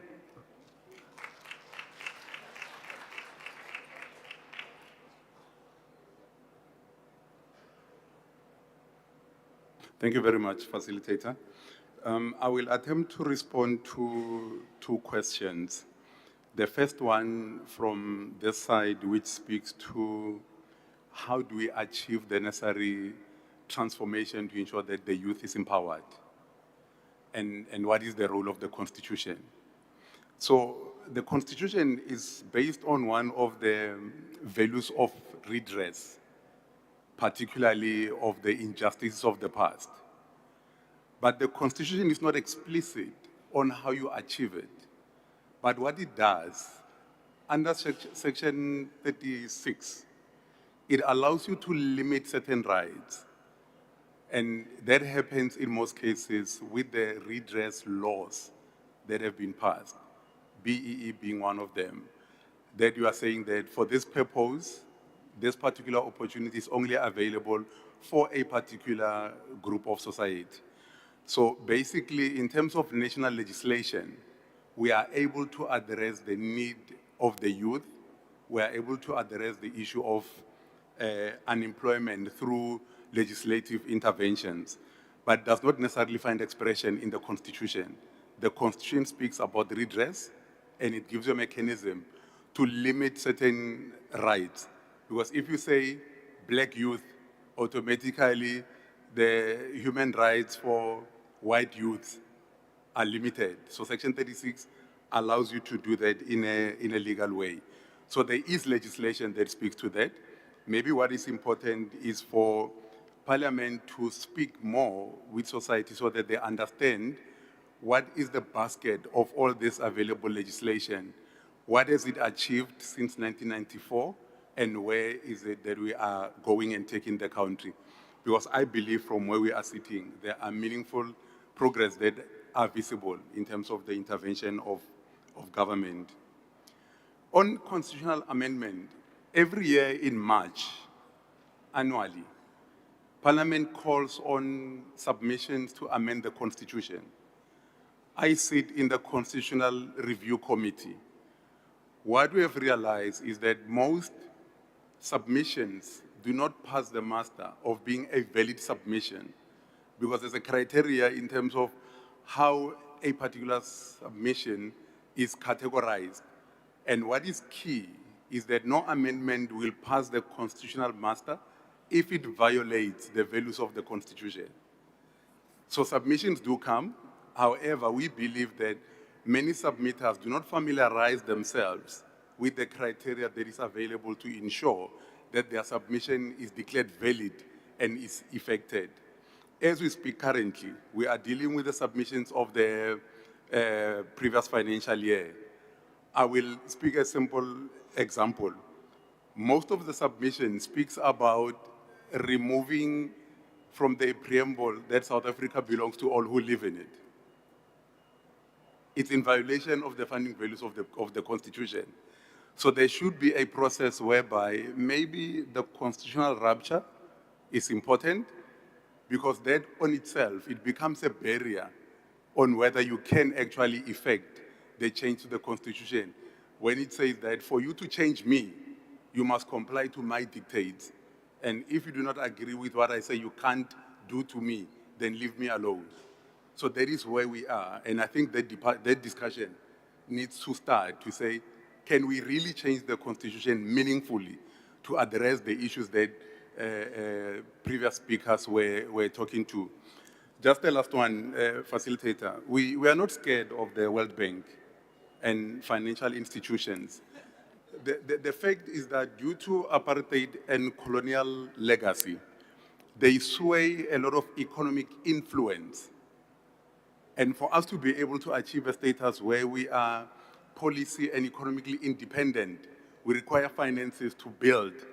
So if you go to them and you say, this is my policy, and they say, no, we can't fund you if you come with this policy, and therefore the World Bank will trump your policy and will toe the line to be able to attract the necessary financial means.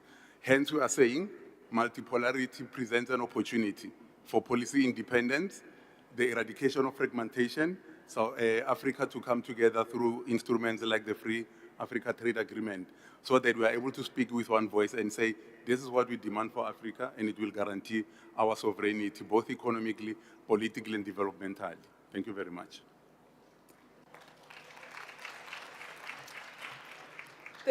Thank you, colleagues. Before I let you go, I'm gonna give an opportunity to President Mbeki to ask a few questions.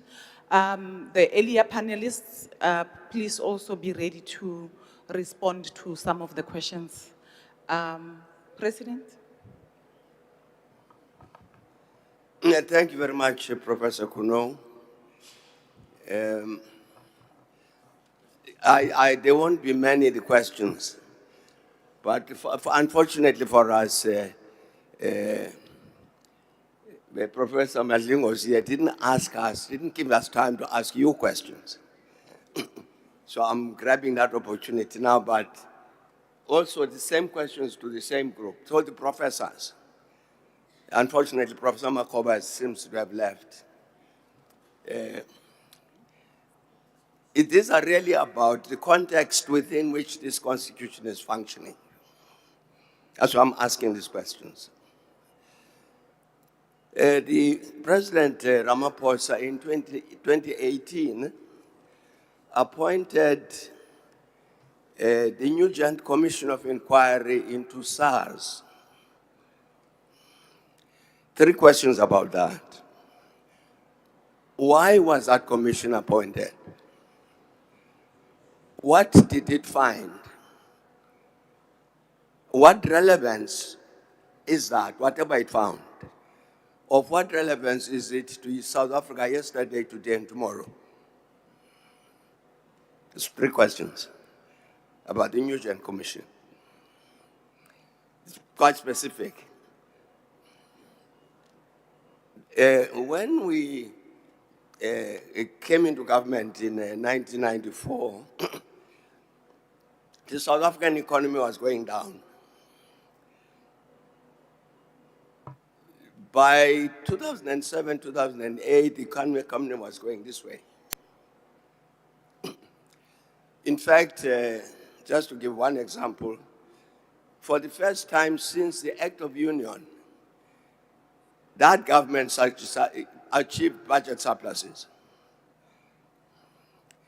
That meant you had more money to invest in growing the economy, and So from 1994 to 2008, 2009, the South African economy is going this way, and other things also. During this period, something like 6 million new jobs are created during this time. Then from around 2009, 2010, the economy goes in the opposite direction. Just like that. It goes like this. And for the first 15 years, let us say, you have 6 million new jobs created. For the next 15 years, you got 1 million new jobs created. Now, I'm asking this question. What explains this radical change? It's very, very radical. It's more or less overnight. We're going like this, and suddenly, boom, up to today, we reach growth rates of 6% around 2007 and so on. And since 2009, 2010, they've hardly reached 1%. What changed? So these are my 4 questions. 3 about New Gent, 1 about this radical change.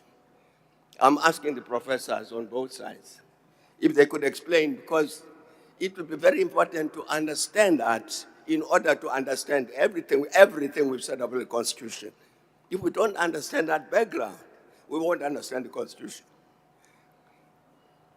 Thanks, sir. Thank you. Thank you. I'm going to ask the professors this side first to try engage with the question from the president, and then, yes. Yes. Well, I will try to answer, but you posed the questions, President Mbeki, in such a way that it made me think that you have answers in mind, and you want to see whether we get to those answers. So it feels as though I'm almost a student and not a professor, and and you are posing a test. But let me try. So the first 3 questions, and perhaps I'll leave the last question, which is the most difficult one, to Professor Madlingozi. But the first question is, my impression was the Nugent Commission was established in order to investigate allegations that the receiver of revenue had been captured. that the receiver of revenue had been captured. Your second question was? We can't hear, Chair. You can't hear? Yes. Okay, is this better? Absolutely. Okay. So it was created in order to investigate allegations that the receiver of revenue had been captured. Your second question about the Nugent Commission was? What did he find? What was their finding? So in very general terms, the finding was, yes, it had been captured. It had been captured over quite a short period of time, in fact. And the third question? Why is it important? Well, I'm saying our relevance as that answer. Yeah. Have to South Africa yesterday, today, and tomorrow. To the situation we find ourselves in now and where we are going? Well, I think it explains a lot of that because it is an example of the manner in which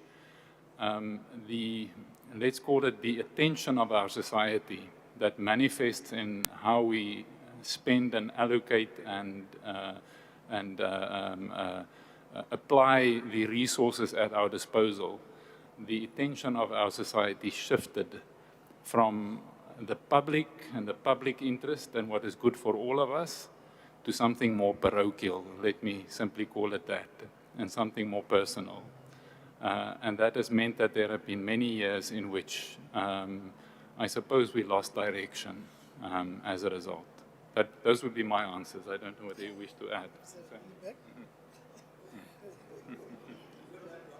You don't have to answer if you don't have the answers. It's fine. It's perfectly okay.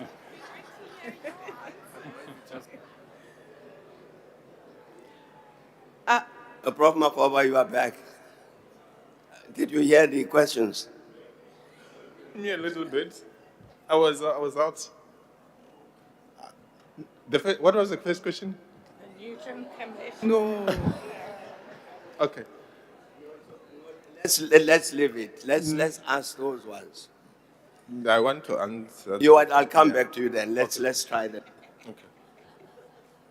Thanks, Chair. I'm going to give a short answer to this because it's an issue that President Mbeki has. You are not a professor.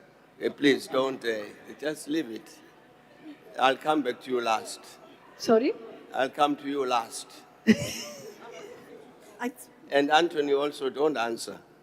I'll come to you last. I know what you people think because I work with you every day. No, You don't have to answer if you don't have the answer. yeah. Yeah, no, they'll come back to you, Professor. Yes, Professor. Can I try to answer this question? Not me. Okay.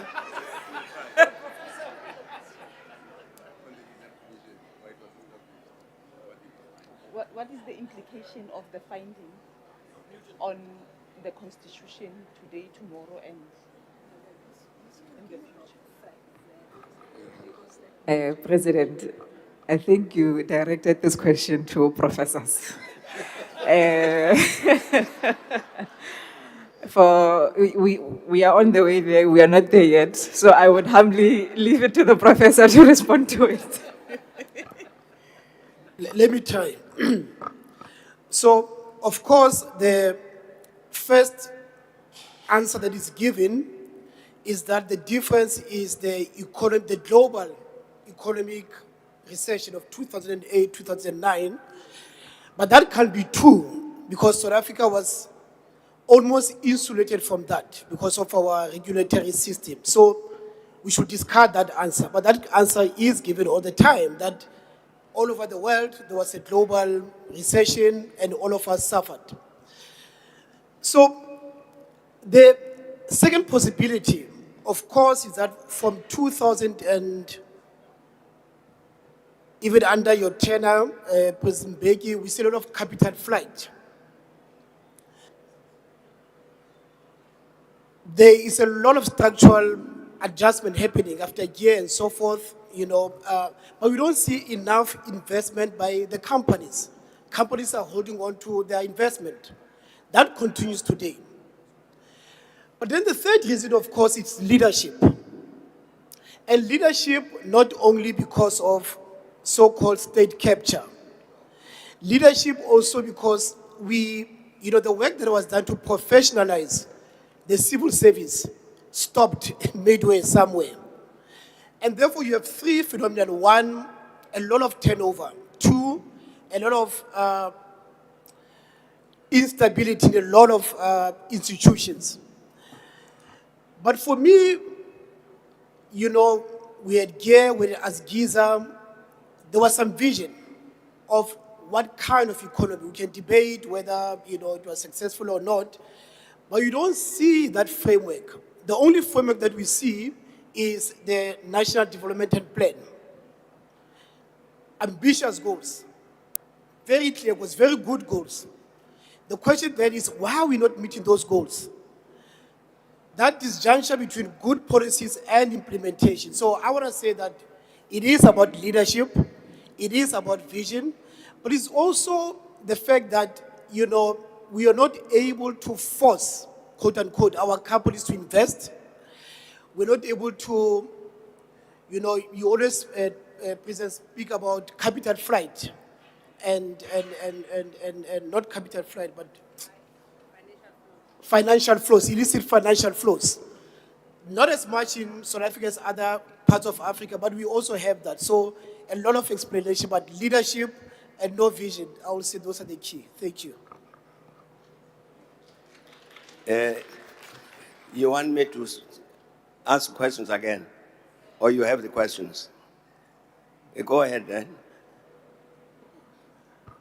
Okay, thank you very much. I'm going to talk about, firstly, the issue of unemployment.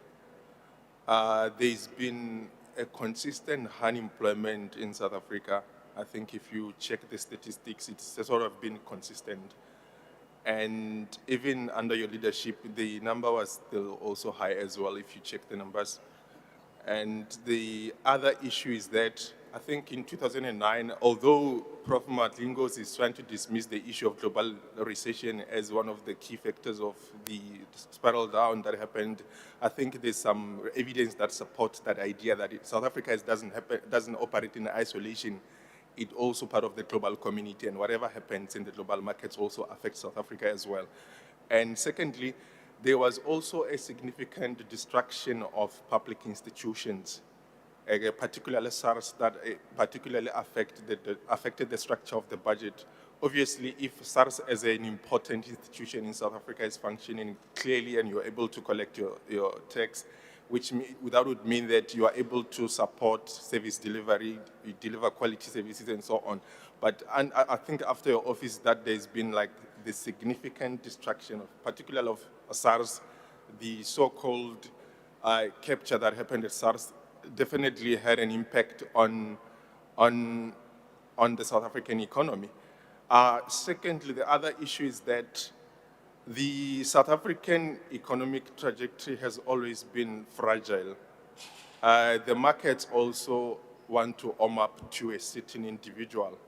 If the media, in particular, has a problem with a particular leader, there would be a campaign against the individual, and that, to an extent, will affect how the markets react to the appointment of a person.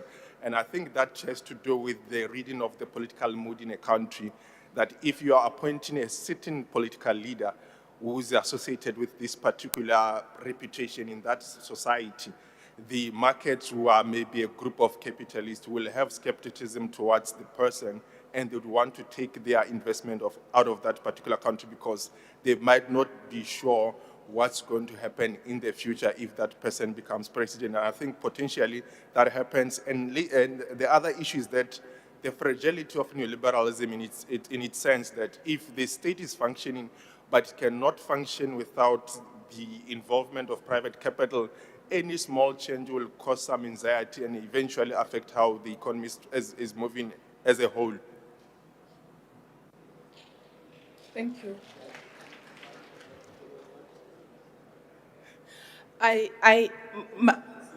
Sorry. My attempt is that what the question shows, because your question frames a time of prosperity and then a time of decline. So what I'm reading from the question is that even in context of conflict, in context where the media doesn't like you, in context where there are challenges, what determines success is when you know who you are, self-identity is very clear, when there's leadership, and when there's accountability and integrity. If you combine all those, you will be able to do well even when there's difficulty, because there's always difficulty. There's always someone who wants to take from you. There's always someone who wants to direct where you must go. And they will do so if you don't know who you are, if you don't know what you stand for, but most importantly, in terms of the state, if you don't know what your priorities are. So what I'm seeing from that time of success is not that there were no difficulties, but that there was direction, and the direction came from being grounded in something much bigger than wanting to eat and fill your pockets. Thanks, Professor Kuno. Professor Brandt is correct. I have a view about these questions I was posing. I was posing them deliberately. It's because we have a crisis in the country, which means we've got to try and study this thing and understand it objectively, as precisely as possible. What's wrong? What's gone wrong? Because if we can't get that answer right, we can't get the diagnosis right, we won't get the answer right. So I'm saying you are quite correct, Professor Brandt, to say that during the 1940s, an organization formed, in fact, it was formed in 1939, the Ossewa Brandwacht. The Ossewa Brandwacht, what is distinctive about it is that it was a neo-Nazi organization. Its symbols were copied directly from the German Nazis, everything. That's a neo-Nazi organization. The Nazis, the German Nazis, like the South African Nazis, they had a very strong policy position. And that policy position was that their strategic enemy is the communists. So even if you have an election and you defeat them in elections, that's not enough. You must destroy them. They must cease to exist.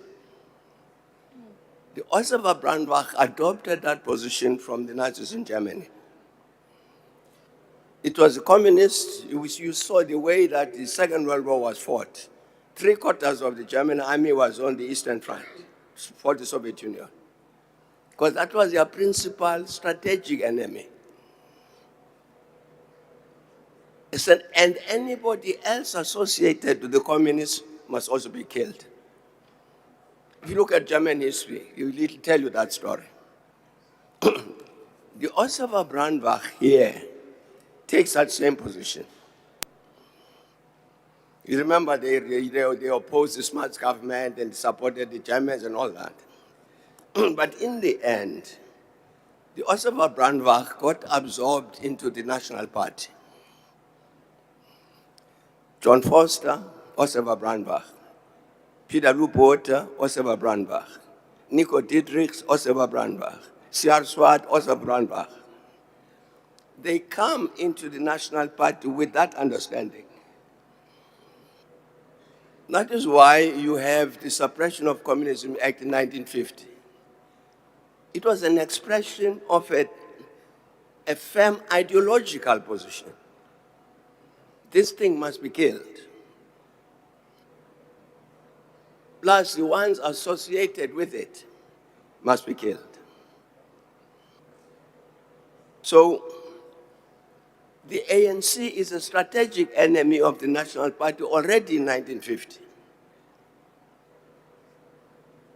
But they start with the Communist Party. Comes 1994. change takes place. This same group, which originally originated from the Joseph Brandbach, said, the ANC has been our strategic enemy and we've tried to destroy it. It's now won the elections, but it has not changed. It remains our enemy. So our offensive against the ANC doesn't stop because they are government. What then happened was a counter-revolutionary group was formed formally from the old National Party, particularly from Defense Intelligence. And their task was to make sure that they defeat the ANC.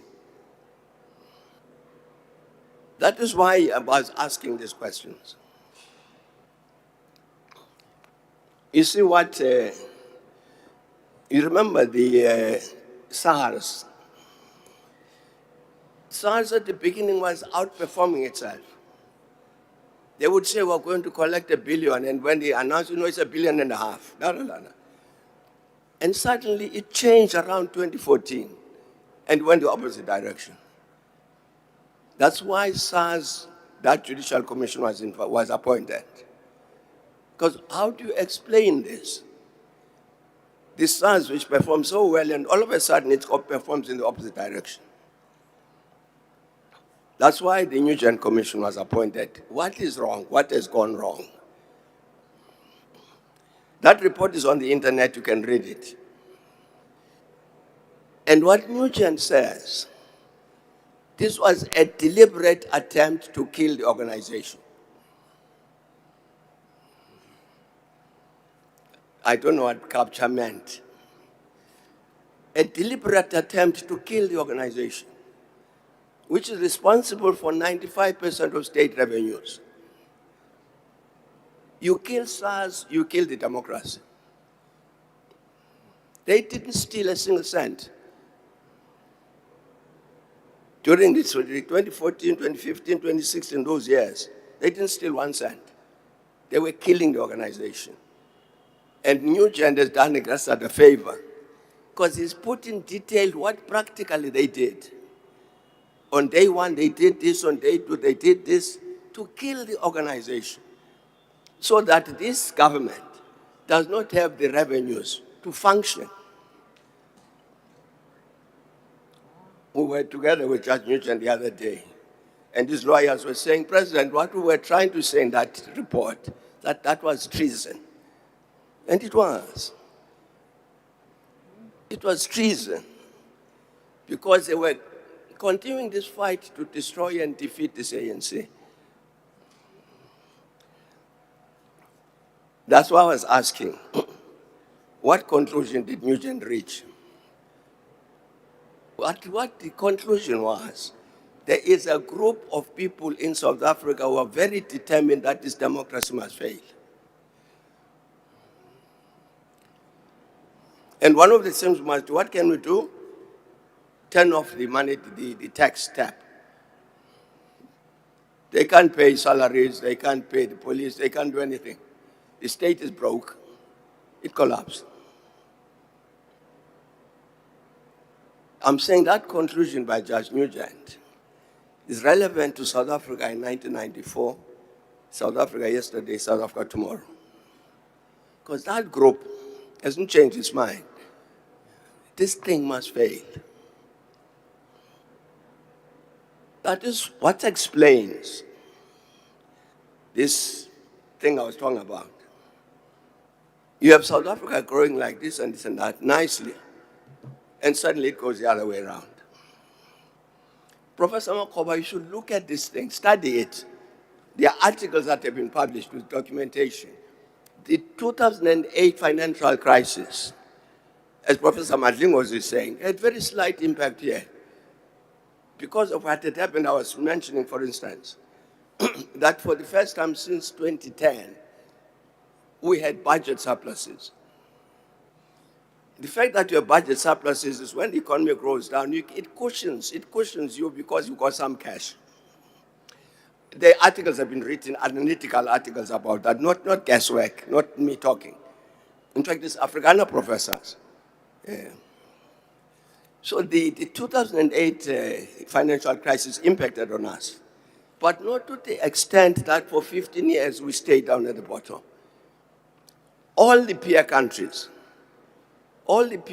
of South Africa were impacted upon negatively by the 2008 crisis. By 2010, they recovered. Why didn't South Africa? Up to today. Yeah, let me just, 2022, sorry man, I'm sorry, 2002, the ANC had its elective conference, which we held at Stellenbosch University. That same group had decided that it must take over the leadership of the ANC at that conference. Because it was saying to itself, it can't succeed to do the destructive work it wants to do if the ANC leadership doesn't change.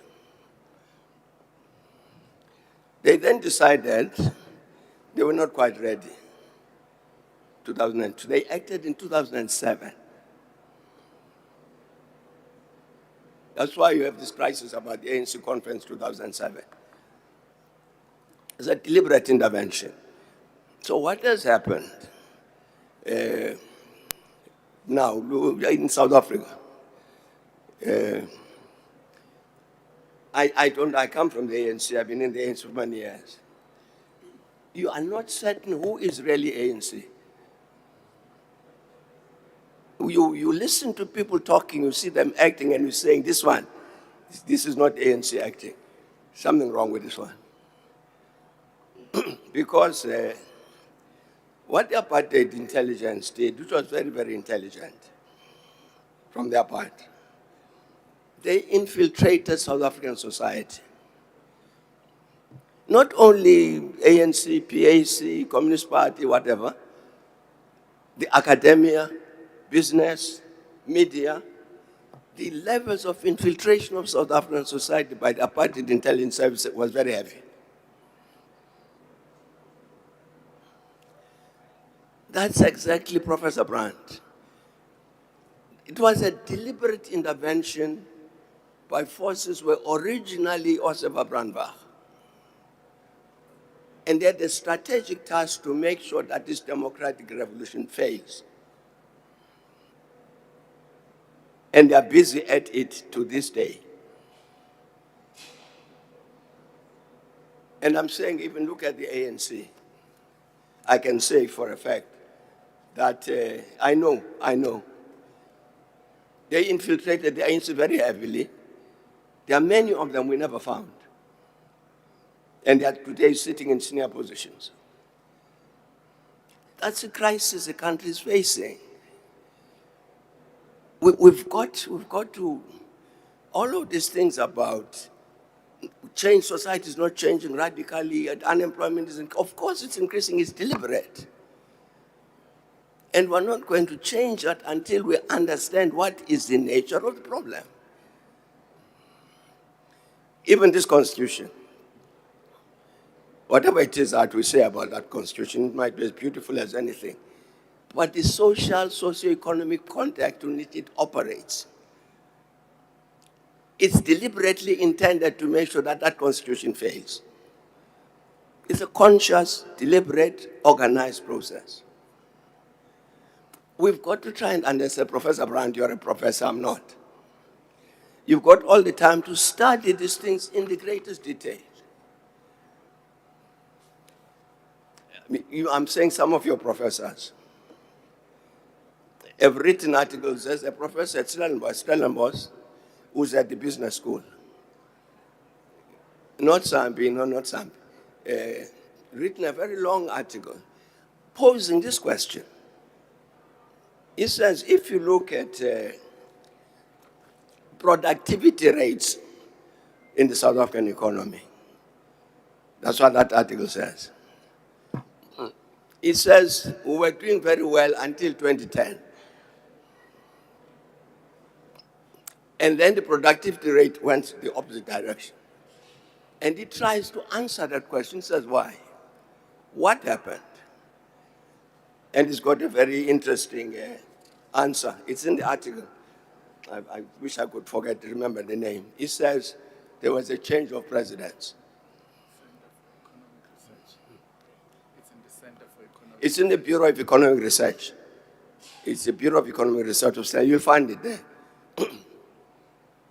He is asking this question I was asking. Why this economy goes like this and all of a sudden it goes the other way around? And I studied this question. What was the impact of the 2008 financial crisis on South Africa? And he says it was there, but not to the extent that it got us into the position in which we are. There are other academics who studied these things who are writing about them. Franz Cronje, Dr. Franz Cronje, he speaks very very clearly about this thing. And one of his complaints is, he says he does not understand the ANC. He says the things that happened between 1994, 2007, 2008 were absolutely remarkable. No other developing countries had achieved that. But he says the ANC is not claiming any of that. Why? I think I know why. But he doesn't answer the question. He poses a question, doesn't answer it. And that is what I wanted to, that's why I was asking the question. If we don't understand this context of South Africa, what is the problem we're dealing with? It's not greedy people, inefficient, lazy. It's an organized, systematic process to make sure the democratic change doesn't happen. If we don't understand that, we won't find a solution. Sorry, Professor Kuno, that's all I wanted to say. Thanks.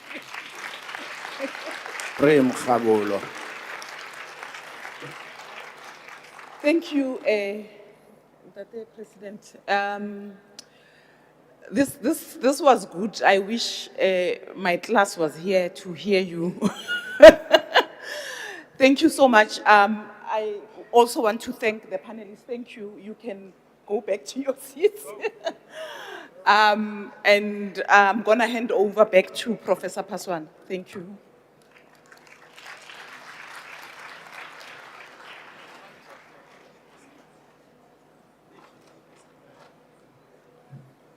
Thank you, Prof. Kunong, for that great facilitation. A warm round of applause for her and our panelists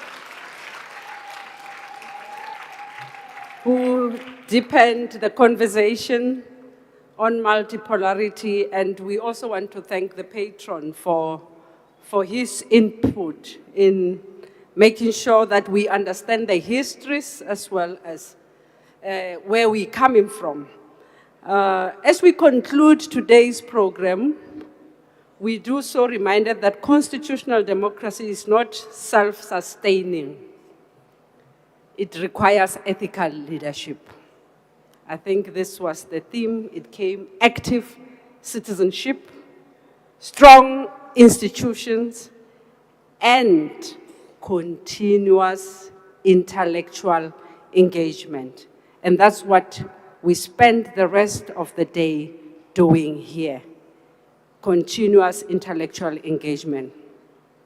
As the Thabo Mbeki African School of Public and International Affairs at UNISA, we remain committed to creating platforms that advance democratic dialogue, African scholarship, critical engagement on the pressing issues confronting our society and continent.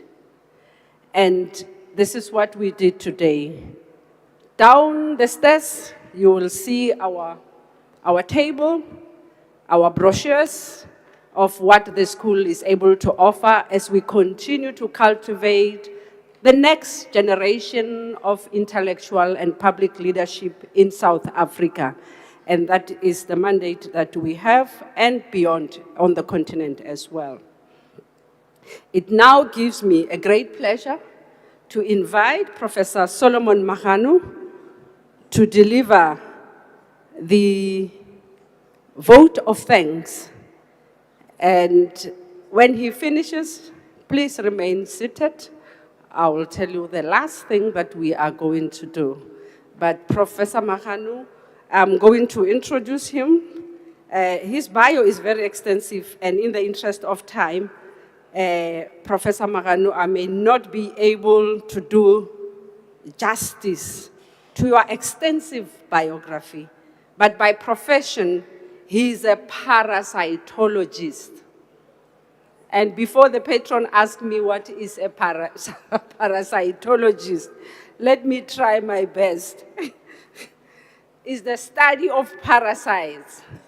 His job is, I don't know, Prof. Maganu likes to see parasites and as they attack plants, animals, and so on and so forth. He's also the VP Institutional Advancement at UNISA, a former Dean of Agricultural and Environmental Sciences at UNISA. A warm round of applause for Professor Maganu.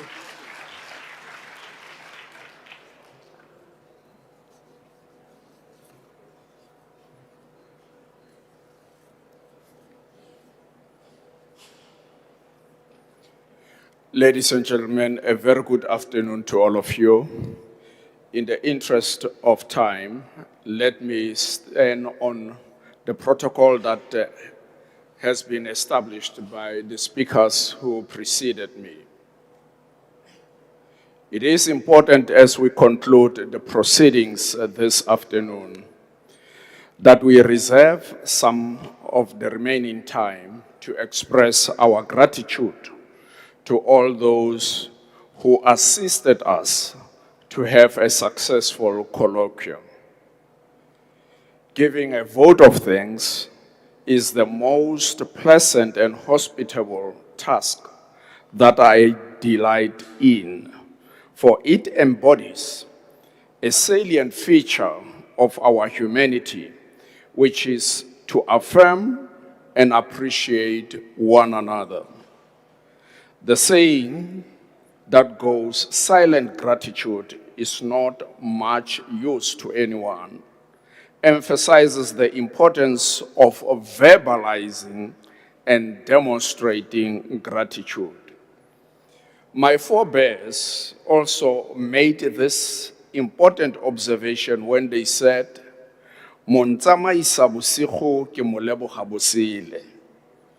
An adage that emphasizes the very point that gratitude cannot be invisible, but rather should be made public and enacted as we validate the good and generous gestures or sacrifices made by others in the quest to improve and advance human life. Ladies and gentlemen, while the colloquium we had today has, in the main, a precursory role, creating a craving for tomorrow's Africa's Day lecture, it has also anatomized in a unique way the milestones and revealed the shortfalls realized in the 30 years of the Constitution of the Republic of South Africa. Indeed, the engagements were robust, yet highly constructive, to inform the creation of a foundation upon which a better future for our nation and the continent as a whole can be constructed. What transpired in this colloquium was a precipitation of thoughts, ideas, and insights that illuminate the path to a better future. In the wake of a successful colloquium that we bore witness to today, it is my delight and singular honor at the foremost to extend words of gratitude to the Speaker of the National Assembly and Member of Parliament, Honorable Mayor Thabo Didiza, for the warm words of welcome and the hospitality she accorded us today. She actually gave full expression to the adage that says, "Sa ho la moeng le bewa ke mong gae." My colleague, Professor Sepota, is a linguist. He will actually translate that for you.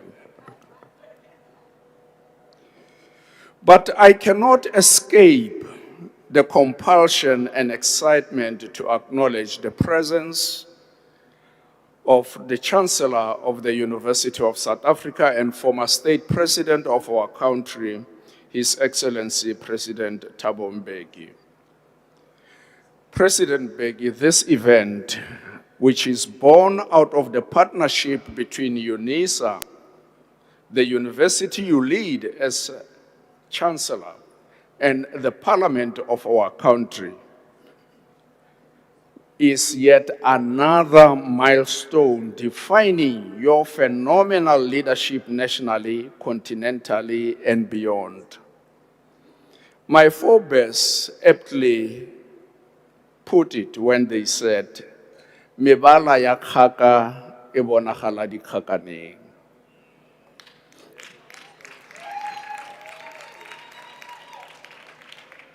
Unless I am otherwise mistaken, Mr. President,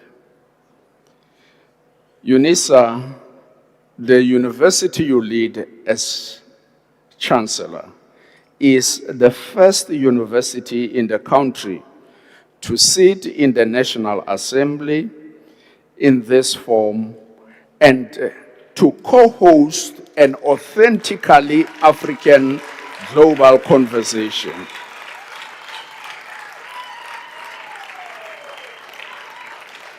It is you, Mr. President, who taught us that partnerships, as exemplified by the strong pair bond between UNISA and the Thabo Mbeki Foundation, are key in maximizing transformative impact for the advancement of society.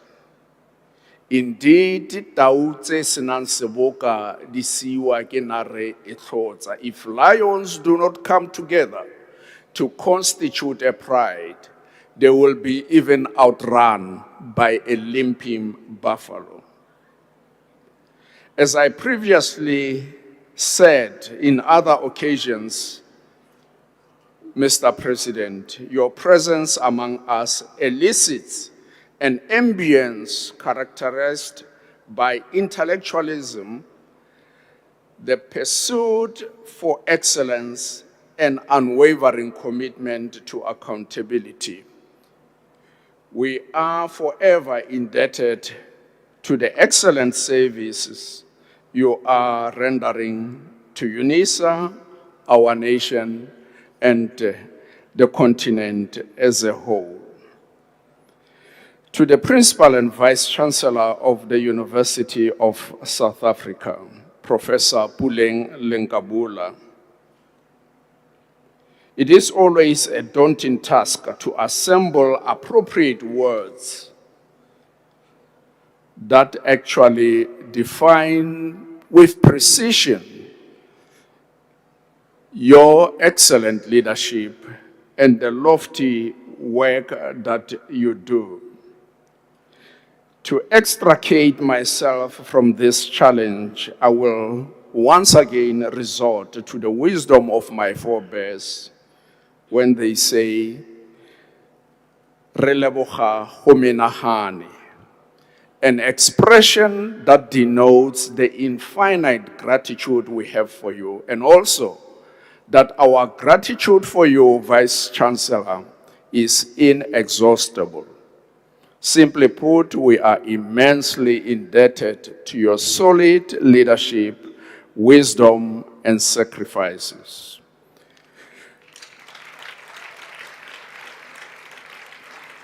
We also want to extend our heartfelt appreciation and thanks to our keynote speaker, Professor Mona Ndulo, the William Nelson Cromwell Professor of International and Cooperative Law at Cornell University. Your willingness and propensity, Professor, to share your knowledge and insights with us signals your intellectual generosity aimed at improving the human condition. Words elude me to accurately appreciate you for the contribution that you have made today and you continue to make for the advancement of humanity. Please know that you are heartily appreciated. To the facilitators of the panel discussions, Professor Tsepo Mandlingosi, Professor Grace Kuno, and the panelists, namely Dr. Geraldine Fraser Muleketi, Professor Anthony van Niegert, Mrs. Makete Makamase, Professor Danny Brandt, Professor Sandra Lieben, Professor Mechi Makhoba, Professor Tulima Donzela, Honorable Andisiwe Kumbaka, Honorable Oscar Matafa, many thanks for enriching the discussions in the manner that you did. Your commentaries and reflections also provided multifocal lenses through which the topic could be better perceived and understood. Your contributions are highly invaluable and highly appreciated. To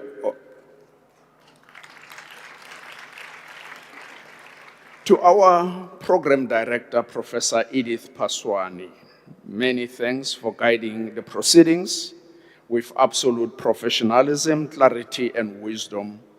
You truly mastered the art of steering the program so meticulously and seamlessly. You are highly, highly appreciated. Also, the sign language interpreters are highly appreciated. In particular, Mr. Gavin Uaberolza and Mr. Sohonolofatso Mahate. The work that you do is so special and critical to ensure inclusivity as we conduct the businesses of the university and our society as a whole. You are highly, highly appreciated. Ladies and gentlemen, as I taper towards the conclusion of my vote of thanks, to put an event of this magnitude together, it is always a daunting task. And there are often people who labor behind the scenes. In most instances, their names do not find expression in the programs that we use. But nonetheless, I want to say to all those people who worked tirelessly behind the scenes, please know that you are highly appreciated for what you have done. And in particular, I want to make reference to colleagues from the Thabo Mbeki Foundation, from the University of South Africa, and those from the parliament of our country. Please know that you are heartily appreciated for what you have done.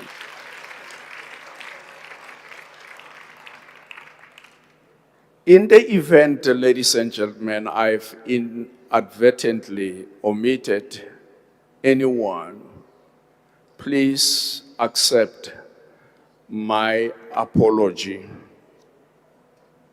But to ensure that I remain inclusive in my vote of thanks, without leaving anyone, let me even thank those people who did nothing and have done it very well. Ladies and gentlemen, have a blessed afternoon. I thank you. Thank you, Professor Marano, and thank you very much. On behalf of the organizers, let me also thank you for your contributions and participation. And thank you, Prof. Marano, for delivering the vote of thanks so meticulously. And thank everyone for participating in this important national conversation. And at this point in time, we remain seated as we are, because the patron will be leaving, but also before the patron leaves, I'm going to ask our group of panelists and speakers to come, and the leadership of Thabo Mbeki Foundation, as well as UNISA, to take a group photo here with the patron. Yes, so that's the only thing that is left of us. You remain seated until the patron is whisked out. The leadership of UNISA, Professor Puleng Lenkabula, the patron, and the leadership of the Thabo Mbeki Foundation. The cameras will, they said they will show us how to do it. I don't know, I've been asking behind, on the chair, but okay. Steps, man. This can, okay. Those steps. Because this thing right? You can remove these things. We can stand there. We can use those steps. Okay. Or you want this background? Oh, okay, all right, okay. And then what about this? You must remove.